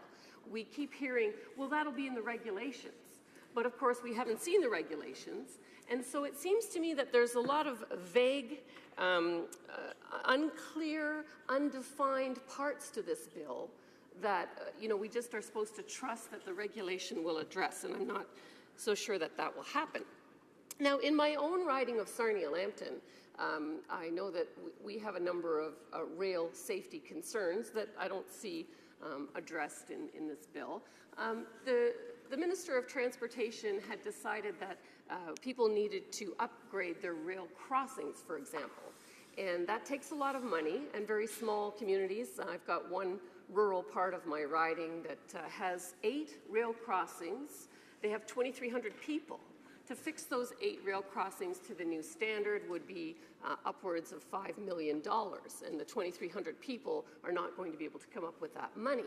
And with the Liberals being so far behind on their infrastructure spending, they really wanted to modernize, and they really cared about rail safety. I would have imagined that they would be spending a lot of money in updating the rail crossings across the country, because we know that that's a huge place that money needs to be spent. Another opportunity that was missed would have been to do the high-performance rail we've been talking about between Quebec and Windsor, and there's zero money in the budget for that. So while there's a lot of, ideology in this bill, there's really no follow-up action in terms of the infrastructure spending. Now, if I would talk about one other thing, I have CF Industries in my riding, and this is a company that makes fertilizer. And I'm aware that Fertilizer Canada actually appeared at committee to testify about this bill and to express their concerns, because there's a long-standing principle in the rail business called the common carrier principle. And it actually is a principle that shipping companies can't discriminate or refuse service on the basis of the type of good. Now, one of the things that's used to make fertilizer is ammonia. And in the history of the rail industry, they've not had any incidents with ammonia. But because this bill is bringing exclusions that would impact the fertilizer industry, that will drive them to change to a different mode of transportation, such as trucks, which would mean 4 times as many vehicles traveling with a higher incident rate of collision, and so that actually increases the risk to the public rather than reducing the risk to the public. So again, although this bill is supposed to be about bringing more rail safety, in fact, it's doing the opposite.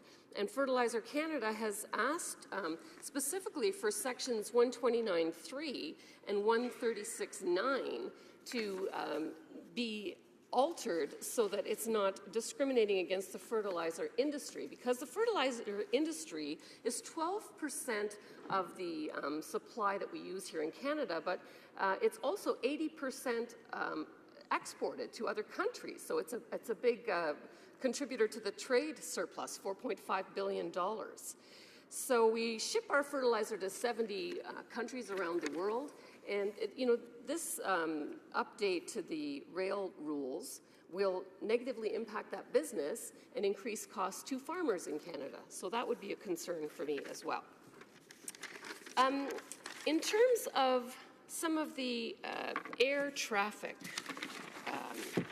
changes in this bill, the air passenger rights regime, certainly I've spent about 30 years, maybe 35 now, traveling around the world. So I've certainly experienced all the outrageous things that can happen to passengers, including delays, cancellations, lost or damaged baggage. I actually had a flight recently on an airline, which was not a Canadian airline, I'm happy to say, but my bag arrived with the corner torn right off, and I had to actually replace the luggage myself, and there was no compensation for me on that one. So not sure that this, although well-intentioned, will be able to be easily implemented, because for every claim for compensation, for cancellations, etc., you'll have to determine, was it the airline's fault? Was it the government agency's fault? Was it weather fault? And so that's a huge administrative burden, and usually administrative burden means increased cost.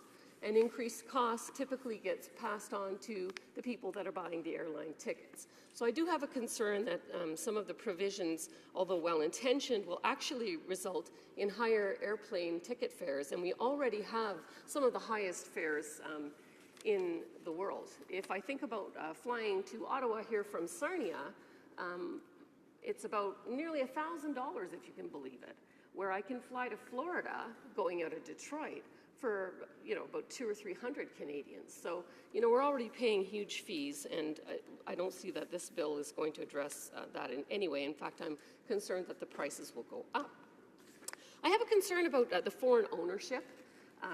Foreign ownership increased to 49%.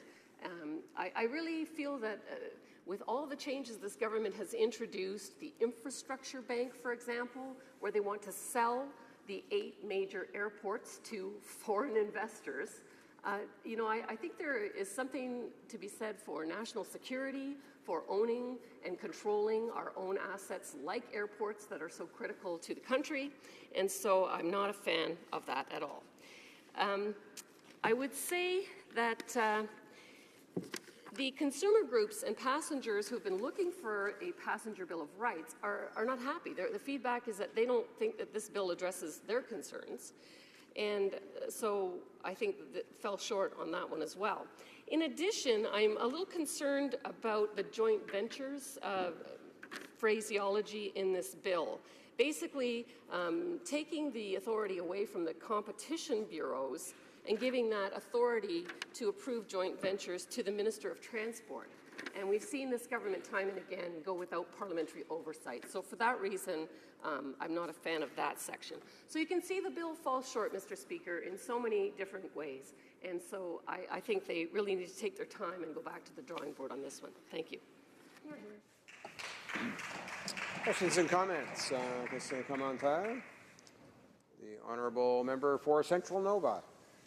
Thank you very much, Mr. Speaker. One of the themes that I keep trying to hit on, being from the eastern part of our country, is that Bill C-49 changed in a fairly dramatic way the rules around transportation on freight rail. Under a different iteration of legislation that dealt with the transportation on freight, Bill C-30 previously, it dealt only with the ability for shippers of Western Canadian grain to move product up to 160 kilometers. And that was in response to some unique circumstances that arose in 2013. One of the things that we've seen in Bill C-49, by contrast, is a shift towards long-haul interswitching. This different regime would see the ability of shippers in different industries in different parts of the country to take advantage of a new regime that simulates competition around the negotiating table and gives a remedy to captive shippers to make sure that they can get a market price. My question for the honourable member is whether she supports the expansion towards long-haul interswitching, which serves different provinces and different industries, including Ontario. Member for Sarnia-Lambton. Thank you, Mr. Speaker, and I'd like to thank the member opposite for the question. Certainly, the ideology of the long haul is one thing, and I would not be against that. But the number of exclusions that exist in this bill make it so that nobody can actually take advantage of those. It used to be under a previous bill that the Conservative government had brought in that the concerns of the Western grain farmers were actually addressed. I believe it was C-30 at the time.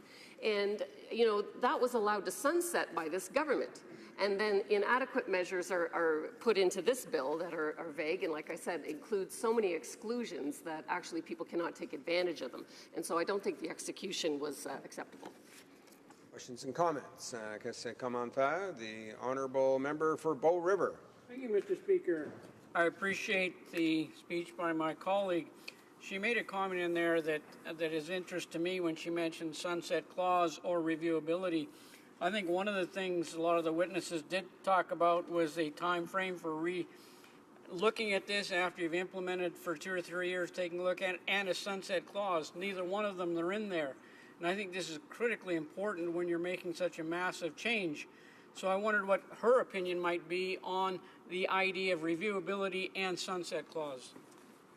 Member for Sarnia-Lambton. Well, thank you, Mr. Speaker, and I'd like to thank my colleague for the question.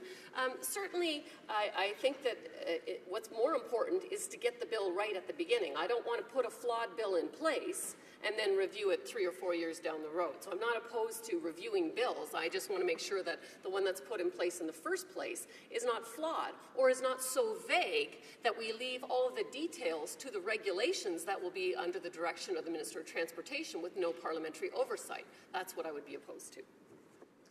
Comments? The honourable member for Nepean. Thank you, Mr. Speaker. The honourable member mentioned a small town in a riding which has got 5 rail crossings. So like hers, Mr. Speaker, my riding has got 6 railway crossings, only riding in the city of Nepean. And for us to have the grade separation, the total budget requirement is in the range of $500 million.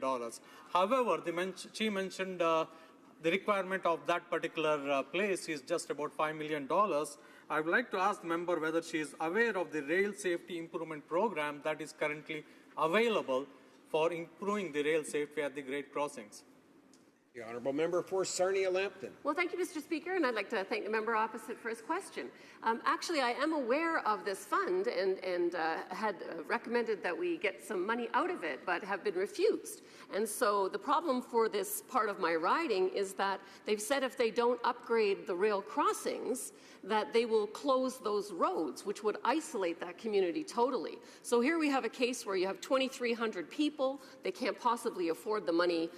The government has refused to give the money. And I don't understand why the government's refused to give the money when, you guys, Mr. Speaker, the member opposite and his party are so far behind in their infrastructure spending. I'd be happy to help them out. We're very good in Sarnia-Lambton at executing projects, and I certainly spent 32 years in engineering and construction and can tell you that they could spend that money and help the Liberal government spend the infrastructure money, which I believe was the whole point of going into deficit in the first place. Thank you, Mr. Speaker.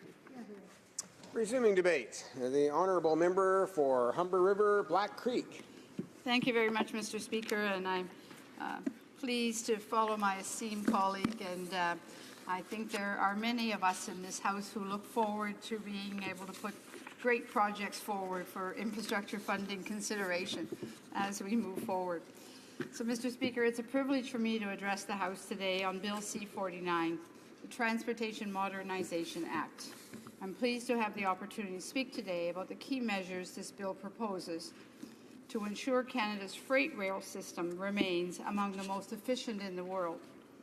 As the chair of the Standing Committee on Transport, Infrastructure and Communities, I want to thank all of the committee members for their diligent work in reviewing this important legislation. I think the cooperation we had from all parties at the table in reviewing C-49 and ensuring that it was the best that it could be at committee was a real tribute to the members that were there, and everyone's cooperation was very much appreciated. And as a result of that spirit of collaboration, the amendments to the bill will strengthen Canada's freight rail policy framework and maintain the delicate balance that Bill C-49 is meant to achieve. Mr. Speaker, our freight rail system is a critical component of the Canadian economy. It directly creates and sustains thousands of Canadian jobs while connecting Canadian businesses to international and domestic markets. Over $280 billion worth of goods move through our rail system every single year, underscoring its major contribution to our economic well-being and something that is very much taken for granted by others. Canadians are dependent on a reliable rail system to move their products to market across this vast land. A guiding principle for our legislation has been to sustain the commercial orientation that has allowed our system to rank among the most efficient and Canadian rates amongst the lowest in the world. Canada's economic growth and future prosperity is dependent on preserving this national advantage that we have. It is for this reason that in May 2017, the government introduced Bill C-49 to support a transparent, fair, and efficient freight rail system that would meet the long-term needs of Canadian shippers and facilitate trade and economic growth for the benefit of all Canadians.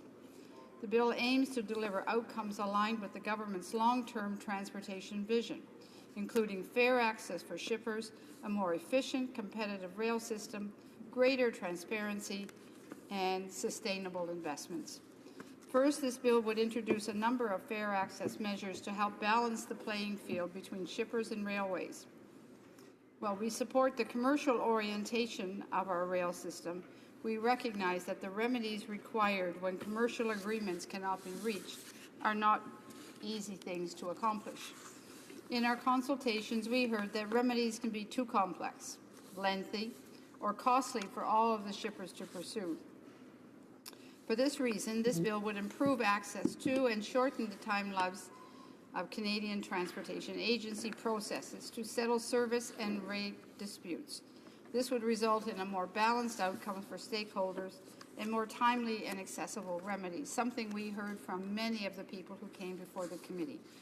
Governments continue to have very extensive form filling out and applications here and there that makes it very difficult for a lot of people when they're trying to get their processes and achieve their goals. This legislation will also provide clarity to shippers and railways by defining what adequate and suitable rail service really means. In our consultation with freight rail stakeholders, we often heard about uncertainty regarding a railway service obligations. Bill C-49 would clarify that a railway has to provide shippers with the highest level of service that can reasonably be provided in the circumstances, taking into consideration various factors, including the railway's obligations under the Canada Transportation Act, which would be a major help to all of the shippers. This bill would strengthen competition to help create a more balanced and also efficient freight rail sector by introducing a new competitive access measure called long-haul interswitching. Long-haul interswitching will give captive shippers across regions and sectors of Canada access to a competing railway at a rate set based on comparable traffic. The committee has proposed adjustments to long-haul interswitching that would provide captive shippers across sectors in British Columbia, Alberta, and northern Quebec with access to a remedy. These changes would maintain the long-haul interswitching's important balance between giving shippers competitive options and preserving network investment and efficiency for the benefit of all shippers.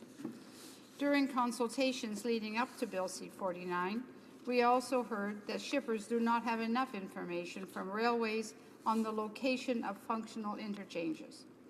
To address this concern, Bill C-49 would require railways to list their interchanges. Railways would also be required to provide advance notice of their plans to remove an interchange from this list, something that can have a tremendous impact on the shippers and on the local communities. The committee has proposed to extend the notice period from 60 to 120 days to allow shippers sufficient time to file and obtain a level of service ruling against the removal of an interchange, if necessary. As well, the committee has proposed an amendment that would require railways to notify the agency of an interchange removal to ensure that shippers' concerns are adequately considered and reviewed. Furthermore, Bill C-49 would greatly improve transparency throughout Canada's freight rail system. The availability of accurate and timely information is necessary to ensure the effective operation of a commercially oriented rail system. This bill would require railways to provide service and performance information on a weekly basis, in line with what they provide in the United States about their American operations. This information would be made publicly available to all freight rail stakeholders on the Canadian Transportation Agency's website. As well, railways would be required to provide rate data to Transport Canada, which could be shared in aggregate form with the shippers. This rate data will also be used by the Canadian Transportation Agency to help calculate long-haul interswitching rates. The committee has proposed amendments also that would ensure this data is provided in a more timely way to all rail stakeholders. The changes would require railways to begin reporting on service and performance metrics in 180 days rather than a year, and would require railways to submit metrics 5 days after each reporting period rather than 2 weeks. Furthermore, the committee has proposed that the Canadian Transportation Agency to publish the data on their website within 2 days of receiving it. Finally, Bill C-49 would help encourage investment in the freight rail system that is critical to encouraging its long-term growth. For example, the bill would modernize the maximum revenue entitlement regime by making adjustments to incentivize hopper car investments and reforming its methodology to better reflect individual railway contributions. As well, the bill would relax Canadian National Railway's majority shareholder ownership limit to facilitate investment in a network that is critical to Canada's economic performance. The committee has introduced a minor technical amendment that would make this change effective upon royal assent, allowing CN to more easily attract capital from its majority stakeholders. Mr. Speaker, Bill C-49's measures would position Canada's freight rail system to compete globally for years to come. The proposed amendments that the committee has made will advance our government's goal of strengthening fair access, efficiency, transparency, and very importantly, investment in Canada's freight rail system. Thank you very much, Mr. Speaker. Questions and comments? I guess they come on to the honourable member for, I was going to say High River, the honourable member for Foothills. Thank you very much, Mr. Speaker. I appreciate the opportunity to stand up, and thank you very much to my colleague for her question as well. And one thing that she's for her speech, but one thing that raised some concerns with me in her presentation was that she said the government spoke with freight stakeholders. My concern is that they didn't speak with stakeholders from the agriculture sector.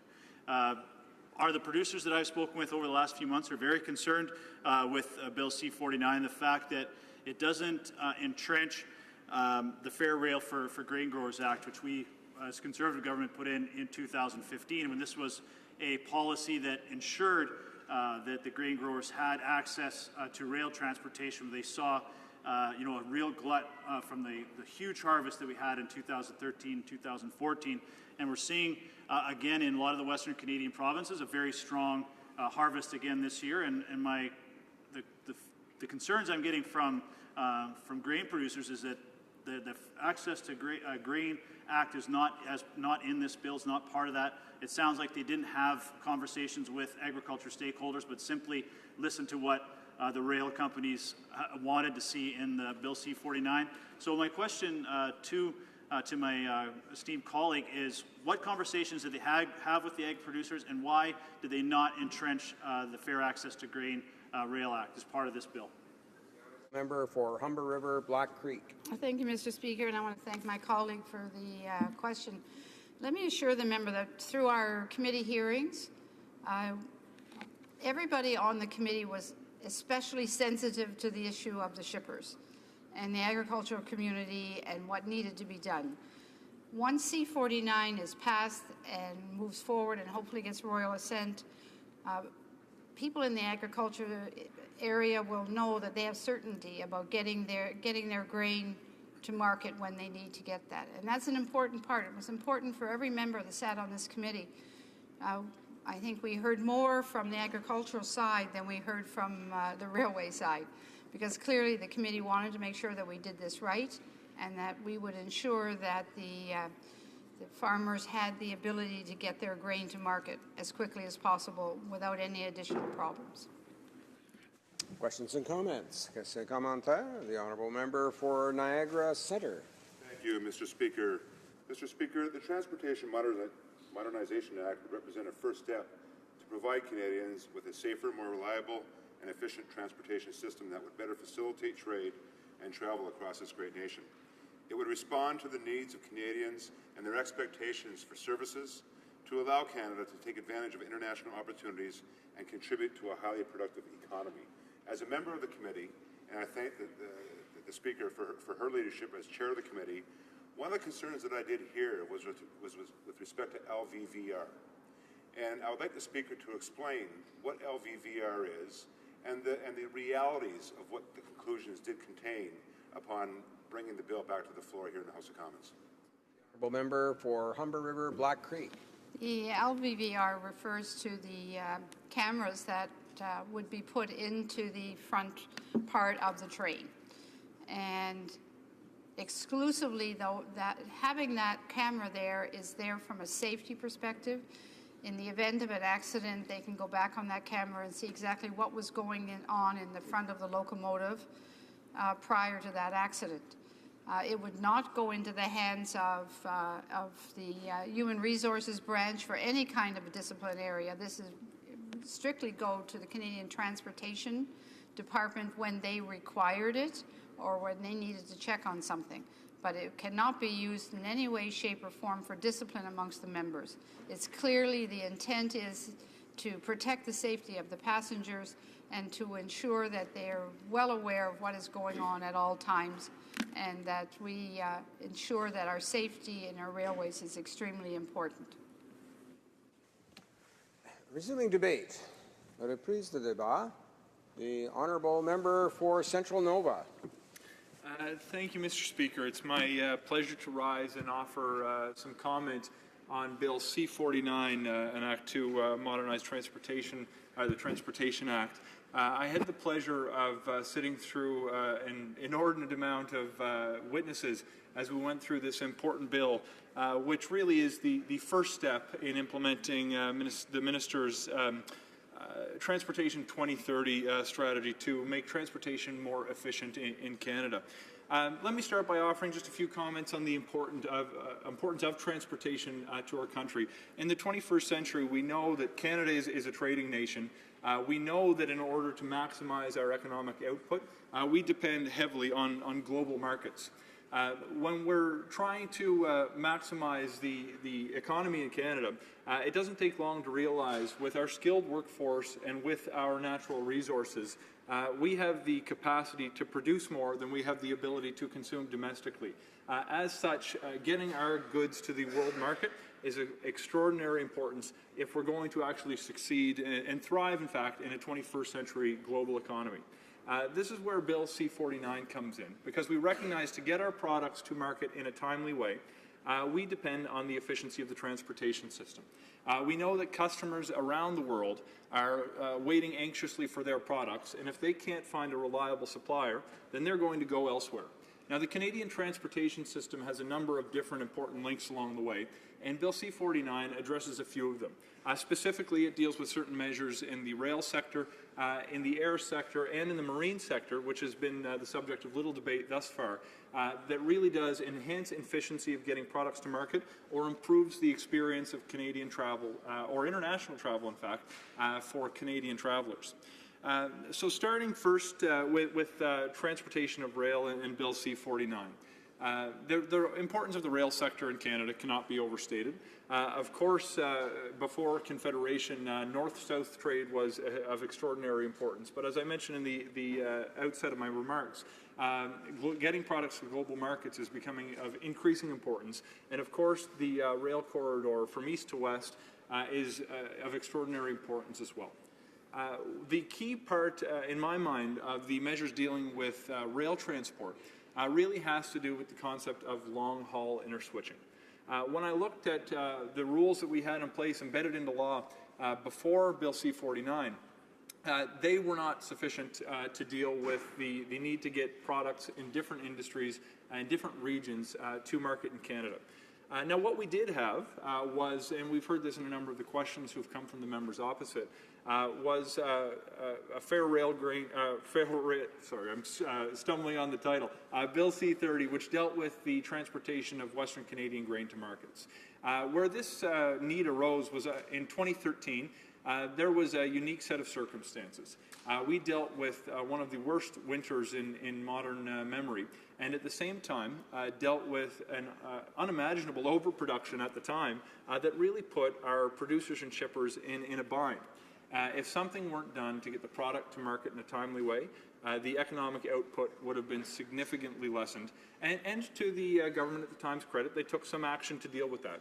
And they implemented a system that simulated competition where there was none. You see, in Canada, it doesn't take long to realize that when we're dealing with rail transport, we're dealing with many captive shippers. There's essentially a duopoly in Canada with two major Class 1 railways, but in fact, for many shippers, there's only one option. If you're living in the northern prairie provinces, you don't always have access to competition, which can drive rates up. What the measures in the previous legislation did was said, you know what, if you're within 160 kilometers of an interchange point, we're going to allow you to essentially treat the monopoly holder as though they're competing, and you can create a bargaining circumstance around the table where there was none. In fact, it wasn't used all that frequently, but we did hear testimony from witnesses that it made a difference at the time. But there's a key problem with that short-term fix that was needed at the time. It didn't consider that the Canadian economy depends on more than Western Canadian grain. It did some good things for that industry in that region, but it did nothing for forestry, it did nothing for mining, and it did nothing for provinces like Ontario, Quebec. Of course, where I'm from in Nova Scotia, we don't necessarily have the same problem with not having the Class 1 railways presence.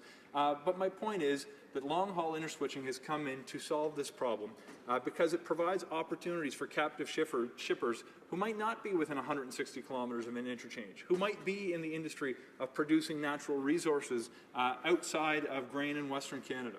What this does is provides an opportunity to simulate a competition around the table for so many different producers, and this is a very important thing. In addition to this significant change in the way that products can be transported on Canadian railways, we see a number of measures that were implemented in Bill C-49 to recognize that, you know what, shippers sometimes have a tough time getting their products to market. We see reciprocal penalties. Previously, there was no remedy necessarily for a shipper whose service obligations weren't being met by the railway. In this instance, you can imagine the brand recognition that it does, and the cost of having goods waiting to get to market and having no way to transport them. And now the penalties cut both ways, and it encourages everyone to meet their obligations to ensure that goods get to market. We also see a definition of adequate and suitable service. We're seeing enhanced data disclosure. We're seeing that the maximum revenue entitlement has been retained. We're seeing efficiencies embedded into the arbitration process, which creates the equivalent of a small claims process for disputes of less than $2 million. We're seeing agency authority to regulate service level agreements going forward.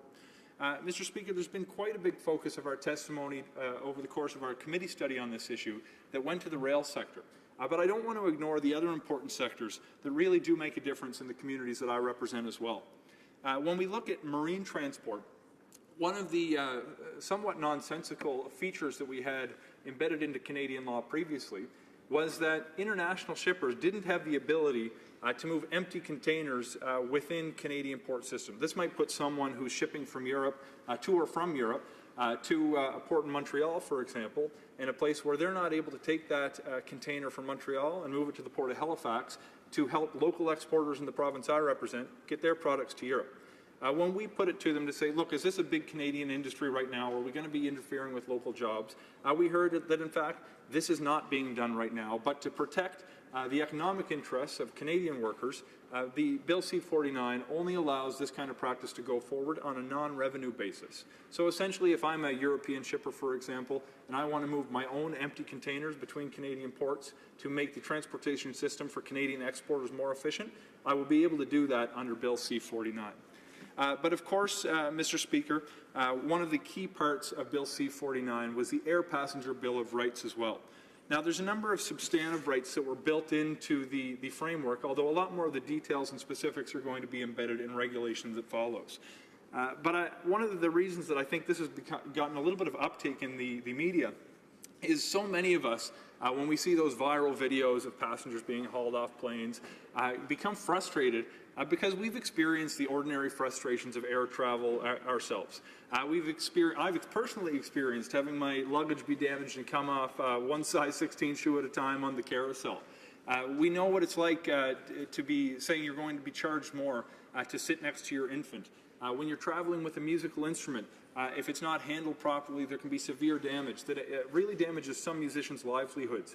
A number of these problems are being addressed in Bill C-49, and we're going to require that airlines make it known to the public how they can seek recourse when an airline falls below the level of the standard expected for the traveler who paid for quality service on their flight. In addition, there's a key part of the air travel that I wanted to hit on as well. We've changed the foreign ownership limits from 25% to 49%. This is going to encourage more investment by international companies in the Canadian air sector and potentially drive the cost of air travel down. I know we've already seen 2 discount airlines announce when they qualified for this kind of an exemption under the previous rules, announced that they were going to be making investments in Canada to service secondary markets and offer cheaper service. Mr. Speaker, to wrap up in the little time that I have left, Bill C-49 is really the foundation of the minister's strategy to enhance the efficiency of the Canadian transportation sector. It's going to see products moved in different industries in different regions of our country get to global markets more effectively. It's going to protect passengers' rights who are traveling in the air sector. And it's going to, importantly from my perspective, make shipping a more efficient part of the international transportation system that's going to help exporters in places like Nova Scotia get their goods to market in a cost-effective and efficient way. This is a good bill, and I hope the entire House supports it. Thank you. Questions and comments? Question commentaire? The Honourable Member for Nepean. Thank you, Mr. Speaker. This bill, Mr. Speaker, has got very, very important changes that has been made. For example, allowing foreign vessels to reposition their containers, empty containers, between various locations in Canada. This will make Canadian trade more attractive to global logistics companies, and also enabling Canadian port authorities access to the new Canada Infrastructure Bank. That will also help move a lot of critical investments that is absolutely required. More importantly, Mr. Speaker, is that liberalizing the international investments in the air carriers from 25 to 49% is quite significant. However, I understand that the bill does not provide for any single foreign entity to monopolize the entire 49%. I will ask Honourable Member to explain the restriction that will continue on any single foreign entity from owning 49% of the Canadian air carriers. The Honourable Member for Central Nova. Thank you very much, and I thank my honourable colleague for the important question. He touched on a few different items. At first, I'll deal with the marine portion of his question. Importantly, one piece he touched on that I didn't mention in my remarks was changes to the eligibility for different kinds of financing that is been made available to Canadian ports, specifically the Canada Infrastructure Bank. Right now, there are hundreds of millions, or rather billions, or potentially, I think we're deep into the trillions, in fact, of foreign capital that's currently invested in negative yield bonds. The Canada Infrastructure Bank is going to open the market that will see global capital come into interest-bearing investments. Interest-bearing investments are usually from profit-generating infrastructure, like, for example, Canadian ports. By expanding the financing eligibility to Canadian ports for the Canada Infrastructure Bank, we can see significant port expansion. And when we're engaging in deals like CETA, when we're dealing with new international trade agreements around the world, we're going to see investments that will grow our ports, expand our ability to get our goods to market. He mentioned as well the foreign ownership restriction that's been moved from 25 to 49%. As I mentioned during remarks, we're already seeing discount airlines come into Canada. This is bringing the price down and increasing service to secondary markets that aren't very well served, or certainly not served by discount airlines today. To hit the final question that he referenced was really the need to prevent one person from monopolizing that 49%, which would give them close to an individual majority control. This is an important limit on the power. We see similar kinds of limits in the rail sector with CN, for example, that prevent one foreign interest from snapping up a large enough portion that they could more or less control the decisions of a company. And this is particularly important when you're dealing with competitors, particularly south of the border, who might try to drive traffic from Canadian airports south of the border, which would potentially defeat the purpose of an efficient transportation system in Canada. With these limits in place, I'm very comfortable we'll improve service for Canadians. Thank you. Questions and comments. Question commentaire, the honourable member for Foothills. Thank you very much, Mr. Speaker. And again, I want to thank my colleague from Central Nova for his excellent speech on this issue. But again, I want to reiterate the fact on the Fair Rail for Grain Growers Act and the fact that the government allowed this agreement, which is critical to grain farmers in Western Canada, but to ensure that they have an opportunity to get their product to market. And he's right that said this was an issue that arose in 2013. We had a harsh winter, we had a great harvest, and that's why we brought in the Fair Rail for Grain Farmers Act to ensure that the interswitching abilities were there, that they had the opportunities to get their product to market.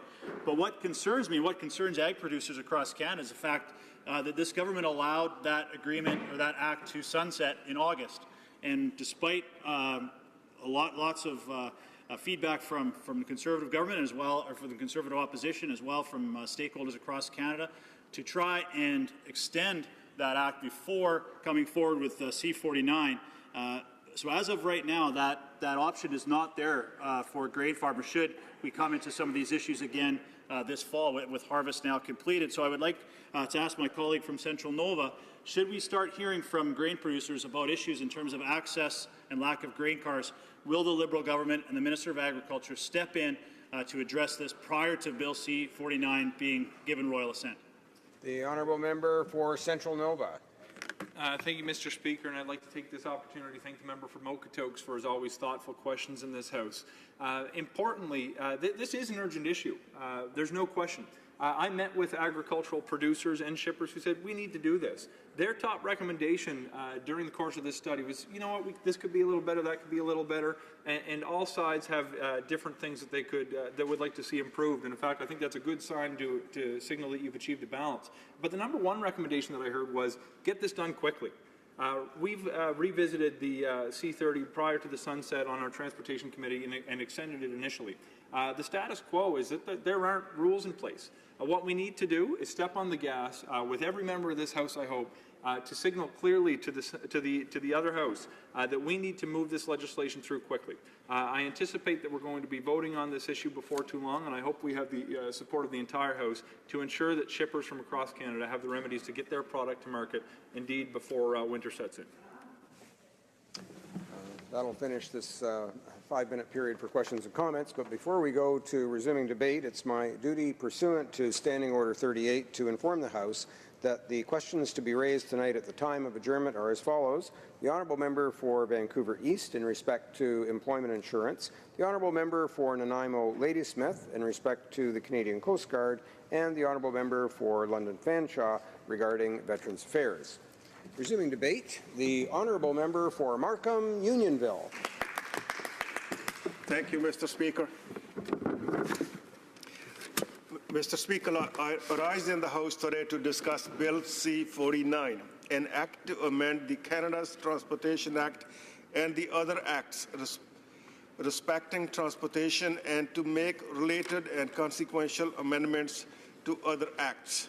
Bill C-49 is an omnibus bill that creates an air passenger bill of rights and introduce a new regime for railways and rail shippers.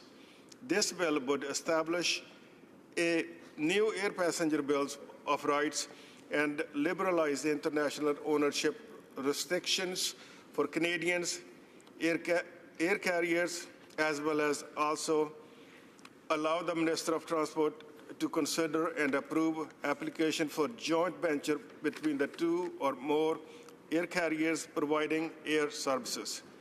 Further, it would amend regulations governing Canada's freight rail system and mandate the installation of locomotive voice and video recorders in locomotive cabs. Bill C-49 would expand the Governor and Council of Power to require major railway companies to provide information relating to rate, service, and performance, and amend the Canada's Marine Act so that port authorities are eligible for loans through the Infrastructure Bank. In total, this will substantially amend 13 different acts and would have enormous consequences to all three models of transport. I have to raise a few my concerns surrounding Bill C-49. My first concern is that this legislation drastically weakens legislative protection for Western Canadian shippers and farmers instead of making travel more expensive, unattainable for many Canadians. We need to focus on proactive measures to make travel less expensive and more convenient for all travelers. Maybe we should start by repealing the carbon tax instead of legislative reactive to compensation that only a small portion of passengers will benefit from. Further, this will provide few specifics on the proposed air passenger bill of rights and is not supported in its current form by many airline passenger advocates, including Gabor Lucas and Jeremy Kopstock, who are the Consumers Association of Canada. They oppose this bill as they consider its measures of little value to sport passengers. If advocates for air passenger bill of rights do not support this, then speak volume to this legislation, Mr. Speaker.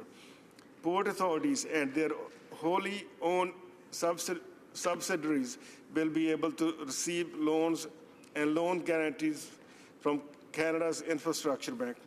My Conservative colleagues and I strongly oppose the creation of Infrastructure Bank. A concern that is further raised from this bill is that of staffing. Mr. Speaker, the Canadian Transportation Agency and Transport Canada will require significant new staffing to handle all the additional data collection and regulatory powers this legislation introduces. This bill would lead to drastic changes by every means of transportation in regarding to air transportation. I have a few concerns. This bill does not specify what compensation level for passengers under this bill of rights will be. Voting for this bill would be giving the Minister of Transport and the Canadian Transportation Agency a blank check to set monetary compensation to passengers in the future with no oversight. This is wrong. This raises the concern that the Minister of Transport will have significant new powers to approve or overrule proposed joint ventures between airlines. This will lessen the role of the independent and non-partisan Competition Bureau. Further, this would allow for airport authorities to be able to change airline and passengers for extra security lanes. This has the potential to lead to a new airport security changes on top of the air travelers' security changes that is presently levied by the Government of Canada. There are also going to be major changes in regards to the rail transportation and safety that the government cannot ignore. Unfortunately, the rail portion of C-49 bill are the major reversal of the policies introduced by former Minister Ritz and Reid in our former Conservative government in 2014. The first issue that I would like to draw attention to that interswitching. Interswitching is an operation performed by railway companies where one carrier performs the pickup of cars from the customer or the shipper and hands off these cars to another carrier.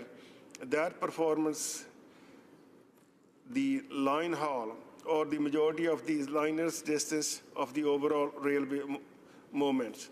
The new long-haul interswitching remedies created by C-49 is renamed copy of the competitive lines rates, CLRs, which are hardly ever used.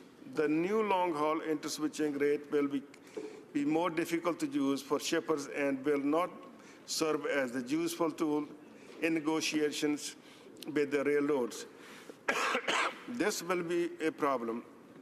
The entire long-haul interswitching program can be waived by Minister of Transport if the minister believes that the railroads is the financial distress.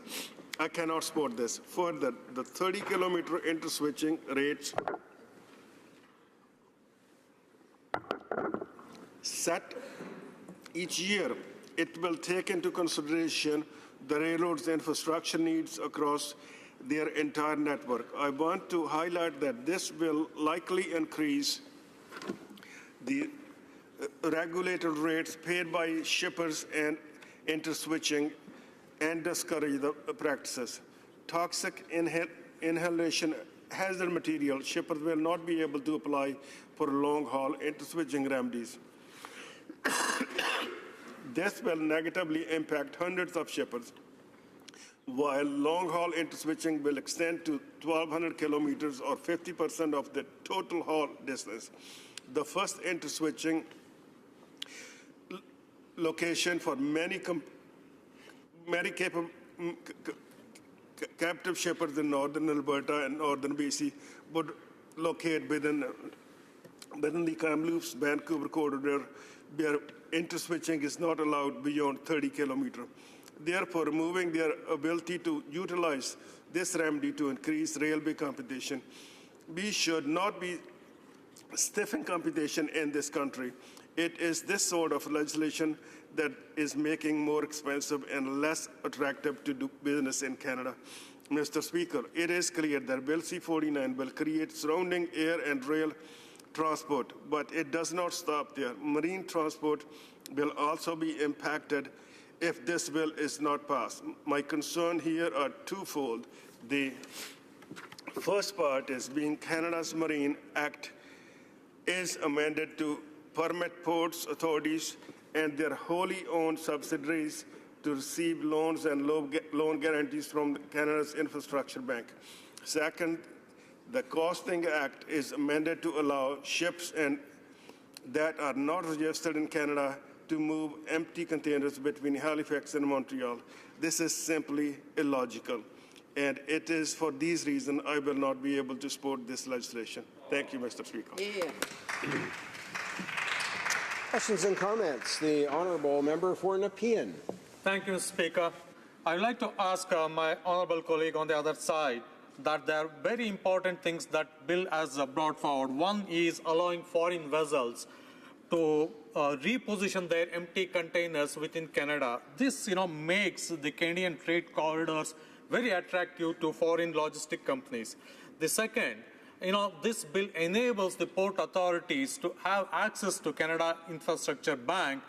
That will result in investment, making very critical investments in the port infrastructure. Third, Mr. Speaker, is that this bill liberalizes the ownership of Canadian air carriers by increasing the foreign ownership from 25% to 49%, at the same time ensuring that no single foreign entity will have that control of 49%. And finally, Mr. Speaker, this bill provides the much-needed air passenger rights. I would like to ask my honourable colleague on the other side why he doesn't support these excellent measures. The honourable member for Markham Unionville. Thank you, Mr. Speaker. The Bill of Rights for the air passengers, there is very little to it. If somebody is stuck in Toronto International Airport or somewhere else, what is the compensation? There is nothing is said in this bill that there is a clear cut. This is your compensation. This is up to the Minister of Transport and the transportation company. They're going to set the rates. The starting point is this. The Infrastructure Bank. Infrastructure Bank was created for small and medium-sized companies. It's a liberal creation. And you're pushing it, since this stuff is not moving, you're pushing it to these things. This is the huge infrastructure bills we need to fix these railway lines and all those things. If the infrastructure money is used, which is $100 billion, scooped up by the railway lines or the rails, what happened to the small business and the medium-sized businesses? Those are the reasons. This is why we will not support this bill. Thank you. Some comments. The honourable member for Bow River.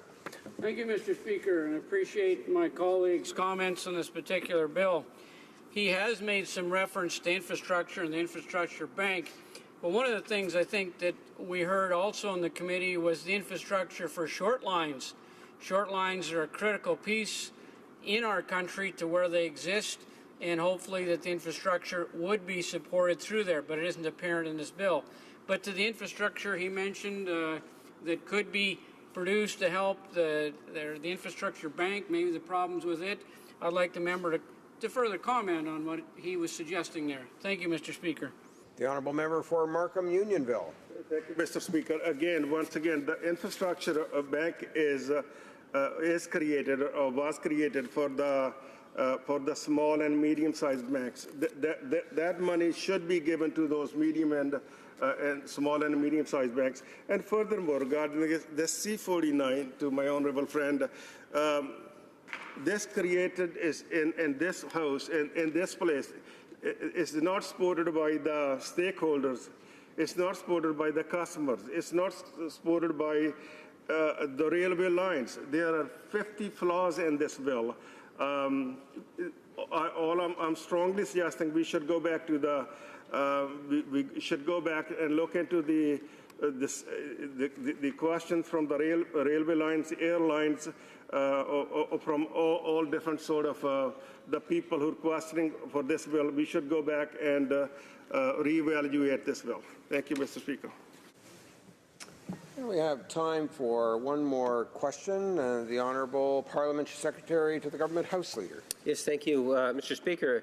I'm sure the member across the way would agree with me that there has been a great concern from people that fly virtually in all the regions, just some of the discomfort and problems that they've had with the airlines. And now we have a piece of legislation that is in good part going to enable us to address many of the problems that our constituents are raising with us. And I'm wondering in terms of how it is the member across the way would reconcile the fact that many of the constituents that we represent would like to see this air passengers bill ultimately pass through so that we at least have a process in place to protect our airline passengers.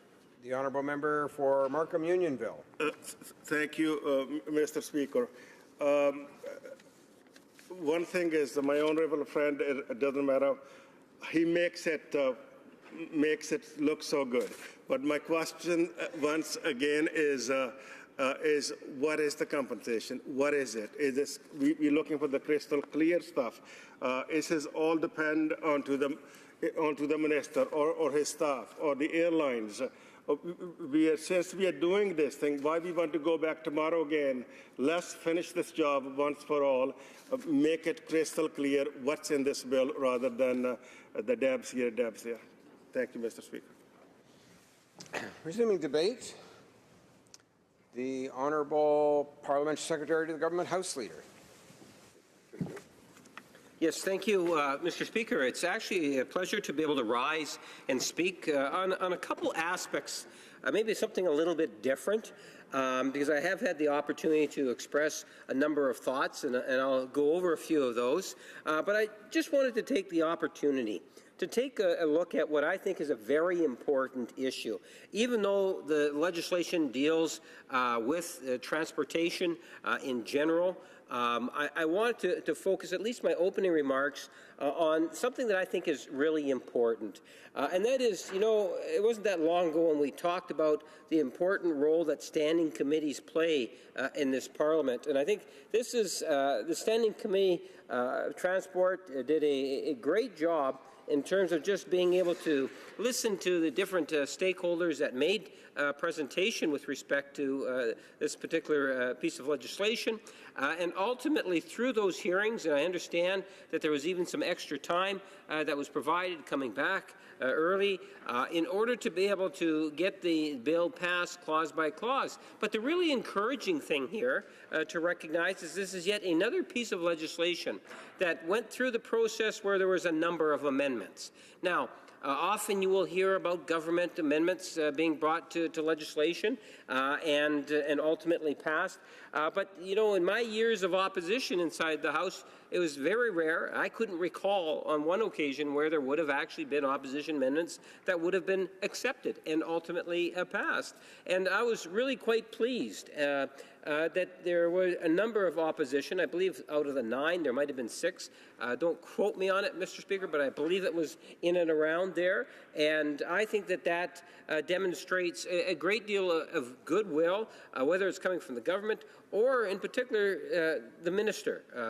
The minister has, I believe, done an incredible job at bringing forward legislation that deals with a couple of real good, tangible issues. And I wanted to focus on 2 of them specifically. One is just dealing with the situation that many farmers find themselves in over the years. When I was sitting in opposition, I can recall hearing from farmers firsthand in regards to these piles and piles of wheat that are being stored outside of containers because containers were full and they couldn't get the type of rail service that they required in order to be able to get that product, that commodity, to the port.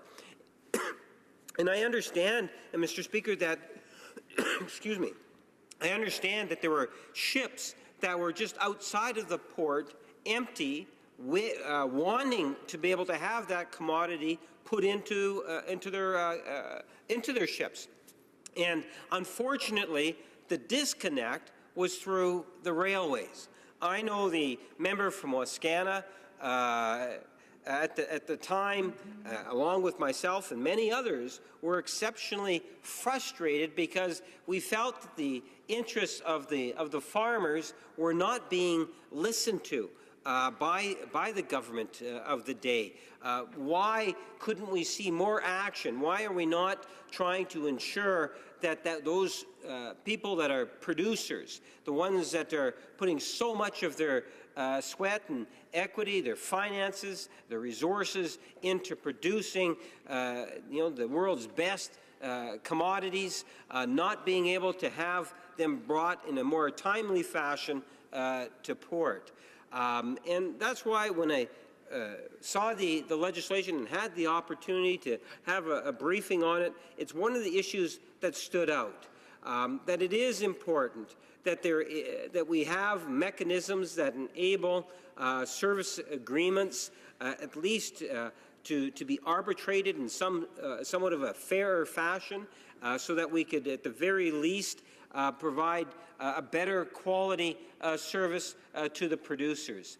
So for an MP that's from the prairies, I'm actually quite pleased that we as a government were able to do something that the former government, which claimed to have a significant representation from the prairies, was unable to do, Mr. Speaker. And it just speaks volumes in terms of the sense of commitment that our Prime Minister in particular, but government as a whole, has to building our rural communities, and this is one of the ways in which I think it's fairly well received. We look at this legislation, as I say, that covers a number of areas. That was one that really came to mind for me. The other one is the whole area of airlines.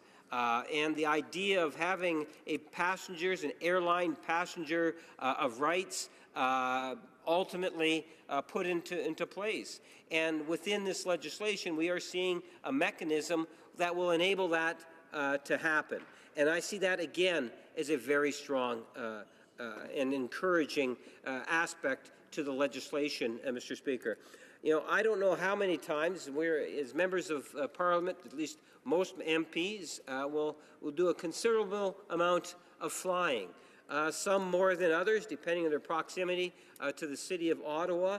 But for me personally, I don't know how many stories over the years that I've heard in regards to just issues that have arisen from airlines and the passengers, where you find that the passengers are feeling quite upset because of the lack of recourse. Or even to a certain degree, I would argue that airlines working within our airports have some restrictions that are put into place that often will lead to some complications. You know, one would expect, you know, from nature, at times things are beyond one's control or an airline's control, but often that in many cases that it is the airline that needs to be held more to account. And that's why I think it's really encouraging that within this legislation we're going to be seeing things that will actually have an impact at protecting the interests of consumers and ultimately producers.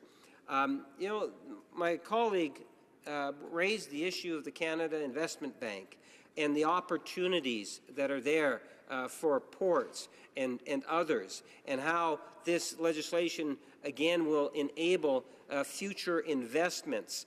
And those things are so critically important, Mr. Speaker.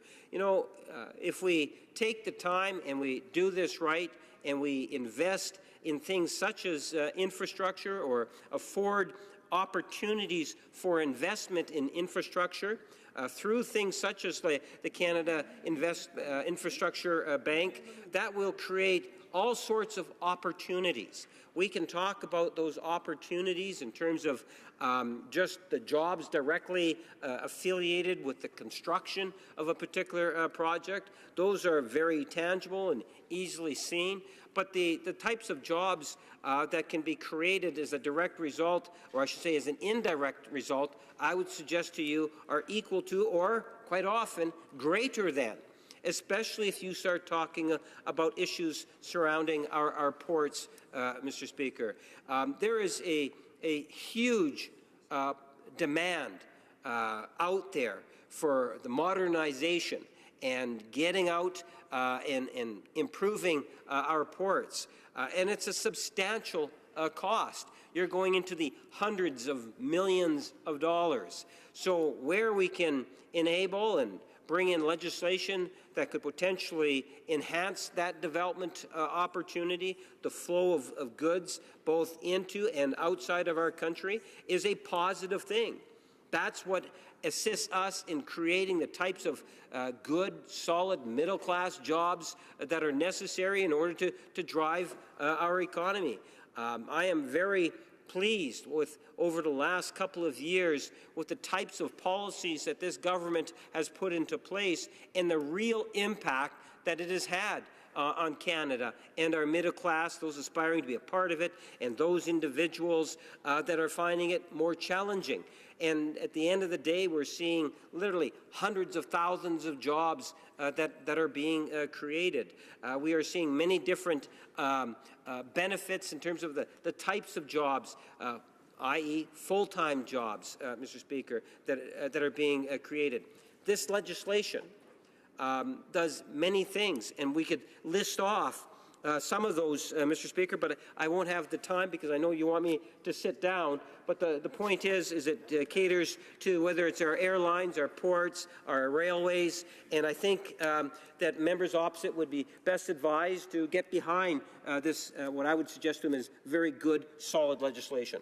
Of course, I would never want the honourable member, honourable parliamentary secretary, to sit down, but certainly at the end of his time, perhaps we'll signal for that very purpose.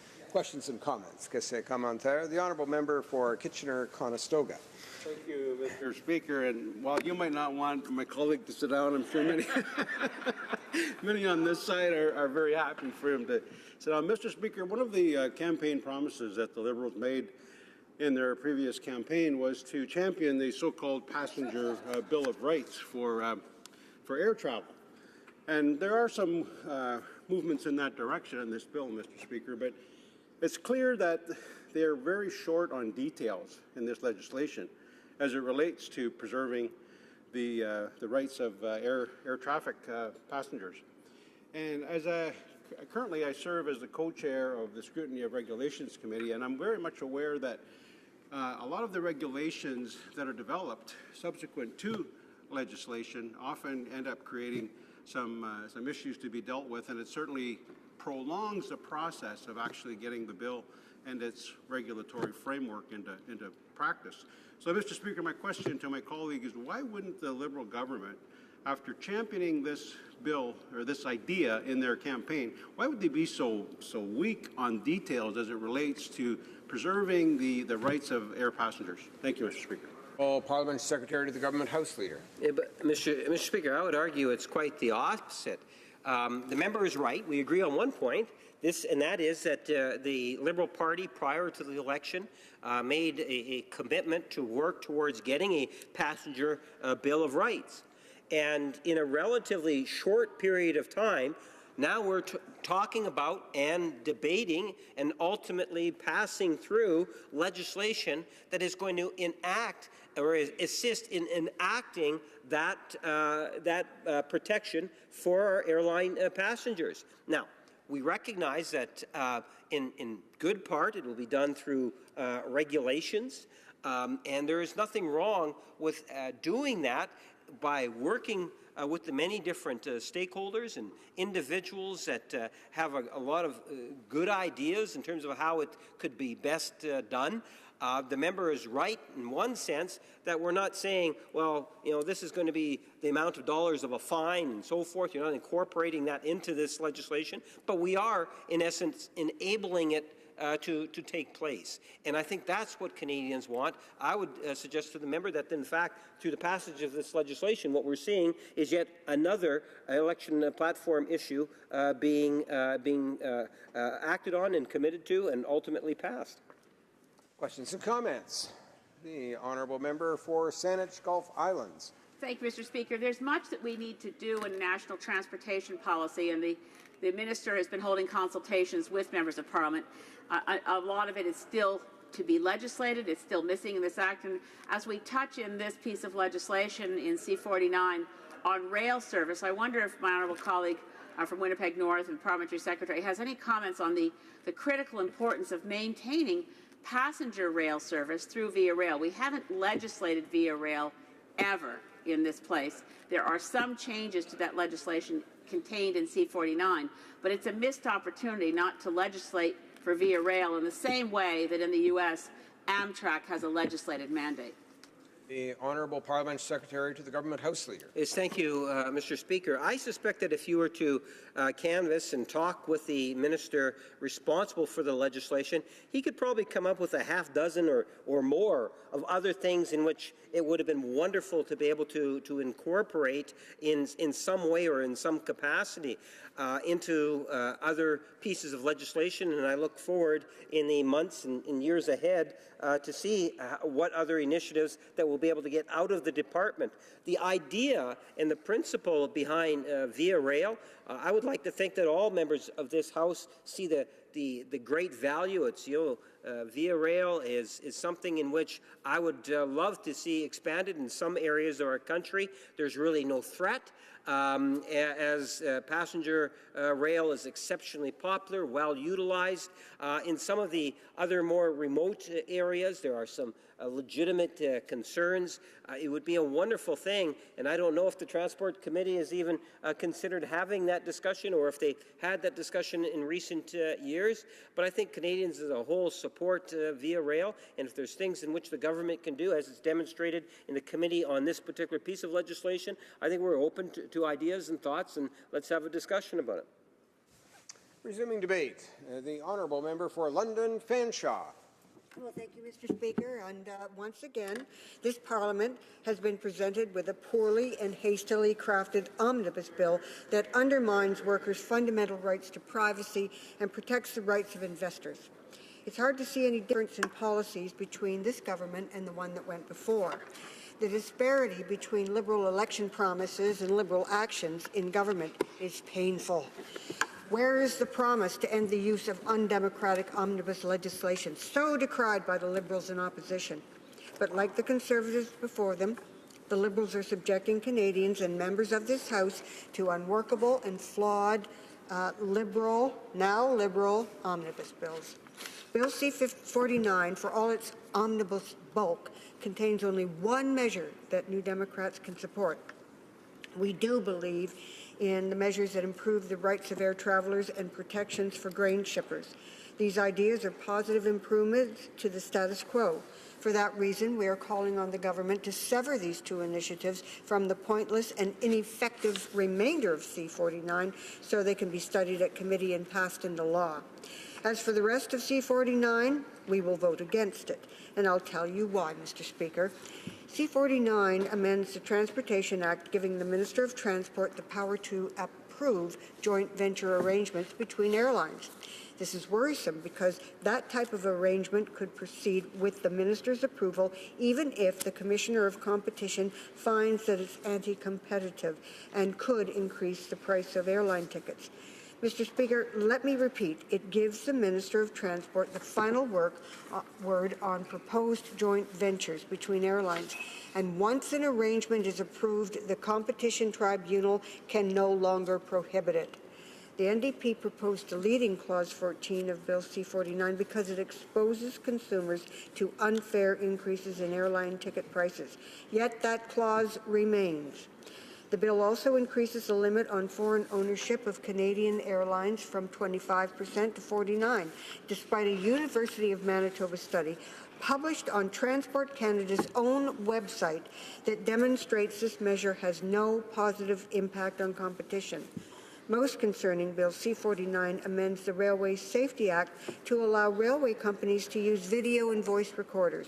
And despite the fact that the bill risks violating Section 8 of the Charter of Rights and Freedoms by authorizing the government or employers to collect private information without instituting adequate protections, the Liberals rejected NDP amendments to limit the use of these recorders. Locomotive voice and video recordings should be accessible only to the Transportation Safety Board.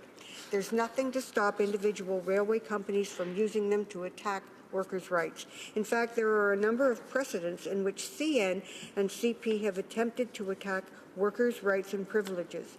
New Democrats object to Clause 14 for this reason. If the government were truly serious about improving railway safety, it would revise the standards regarding train operator fatigue. Train operators are under pressure from the employer to work unreasonable hours, and as such, this demand by the employer represents a real danger to the safety of workers and the public. But, Mr. Speaker, there is a better way. Canada needs and deserves an affordable, accessible, reliable, and sustainable system of public rail transit. And Canadians have the right to the highest levels of service, protection, and accessibility of travel that can be provided. But instead, we see the erosion of infrastructure due to the neglect and corporate offloading of maintenance responsibilities, and passengers are subjected to the cancellation of rail services across the country. Mr. Speaker, Canada has a growing population, families with children, disabled Canadians and seniors, citizens who need to travel. At the same time, Canadians are conscious of the environmental legacy that we're creating for future generations. With proper stewardship and a visionary plan, we have the very real potential to revive our once thriving rail travel industry. But, Mr. Speaker, that kind of vision requires a federal government focused on national stewardship rather than what both Liberal and Conservative governments did when they sold off national interests and pandered to those that bankrolled their campaigns. Because we need reliable rail service, I have drafted and tabled Bill C-370, which creates a clear mandate for Via Rail Canada. Canadians are weary of the refusal by this government, as well as Conservative and Liberal governments of the past, to acknowledge the economic and environmental benefits of a truly enhanced, integrated, accessible, and sustainable rail transit system, a system that far outweighs and outlives short-term political gain. Past governments have failed to understand that everyone from the youngest Canadian to the seasoned commuter benefits if rail travel is part of our future. I can tell you, Mr. Speaker, that this reality is not lost on the citizens of London and southwestern Ontario. They are the people who suffer from what is described in Network Southwest's action plan as a mobility gap. Bill C-370 will provide the opportunity for Canadians in this Parliament to evaluate cases where Via Rail plans to eliminate a required route or station.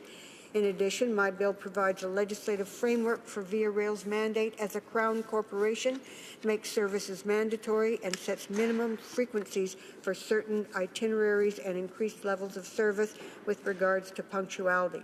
It provides a transparent and democratic means to evaluate any proposed cancellation of service routes. A framework for managing and funding Via Rail helps prioritize passenger trains where and when there are conflicts with freight trains and creates efficiencies.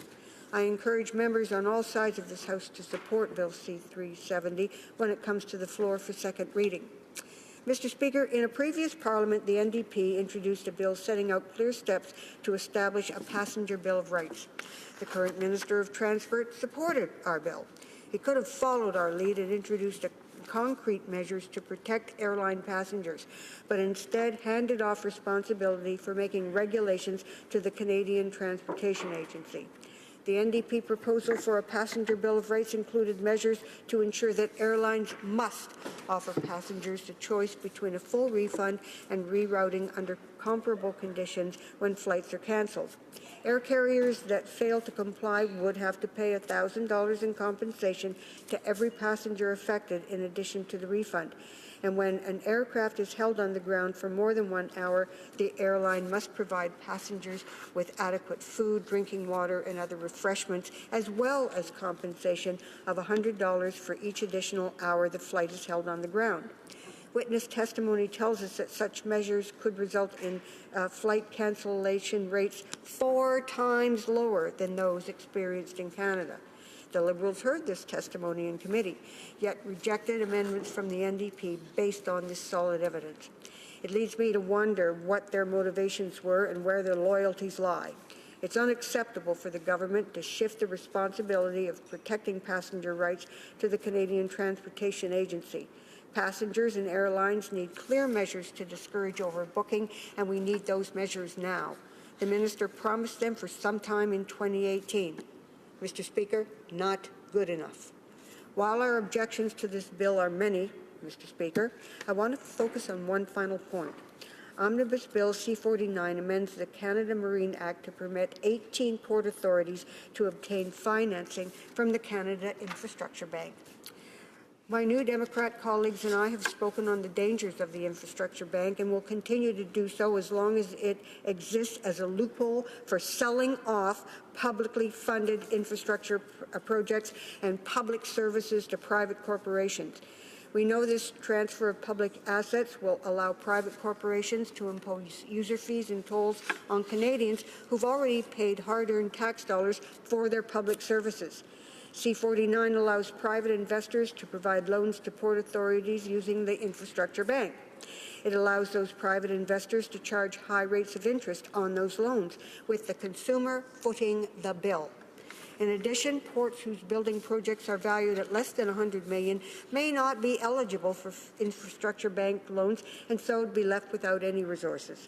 The cost of the required return on investors by these lenders could affect consumers since many goods are transported through our ports. Mr. Speaker, New Democrats are wary of any legislation that shrouds the poison pill of selling off our valuable public assets and services to private corporations.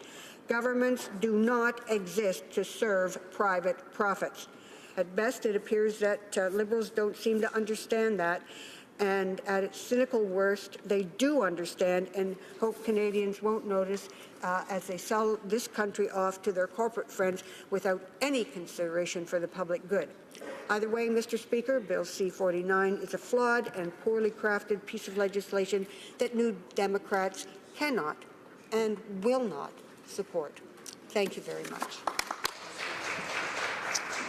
Questions and comments. The Honourable Parliamentary Secretary to the Minister of Science. Thank you very much, Mr. Speaker, and thank you to our honourable member from London Fanshawe for her comments. The member and I quite often come to the nation's capital on the same transport, on the plane together, and so we quite often talk about transportation between London and Ottawa and across the country. And so I know that we both are very interested in the future of transportation in this country. And I think I just wanted to make sure that that I understand her well, that she would at least agree on the fact that this act represents a first step, and that's really what we're talking about here, to provide Canadians with a safer, more reliable transportation system, whether it be air or rail or whatever. But this is the beginning of a longer process that we know is necessary for this country. Thank you very much. The Honourable Member for London Fanshawe. Well, thank you, Mr. Speaker, and I thank my colleague for her question. The problem is, and I suppose that many would regard this as a significant problem, I've been around this place for 12 years, and I'm tired of tiny steps. I want something substantive. I want something meaningful. I want something that is going to work for the traveling public of this country. And in terms of the Passengers' Bill of Rights in the airline industry, it needs to be better. It needs to be stronger. First step's fine, but we don't get many chances, Mr. Speaker. I say that it's important to do it right the first time. And in regard to rail passenger service, we have an opportunity with the Minister of Transportation to make real and definitive changes. We need a mandate for Via Rail. We need it to serve the people of this country. In the last 25, 30 years, all we've heard of are cuts in service, the closing of routes, and the elimination of the kind of service that people would use and would enjoy using and feel good about because it would help our environment. Questions and comments. Yes, and commentaire. The Honourable Member for Peace River Westlock. Thank you, Mr. Speaker, and I'd like to thank my colleague for her great speech here today. One of the things that's covered in this bill is the joint ventures, and I didn't catch, or maybe she did address it and I just didn't catch that part. So I was wondering if she could just go over her thoughts on the changes to the legislation in terms of joint ventures. Thank you. The Honourable Member for London Fanshawe. Well, thank you, Mr. Speaker, and I thank the member for his question. I'm very leery and I'm very concerned about joint ventures. If he's talking about the infrastructure bank, I have profound concerns in that direction. We've experienced P3s in Ontario. They're more expensive, they're slow, and they don't provide the kinds of services that are intended. And in the case of this infrastructure bank, we're partnering up with corporate entities that are designed to invest to make profits. Public services, Mr. Speaker, are for the public, and they are financed by the taxpayers, the working men and women of this country, and they should not ever be subjected to extra tolls, extra costs in using their own services. Public services must remain public. It's like Ontario Hydro. I mean, who said, who in their wildest dreams would have believed that any government would sell off a public entity like Ontario Hydro? And this is all part and parcel of that selling out the public for the private corporate good. Resuming debate, the honourable member for Edmonton West. I'm pleased to stand today to discuss Bill C-49, but before we get to the meat of the bill, I want to quote from liberal.ca/real change. It says, "We will not resort to legislative tricks to avoid scrutiny. Stephen Harper has used omnibus bills to prevent Parliament from properly reviewing and debating his proposals," it goes on. "We will change the House of Commons standing orders to bring an end to this undemocratic practice." And yet, once again, what do we have before us? Like the budget bills and others before, the Liberals have introduced an omnibus bill. Now, under this bill, we have air passengers' rights with subsections on liberalized, funny word, international ownership rules, joint ventures between air carriers, increased access to security screening services. Under the rail initiatives, there are subsections under locomotive voice and video recorder, freight rail policy framework, and there's even another area under marine initiatives that include items such as subsections such as would amend the Coasting Trade Act and the Canadian Marine Act to permit Canadian or Canada Port Authorities to access Canada Infrastructure Bank loans and loan guarantees to support investments in key enabling infrastructure. And of course, we also know the Infrastructure Bank was introduced under a different omnibus bill. And ironies of ironies, they introduced today time allocation on this omnibus bill after promising to never to do either. Now, of course, the Liberals say we'd never be so cynical to introduce omnibus bills, and we're so sure we'll never use them, but we'll make it a campaign promise to show Canadians that we're so different from Stephen Harper. So with this broken promise, it once again shows that the student has become the master. Now, while we're on broken promises, I want to review some of the other broken promises of this government. A revenue-neutral middle-class tax cut. The Liberals said this tax cut would pay for itself by increasing taxes on the wealthiest. Unfortunately, it hasn't. The tax cut is costing the Treasury and all Canadians $1.2 billion annually from the federal Treasury. It's like borrowing against a line of credit and saying, look, I just got wealthier, but it's not. They promised modest deficits. Now, they said annual deficits would be just $10 billion a year. Well, they blew that out of the water pretty fast. Now, even with the economy doing well, the Liberal deficit will still almost be 100% higher than they had promised. They promised balanced budgets. They said the budget would be balanced, probably balancing itself, with a $1 billion surplus in 2019-2020. Now, we know they won't commit to even a balanced budget ever. Revenue-neutral carbon pricing they promised.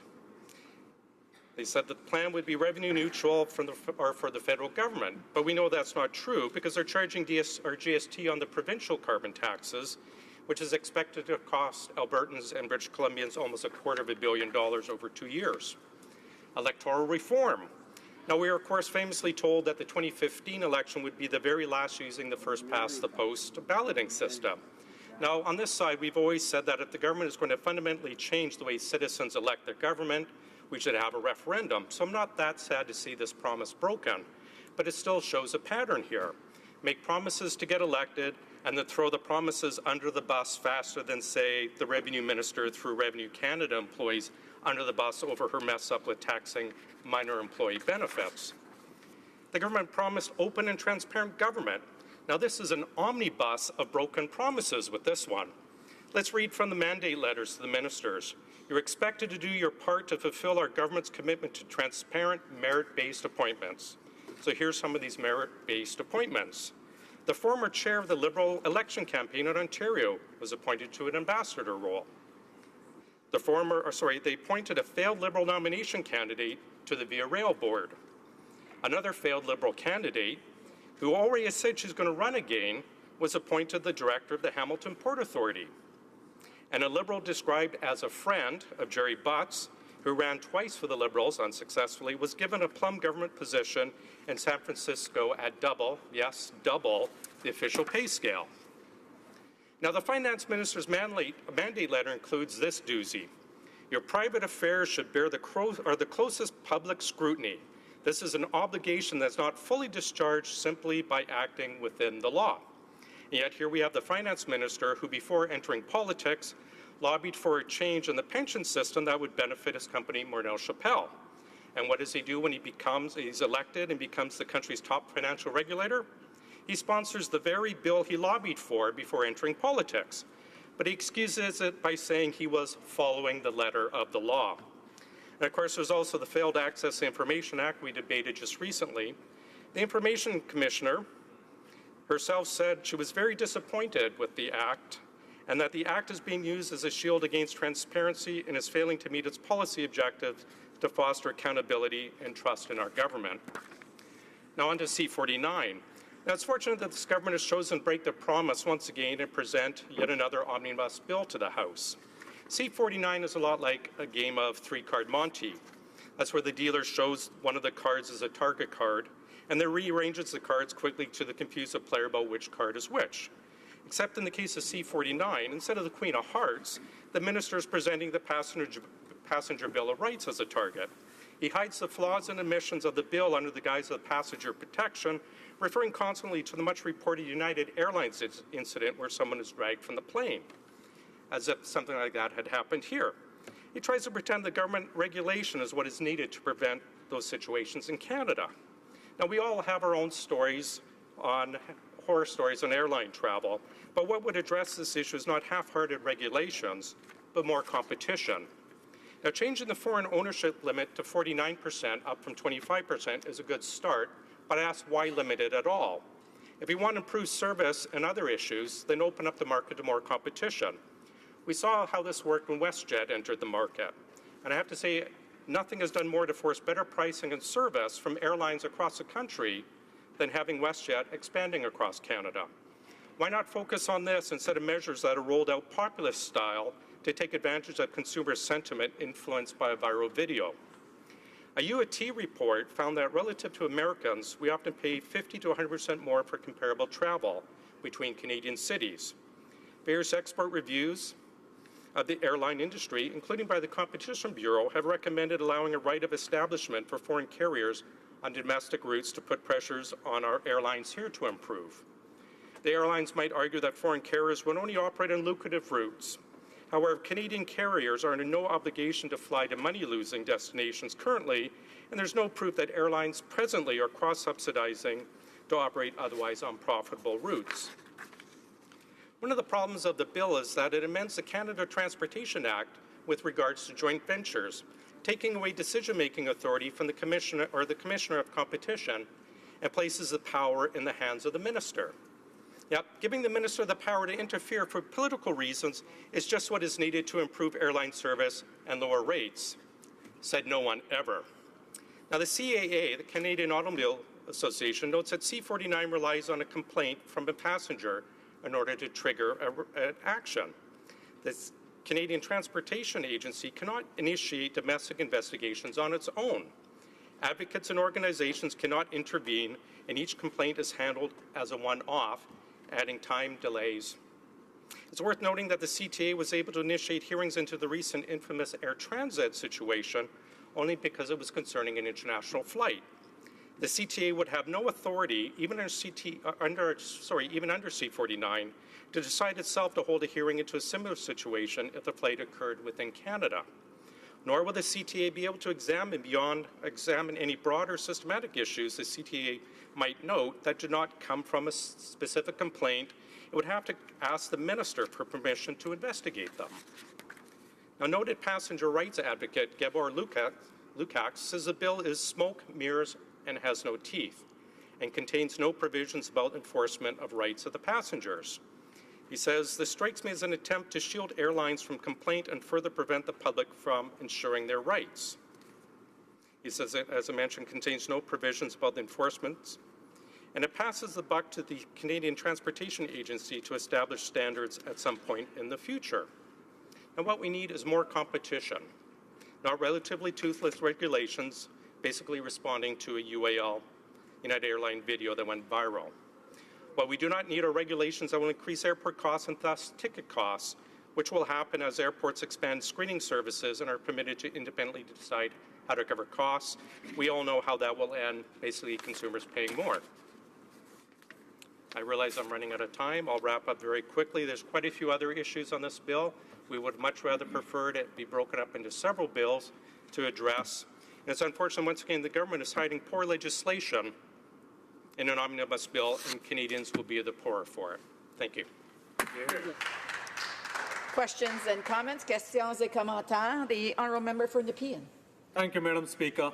I would like to ask my honourable colleague why he can't support excellent measures that are proposed in the bill. For example, this bill allows the foreign vessels reposition the containers between locations in Canada, which makes Canadian trade corridors much attractive to global logistic companies. This bill also allows the Canadian port authorities access to Canadian infrastructure bands that will enable them to make critical investment in the port infrastructure.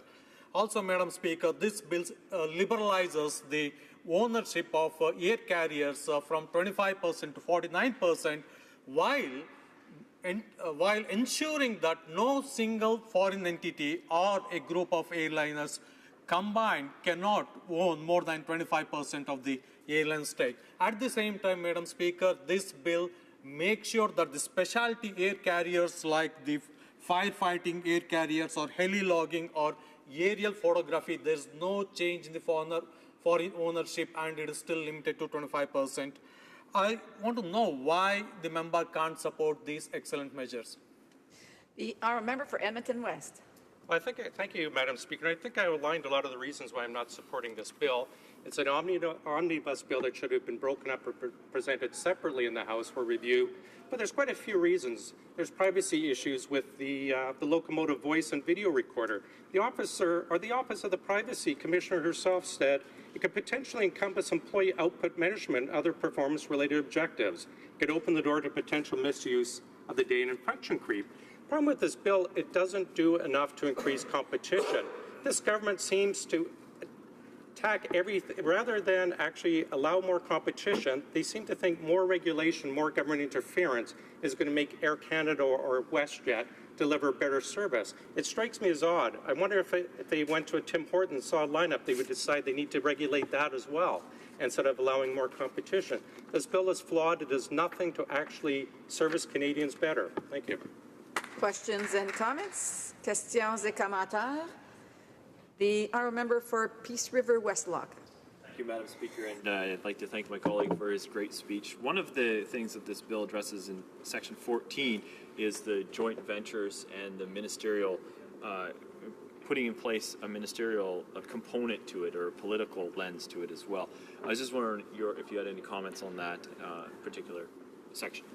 The honourable member for Edmonton West. Thank my colleague from Peace River Westlock for the question. It's a very important one. Taking away a nonpartisan oversight and handing it to the minister.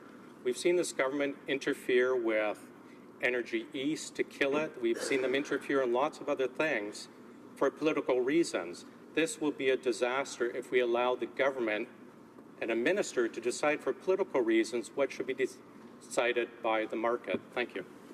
Questions and comments? Questions et commentaires. The Honourable Parliamentary Secretary to the Government House Leader. A brief question, please. Yeah, Madam Speaker, the member across the way gives the impression that really there's nothing to this bill in which he himself could see him voting for.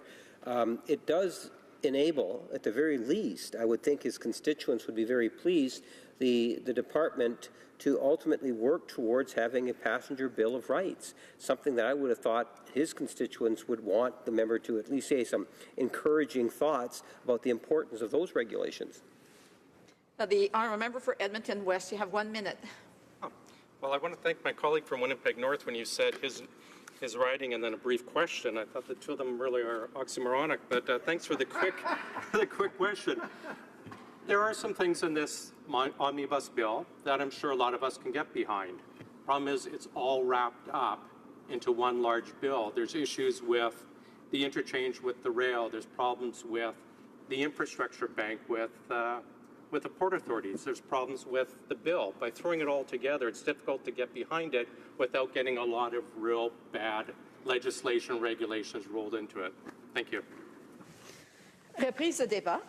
Resuming debate. Député de Saint- The Honourable Member for Saint-Hyacinthe-Bagotte. Madam Speaker, Liberal bills, as is often the case, protect above all the rights of big businesses to the detriment of workers and consumers. The Omnibus Bill, C-49, is no exception. It changes 13 laws. There is no doubt that Liberal MPs are going to support this bill. But I wish to remind everyone why the New Democrats are going to oppose it.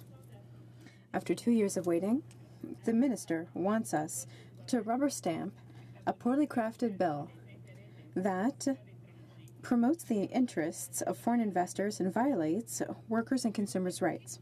I'll explain all the reasons why New Democrats oppose Bill C-49. First of all, in 2012, the NDP had tabled Bill C-459, which clearly indicated which measures needed to be taken to establish a real charter of passenger rights. This bill included real measures. For example, the possibility for a traveler who was bumped from boarding to receive compensation. That could have represented $600 for flights of 3,500 kilometers or more, and yet the Liberals voted against the amendment that proposed including it in C-49 without even studying it. How is it, Madam Speaker, that the Minister of Transport decided to reject our amendments?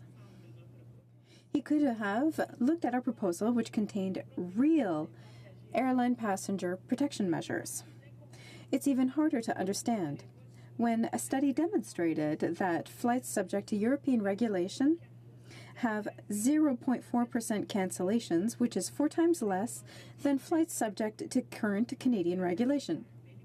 It seems clear. Liberals are caving in to pressure from airline companies and turning a blind eye to studies that have been done.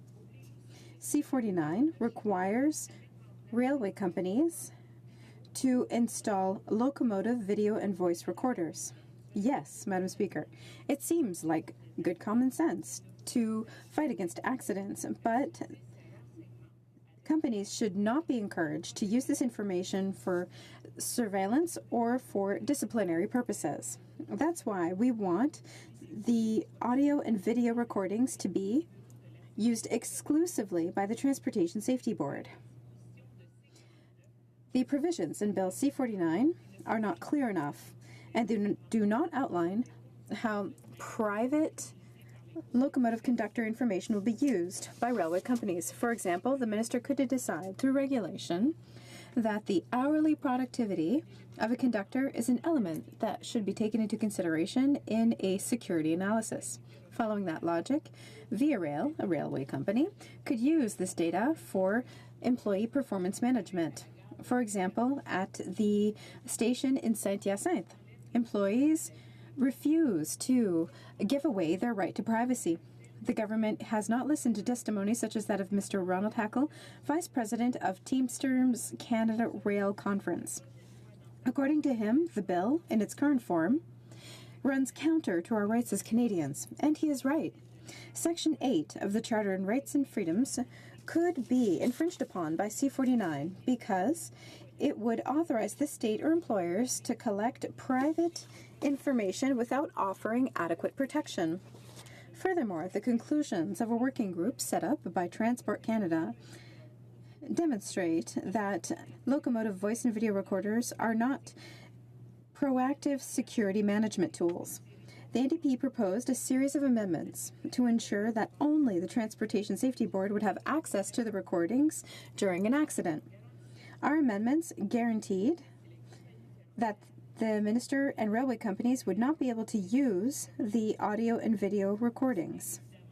Obviously, the Liberals once again dismissed these proposals. I would also like to talk to you about changes in the agreement with airline companies as outlined in C49. Currently, the Competition Commissioner can present a case to the Competition Tribunal which proposes the rejection of amalgamating the activities of different airline companies that could undermine competition. The Competition Tribunal has the power to eliminate amalgamation or part of it. But with C49, it's the Minister of Transport who now has the last word. As soon as the Minister approves the agreement, the Competition Tribunal can no longer intervene to counter it. The NDP opposes Section 14 of the bill because it gives the power to the Minister to supervise and authorize a joint venture between two or more airlines. Let's take the example of Air Canada, which could table an agreement to amalgamate with United Airlines. Even if the Commissioner deems that the agreement could reduce competitiveness or competition for airlines and increase the cost of tickets, the Minister can still approve the agreement if he or she considers it to be in the public interest. I would challenge the Minister to provide a precise definition of that term. Its use in C49 is so vague that the Minister can include factors that are not in the interests of Canadians, but rather are in the interests of shareholders of large airline companies. The consumer watchdog is the one who is being weakened by the Liberal government. C49 also proposes a review of the Canadian Administration of Transportation Safety. Instead of designating new airports and supporting growth of regional airports, the government is going to stick them with the bill for security screening. Why did the government not propose a model that is more fair, where CATSA is the one who takes charge of funding security services? This lack of engagement goes quite far back. Statistics Canada data demonstrates that the former government collected $636 million from the public, but only invested $550 million into airline security. The Liberal government is not doing any better because it's perpetuating the underfunding of CATSA. Section 69 of paragraph 30.1 implies that any airport can conclude an agreement with CATSA to offer new security services, and up to that point it's fine. However, the airport has to fund these new services, which means passengers are the ones who are going to pay that bill. Conversely, the NDP had proposed the implementation of public funding to allow for the development of regional airports. Our amendment would have avoided a situation where designated airports such as Montreal and Toronto would be required to pay the increased cost of security services. Indirectly, our amendment wanted to ensure that the final cost would not be included in passenger tickets. All the proposals on this point were also dismissed, which unfortunately was not a surprise. And that is how the government is disengaging from funding regional airports and security services in large airports. The government wants users to pay the costs of the underfunding policy of this government. Bill C49 also opens up a breach in the Coasting Trade Act in sections 70 to 72. We ask for these sections to be removed. Ship owners and jobs for Canadian sailors, and I want to indicate that I am the proud mother of a sailor, must be protected from unfair competition by flagged ships in the European Union. Why is this unfair competition, Madam Speaker? Simply because the people who work on flagged ships in the European Union are not subject to the same requirements as Canadian ships. The cost of crewing European ships authorized to be in Canadian waters under C-49 represents only 30% of the cost of a Canadian crew. What's aberrant is that reciprocity in this matter does not exist. The minister can decide to open up foreign ships and give them the possibility of repositioning empty containers, whereas Canadian ships won't have access to the European Union market in the same way. In C-49, we also support the repeal of Section 73 and 74, which authorize the Infrastructure Bank to offer loans to Canadian port administrations, or rather authorities.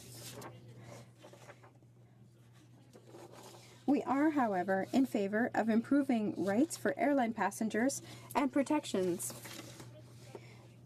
Many grain producers have recognized that C-49 is going in the right direction. They have, however, proposed measures that go even further.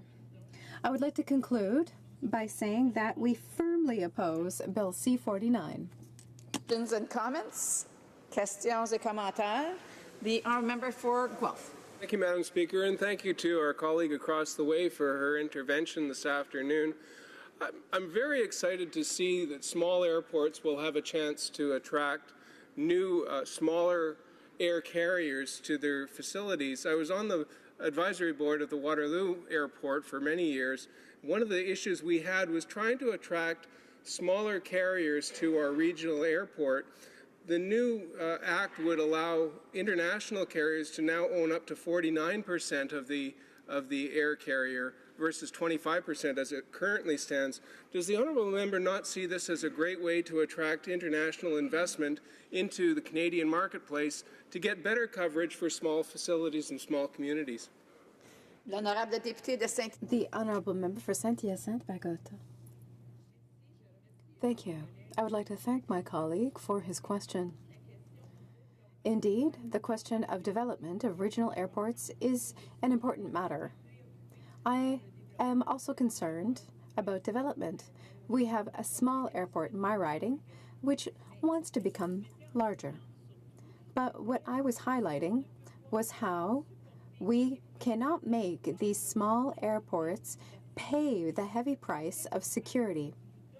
It is important to have funding mechanisms, public funding mechanisms that are clear, that support the work of these airports.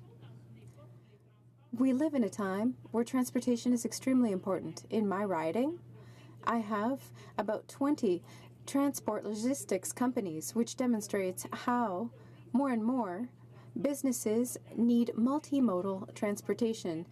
Their goods go from a car to a boat to a plane. It's important. Transportation is too important to put it in an omnibus bill that amends 13 pieces of legislation and goes in all directions. We need to focus. We need a real charter of passenger rights. When it comes to grain transport, there's important elements in C-49, but it's so lost in other parts of the bill, which gives too much power to the Minister of Transport. This bill needs to be divided up in order to allow us to clearly focus on all the different aspects, because the matter of transportation is too important. The commentaire, the honourable member for Sandwich Gulf Islands. Merci, Madame la Présidente. Thank you, Madam Speaker. I think that my colleague's speech is especially strong, and I have a lot of concerns about this bill.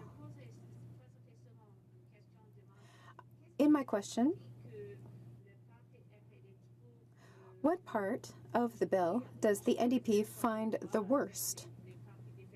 be the worst among the different sections? For my part, I think there are parts that are acceptable, but there are serious problems inside this bill. The honourable member for Saint-Hyacinthe-Bagotte. I would like to thank my colleague for her question.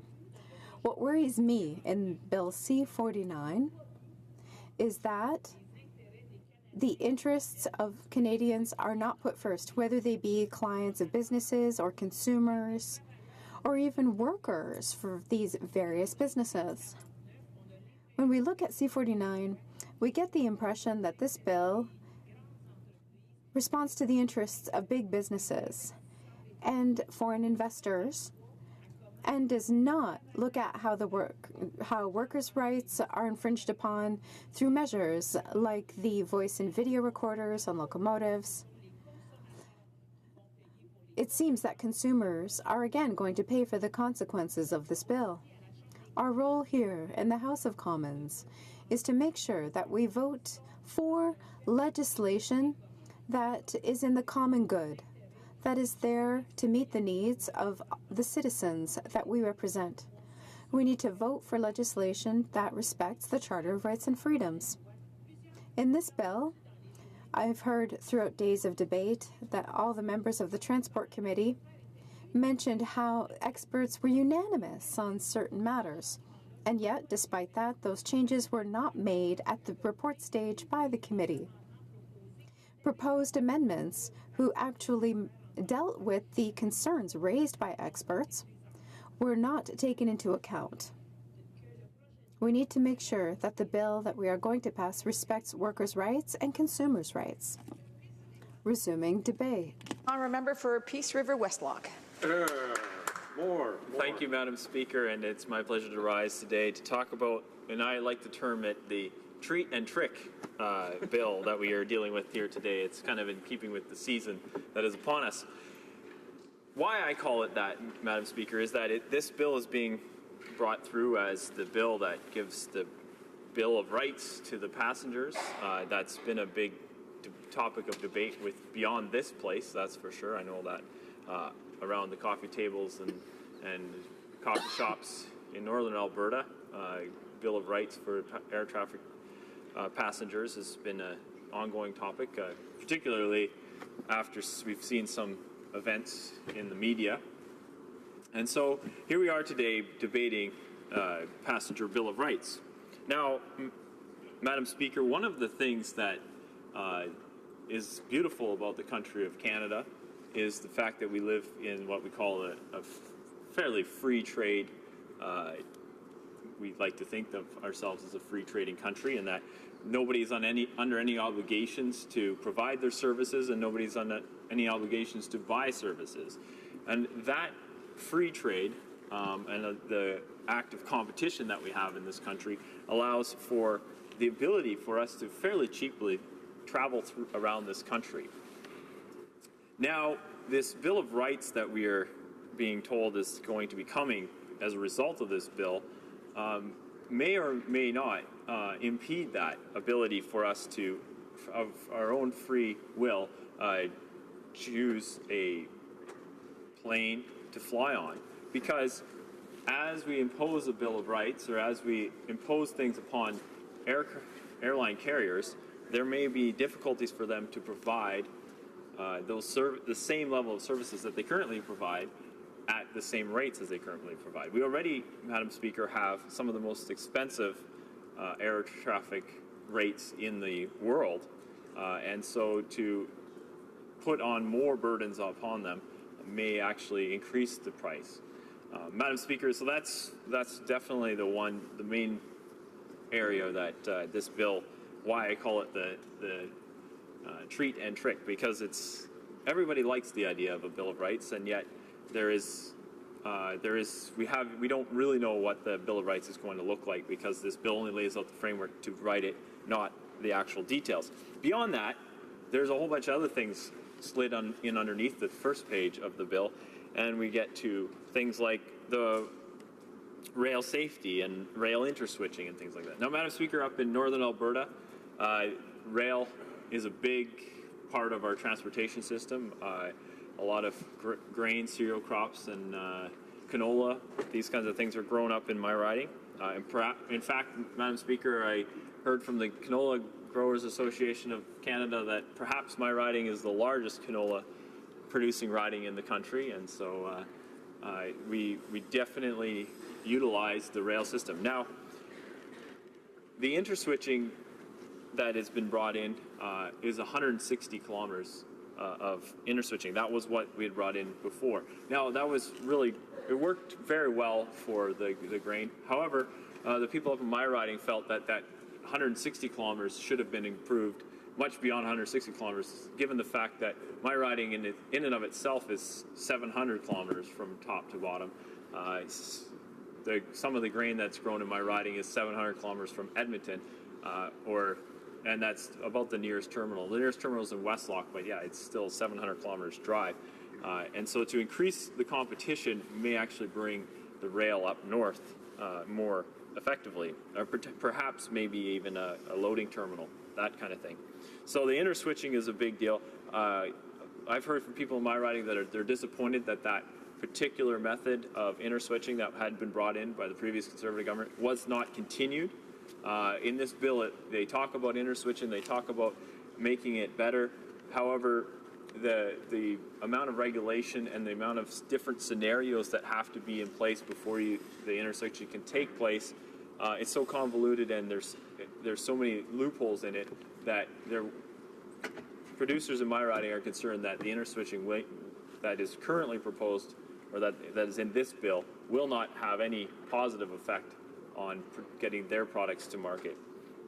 We heard very eloquently from the member from Central Nova about how it is imperative that we get the products that are produced in Canada to market, and that is the stated goal of this bill as well. And yet we see that is not going to be happening with the interswitching as it is laid out in this bill. Finally, Madam Speaker, I want to talk a little bit about Section 14 of this bill, particularly how joint ventures. So joint ventures, as I understand it, is where two of the same airlines happen to fly similar routes between two cities, and they could get together in a joint venture and say, okay, these particular cities will be flying together, rather than competing with each other. Now, Madam Speaker, what happens in occasions like this when two airlines get together, the Competition Board must have do an assessment on that and say, yes, you can actually get in a joint venture, or no, this is going to affect competition, it's going to lower competition, and that in and of itself would be detrimental to the public interest, or would be detrimental to folks that are flying on these airplanes. This bill proposes to change that requirement, not only to have the Board of Competition look at it, but also have the minister put a political lens on it. Madam Speaker, I think the term that the bill uses is called "in the public interest." Well, Madam Speaker, I would say that in the public interest, the ability to use the airline, the ability to be able to afford to use the airline, and to ensure that everything is done safely, that would be in the public interest. Now, most of these things can be dealt with.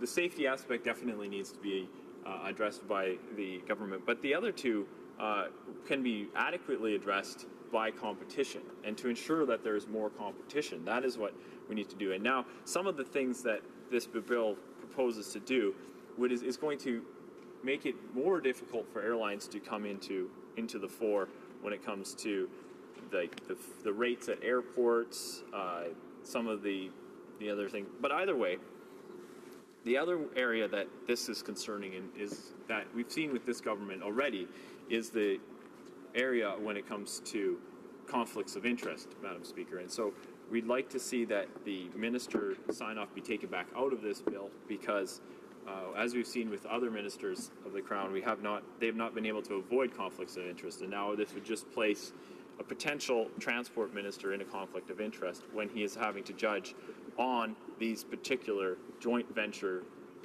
deals that are going down. So, Madam Speaker, we can see in this bill that it's truly a treat and trick. The government would like us to think this is all about a passenger bill of rights, but we see there's a number of other things in here that will do nothing to improve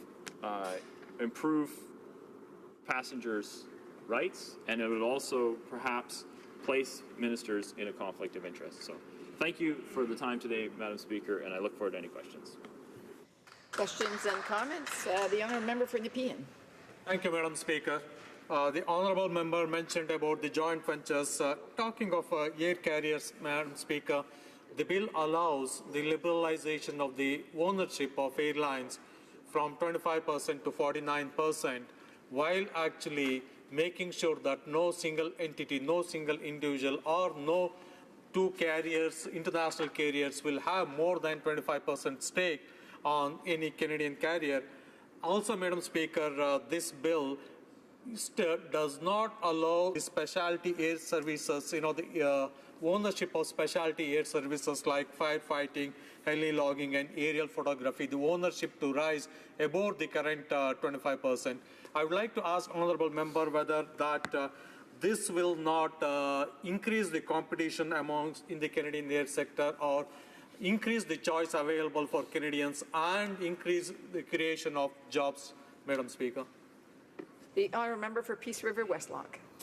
For sure, Madam Speaker, that's a very much a positive thing, is if we can spur on the investment within the Canadian airline industry. What I'm concerned about, however, is that the joint ventures have to be signed off by the minister.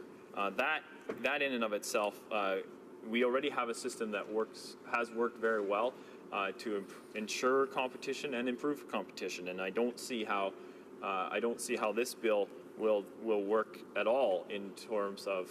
I don't see how it will enhance the current situation that we have at all when it comes to having the minister sign off on these joint ventures. Thank you, Madam Speaker. Questions and comments? Questions et commentaires? The honourable member for Guelph. Thank you, Madam Speaker, and thank you to the member across the way. And thinking of the prairies where I came from, the transportation every year seemed to have less and less choice. Rail companies were pulling out of small towns. Airlines were pulling out of small airports. We didn't have access to the travel options that we used to have back in the 60s and 70s. Could the honourable member maybe comment on the need to revamp Canada's transportation system and how it is all interconnected, that you can't separate one from the other without having impact? I remember for Peace River Westlock. Yeah, thank you, Madam Speaker, and I wouldn't disagree at all with the member when he says we need a revamp. But I would definitely say that this does not look like a revamp, what we have here. What we have here looks more like crony capitalism or paying off somebody. I'm not sure what it's intended, the whole bag of goods, what it's intended to do, but the ministerial sign-off on the joint ventures, that one to me raises a red flag.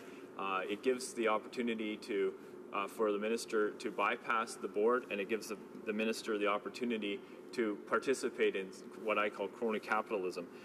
So I ensure that what we need in Northern Alberta and Northern Canada is more competition. What we need is more of the government getting out of the way so that our resources can be developed. And when that happens, Madam Speaker, we've seen in Northern Alberta hundreds of flights being canceled just because there's no more economic activity anymore. Now, when there was a lot of economic activity, the choice that came from what time you wanted to fly out, there was a flight every hour that left Fort McMurray Airport. Now I think there's only 4 every day flying to Edmonton. So that's one of the things that we need to ensure, is if we can get the economy going again, there will be lots of choice when it comes to transportation, provided the government can get out of the way. Thank you, Madam Speaker. For a brief question, questions et commentaires, questions and comments? The Honourable Parliamentary Secretary of the Government House Leader. Brief question. Yes, thank you, Madam Speaker. And my question to the member is just more so just to follow through on what I believe, and I've highlighted this consistently throughout the day, is the importance that the government do provide, whether regulation or legislation, some sort of opportunity for more justice for passengers on flights. I do not agree. Member for Peace River Westlock, a brief answer, please. Well, Madam Speaker, I'm going to go back to more justice on flights is definitely, the government is definitely in the business of justice. That I think is the primary role of the government. Where I would say that what we need more of in this country is more competition within the perhaps the air industry, but within everywhere. And one of the ways to drive competition is to lower regulations on businesses so that the barriers to entry are lowered, and therefore we can get more competition in this country. So thank you, Madam Speaker. Reprise de débat. Resuming debate. The Honourable Member for Niagara Centre. Well, thank you, Madam Chair. It is a pleasure to speak today on behalf of many of my colleagues and with respect to C-49.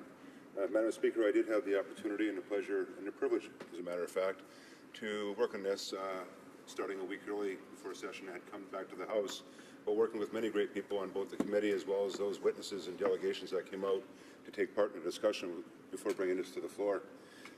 Madam Speaker, there's a bigger picture attached to this, and I've heard a lot of dialogue and a lot of comments today in the House with respect to thoughts and opinions on Bill C-49.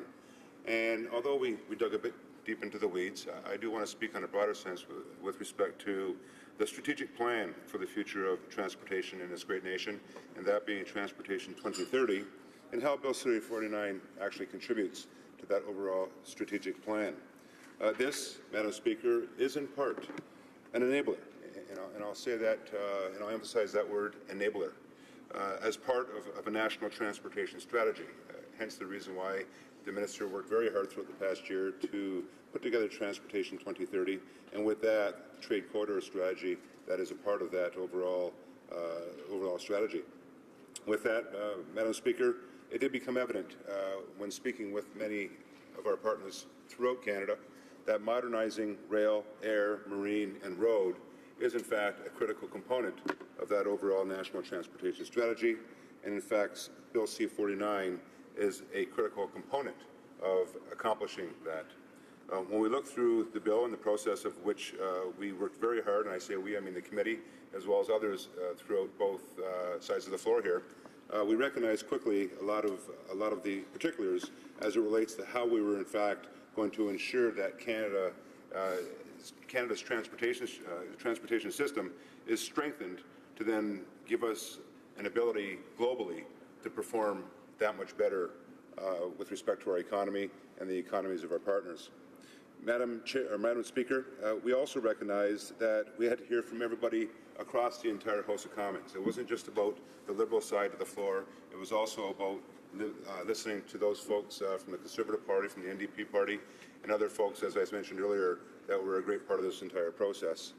Madam Chair, I did want to highlight a few of the components of the report, and I quote from the report that Transportation 2030 will ensure Canadians benefit from a safe, reliable, clean, and efficient transportation system that will facilitate trade and the movement of people for years to come.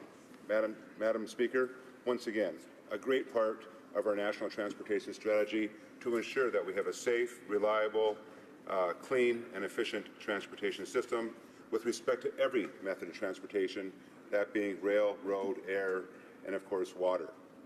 Madam Speaker, Transportation 2030 will also ensure that Canada's transportation system supports economic growth, job creation, and Canada's middle class while promoting a sustainable environment.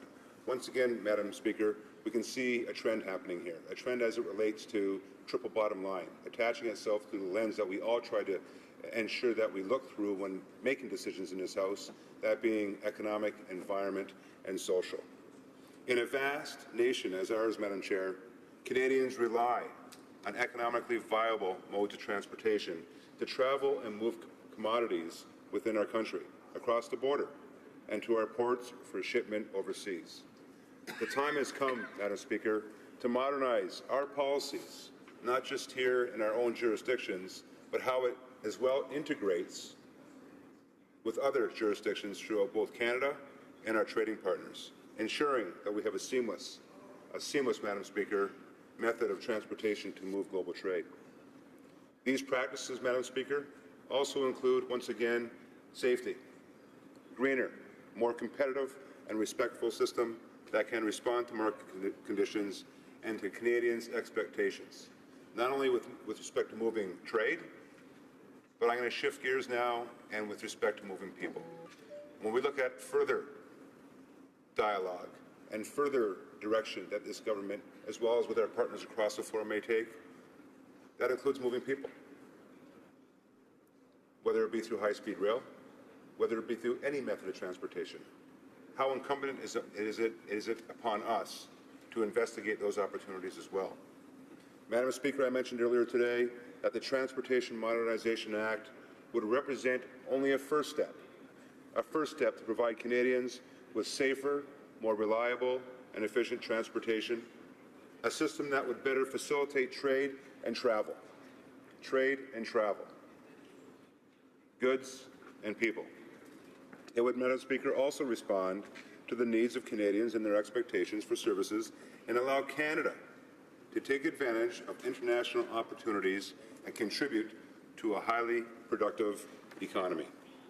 Madam Speaker, when we look at a lot of the efforts that the Transportation Committee is now involving itself in, we are starting to get a little bit deeper into the specifics of an overall strategy when it attaches itself to both transportation and, most importantly, as it attaches itself to the economy, creating jobs. We cannot be content. We cannot sit back and depend on what we had.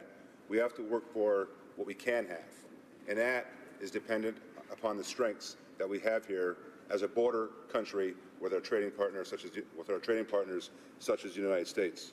With the new trade agreements that we have and will be ensuring are in place, we have the opportunity to also include within those trading agreements the seamless movement and how we're going to ensure that these agreements are of benefit to both Canada and, of course, those very partners that we trade with. Madam Speaker, I do want to speak as well on the involvement we had on committee from all members. And as those may not know that are watching this on TV, committees, standing committees, have participation from all three parties, the Liberals as well as the Conservatives and the NDP.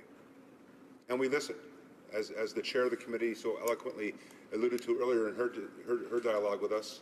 We listened. We listened to all that were on the committee, ensuring that all the voices were heard. And we did make amendments, Madam Speaker.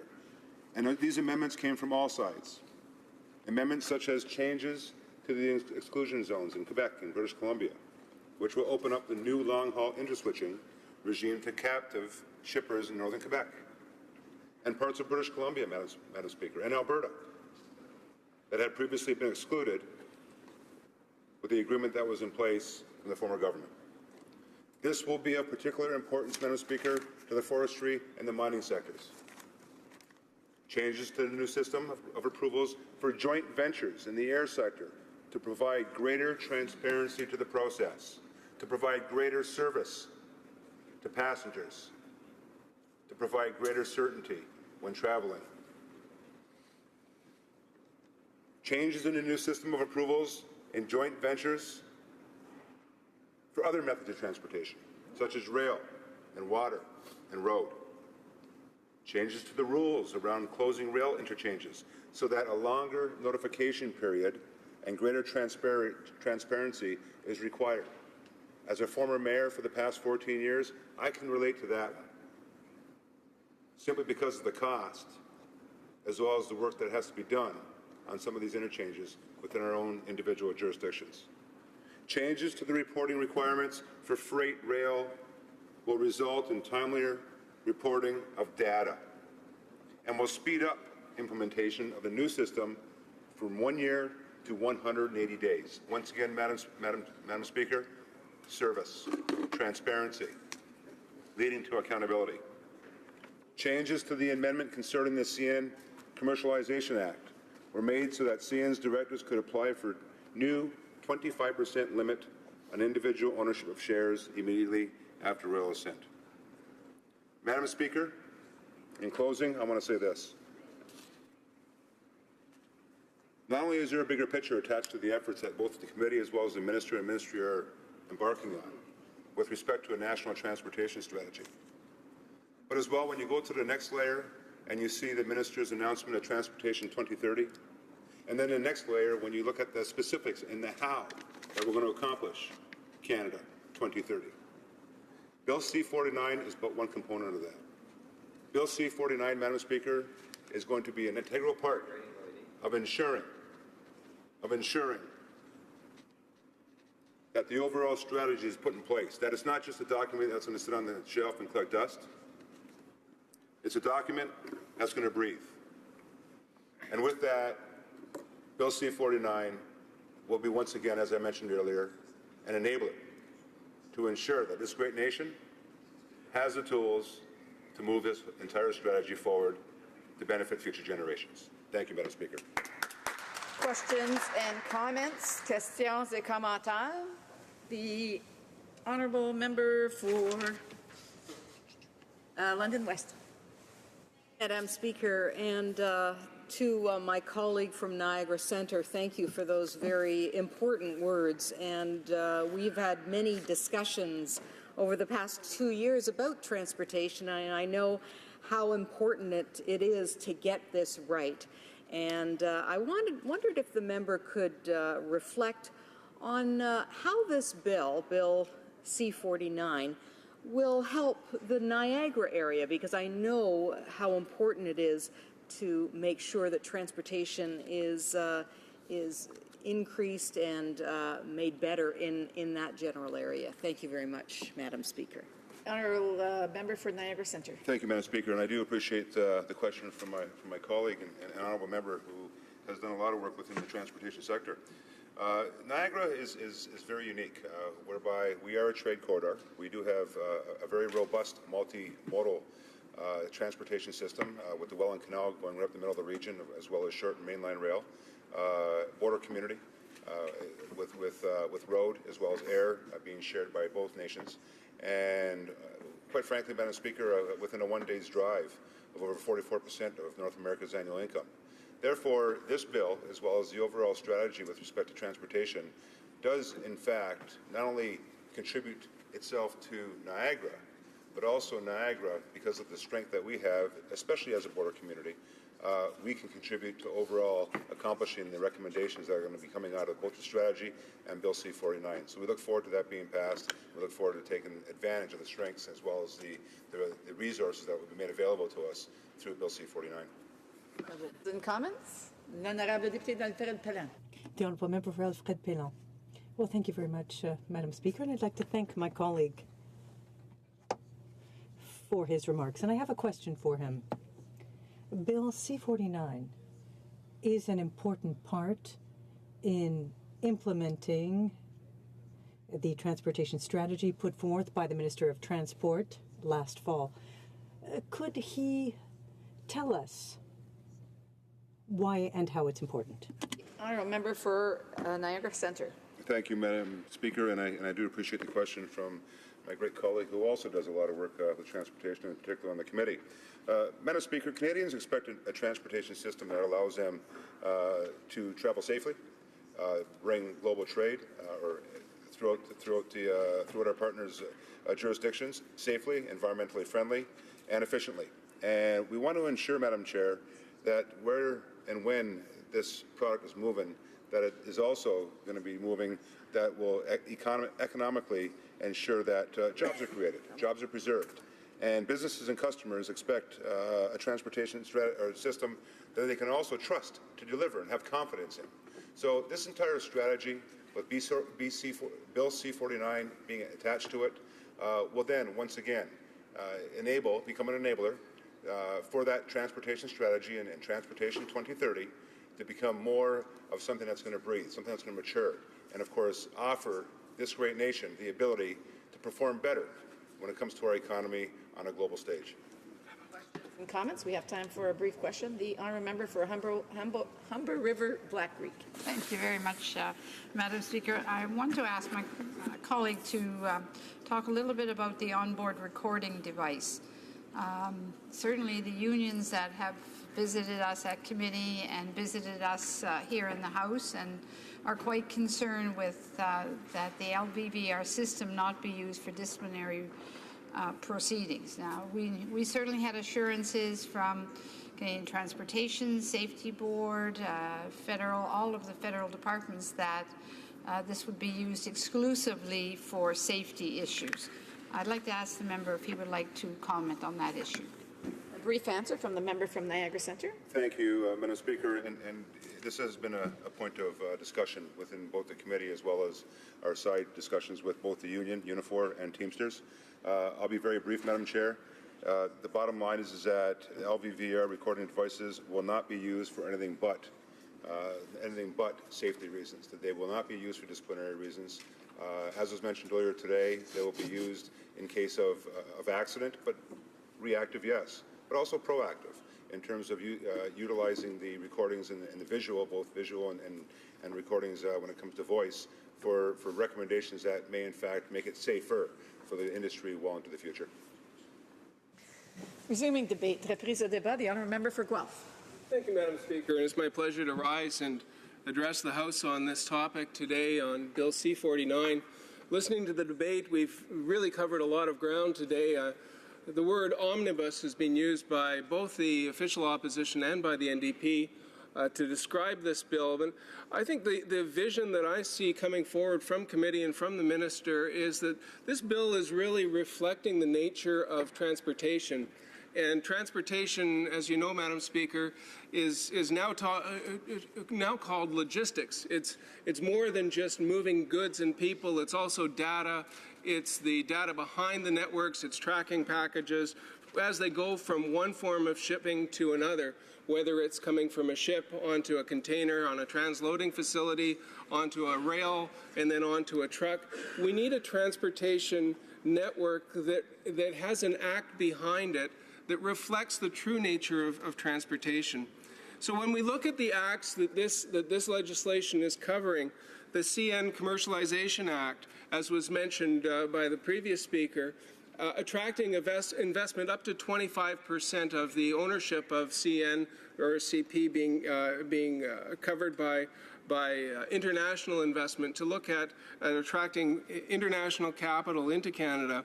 The Railway Safety Act, and as was just mentioned around the use of devices to look at the safety of rail. And as we saw in Lac-Mégantic, the disaster that happened there, looking at how do we avoid disasters in the future through the use of technology so that we can make sure that the equipment is operated safely and effectively throughout the whole operation. And it is governed by subsection 28.1 of the Safety Board Act, so that we do have a backstop where we won't be looking at conversations that are happening in the cab between engineer and other operators, that really we're looking at the safety and the safe operation of equipment. And we do have acts to govern that. So I think we are looking at the comprehensive nature of safety between air travel, road travel, shipping, and rail. We're also looking at the Canadian Air Transport Safety Authority Act to authorize Canadian Air Transport Security Authority to enter into agreements for delivery of screening devices on a cost recovery basis. I know that was a concern that was mentioned by the NDP earlier, but cost recovery can take very many forms in terms of financing activities such as improving screening devices within facilities.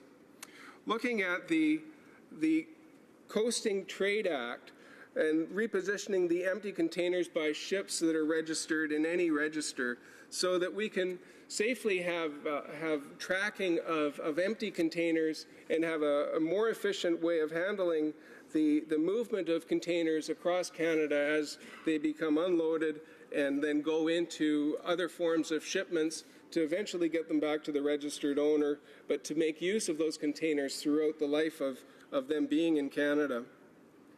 The Canada Marine Act, permitting the port authorities and their wholly owned subsidiaries to receive loans and loan guarantees from the Canada Infrastructure Bank.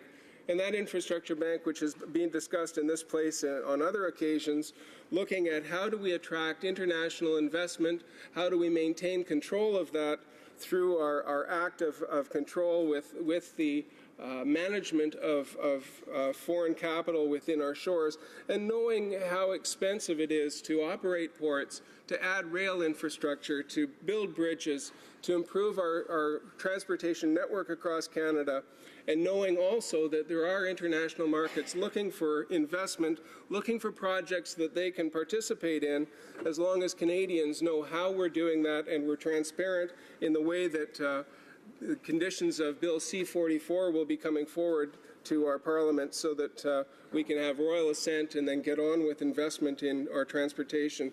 And of course there are other acts, as always when acts are brought forward to this place: Bankruptcy and Insolvency Act, the Competition Act, the Companies Creditors Arrangement Act, Air Canada Public Participation Act, the Budget Implementation Act 2009, and also the Fair Rail for Grain Farmers Act. So, Madam Speaker, this isn't omnibus, this is omni-transportation. And we're not introducing cutting down environmental protection in the middle of a budget bill or other things that have been termed omnibus in the past. And that's not we're not bringing this forward in any way other than to make sure that we have an integrated act that reflects the integrated nature of transportation in Canada. And Madam Speaker, we're also, when we look at integration and different forms of travel, we also have the competition between freight and people. And so how do we manage the investments in our infrastructure?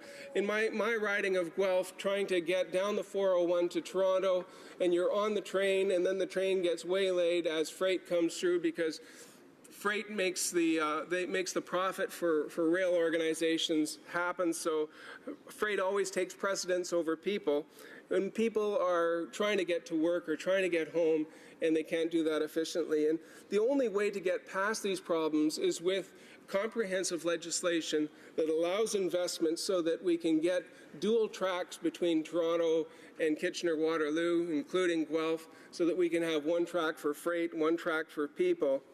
The Transportation 2030, looking at where are we going in the next 20 or so years, to have an integrated nature of transportation that can also pave the way for us to use the new forms of transportation around autonomous vehicles, around new ways of moving goods through new ways of port control, new transloading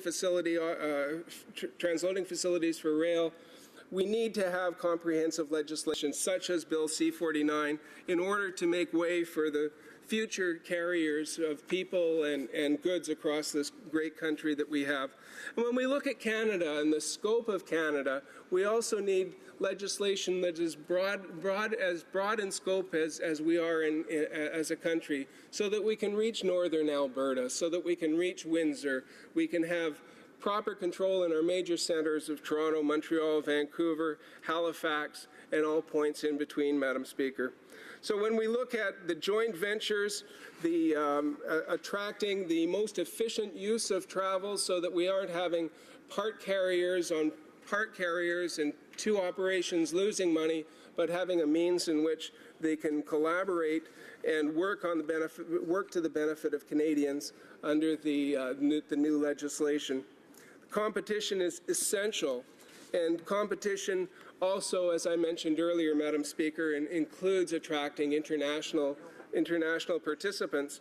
And when we look at countries where we have best practices that we can borrow from, other countries such as China, the United States, Europe has got border issues that they've been able to solve, and we're still working on old border issues that will hopefully benefit from this legislation as well as we open up our roads and bridges and our rail lines to international markets. And finally, Madam Speaker, I've mentioned in the questions section that Guelph is looking at increasing our opportunities for air travel. We have YKF, which is the international regional airport in Waterloo that's partway between Guelph, Waterloo, Kitchener, and Cambridge. And right now, to come to Ottawa, I have to well, this morning I got a 4:15 pickup. I got a shuttle to Pearson. I had to go through security at Pearson, drop it off an hour and a half before flight. I got to my office here for 8:30, leaving Guelph at 4:30 in the morning. Where if we had YKF operating and we had a low-cost operator, as we almost had last year, we had for a very short period of time, I would have been able to drive 20 minutes to the airport. I would have been able to be at the office an hour earlier than I was, and I would be able to get home to my family a lot easier once we're finished with the work of the House. But we can't do that without good legislation such as we have before us that attracts investment, attracts competition, and enhances the network that we have in Canada, bringing it into the next century with Transportation 2030. Thank you, Madam Speaker, for your time and for allowing me to speak this afternoon on this bill, and I'll be supporting it as it comes forward. Questions and comments? The Honourable Member for Kitchener-Conestoga.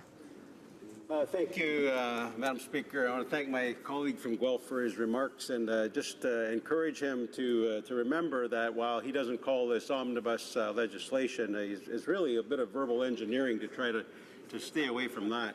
But, Madam Speaker, another thing that he mentioned in his comments was YKF, the airport it's in the greatest riding in all of Canada, Kitchener-Conestoga. It's not in Guelph, but it's very close to Guelph.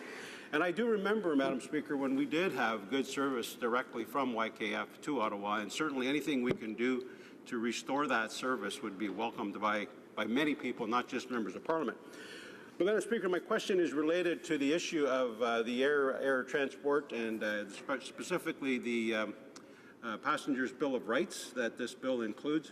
And it seems very thin on details as it relates to the legislation. This was a campaign promise of the Liberal Party in the last campaign, and yet here we have this legislation with almost no details as to the Air Passenger Bill of Rights. All of that's going to be left for the regulatory process later on. And I'm just wondering if my colleague would care to comment as to why they didn't take a little more time and get it right on the Passenger Bill of Rights. Thank you, Madam Speaker. The honourable member for Guelph. Thank you, Madam Speaker, and thank you to my friend and neighbor across the way. And yes, YKF will become active again coming to Ottawa, I'm hoping, in the near future. The Passenger Bill of Rights, it's interesting where on one hand we're criticized for putting too much into this legislation, and on the other hand we're criticized for not putting everything we could into this legislation. I think the legislation is laying the groundwork for a Passenger Bill of Rights to come forward. It really is looking at making an integrated approach to all traffic. The airlines would be part of that, and the Passenger Bill of Rights, I'm sure, would come forward in the early new year should we be able to pass this legislation before then. Thank you. Questions and comments? The honourable member for Saanich Gulf Islands.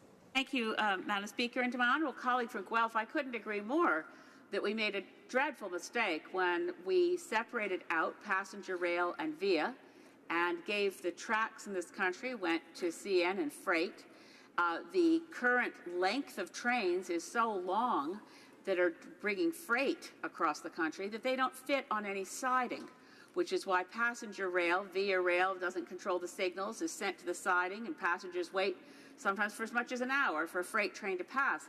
I don't see anything in C-49 that fixes the problem the member for Guelph just identified. I think what we need to do is make sure we're investing in via rail and investing in tracks for via rail, and I don't see that in this legislation. The honourable member for Guelph. Thank you, Madam Speaker. And there is a third rail line, the Guelph Junction line, that also has some shunting yards that moves freight between the two major carriers in Canada.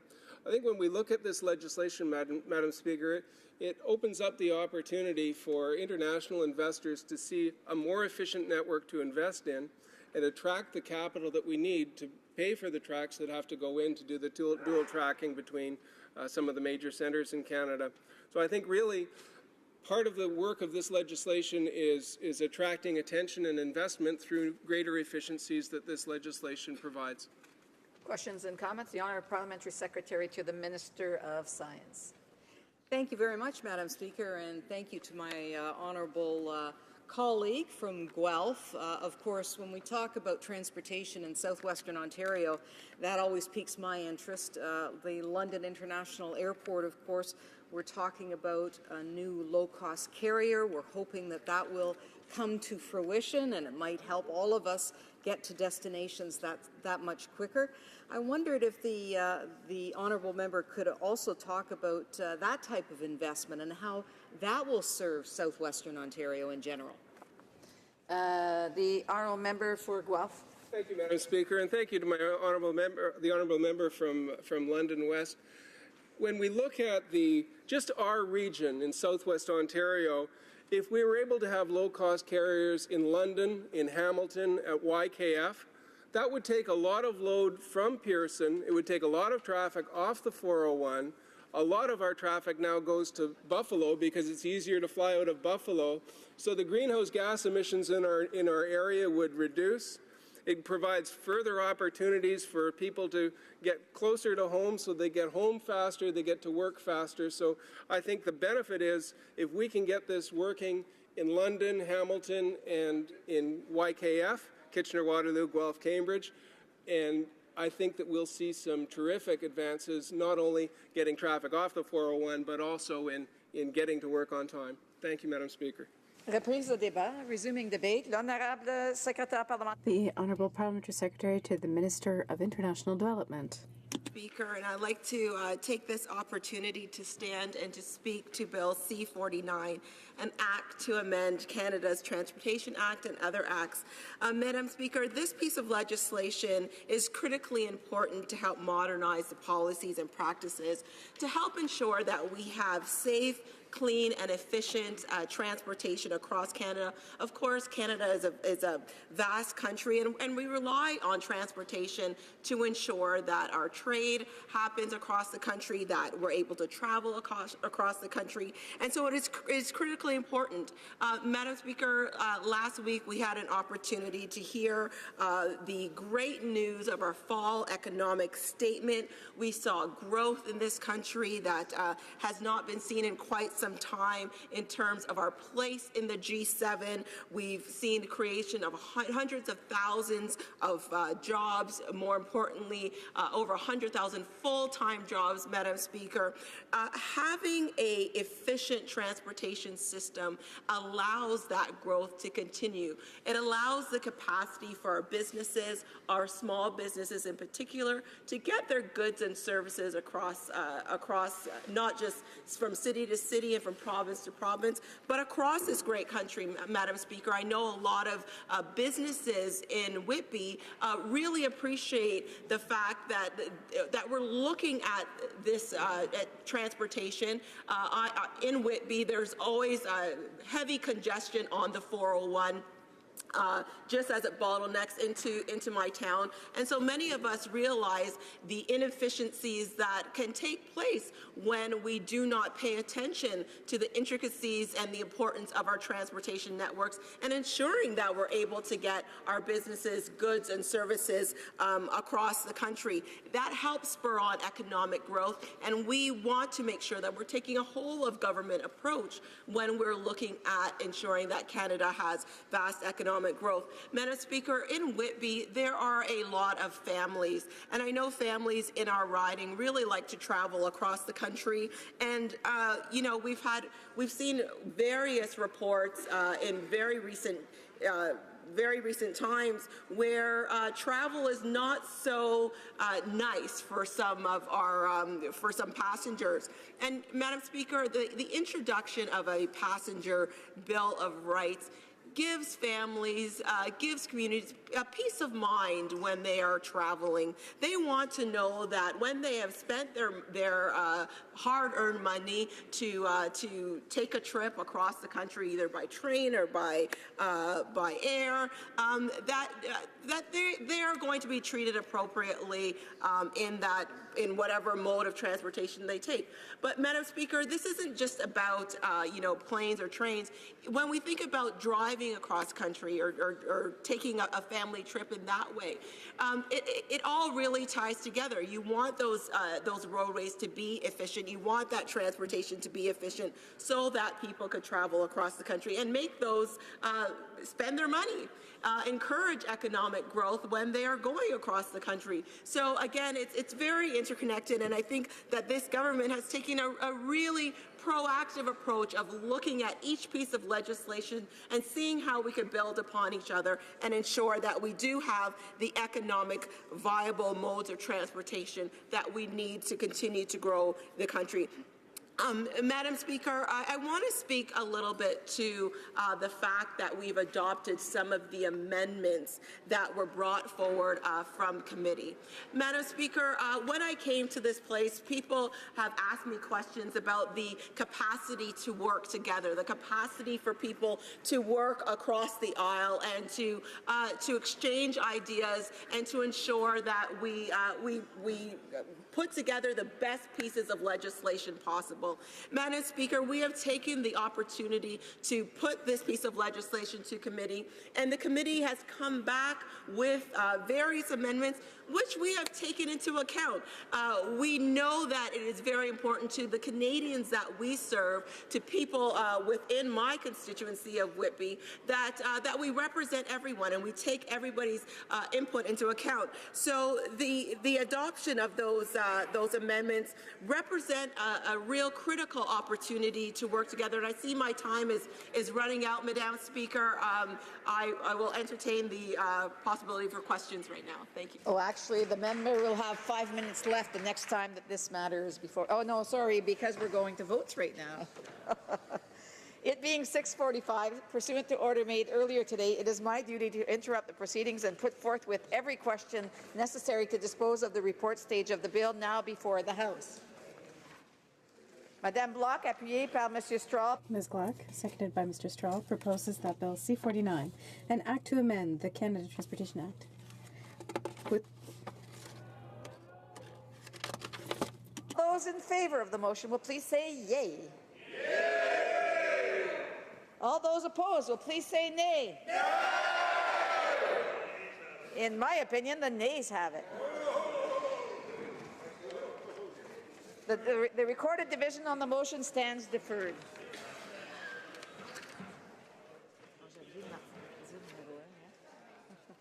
That was on motion number 1. I forgot to mention that. The recorded division will also apply to motions number 10, 14, and 15. Motion number 3, Monsieur Aubin, appuyé. Mr. Aubin, seconded by Mr. Massey, Windsor West, moves that Bill C-49 be amended by removing Section 61. The House to adopt the motion. Yes. Que tous ceux qui appuient la motion viennent. All those who support the motion, please say yay. Say nay. À mon avis, les noms là. In my opinion, the nays have it. The recorded division is deferred. Le vote par appel nominal s'appliquera. The vote will apply to motion 4, 2, 9, and 11 and 13. The House will now proceed to the taking of the deferred recorded division at the report stage of the bill. Call in the members. Merci.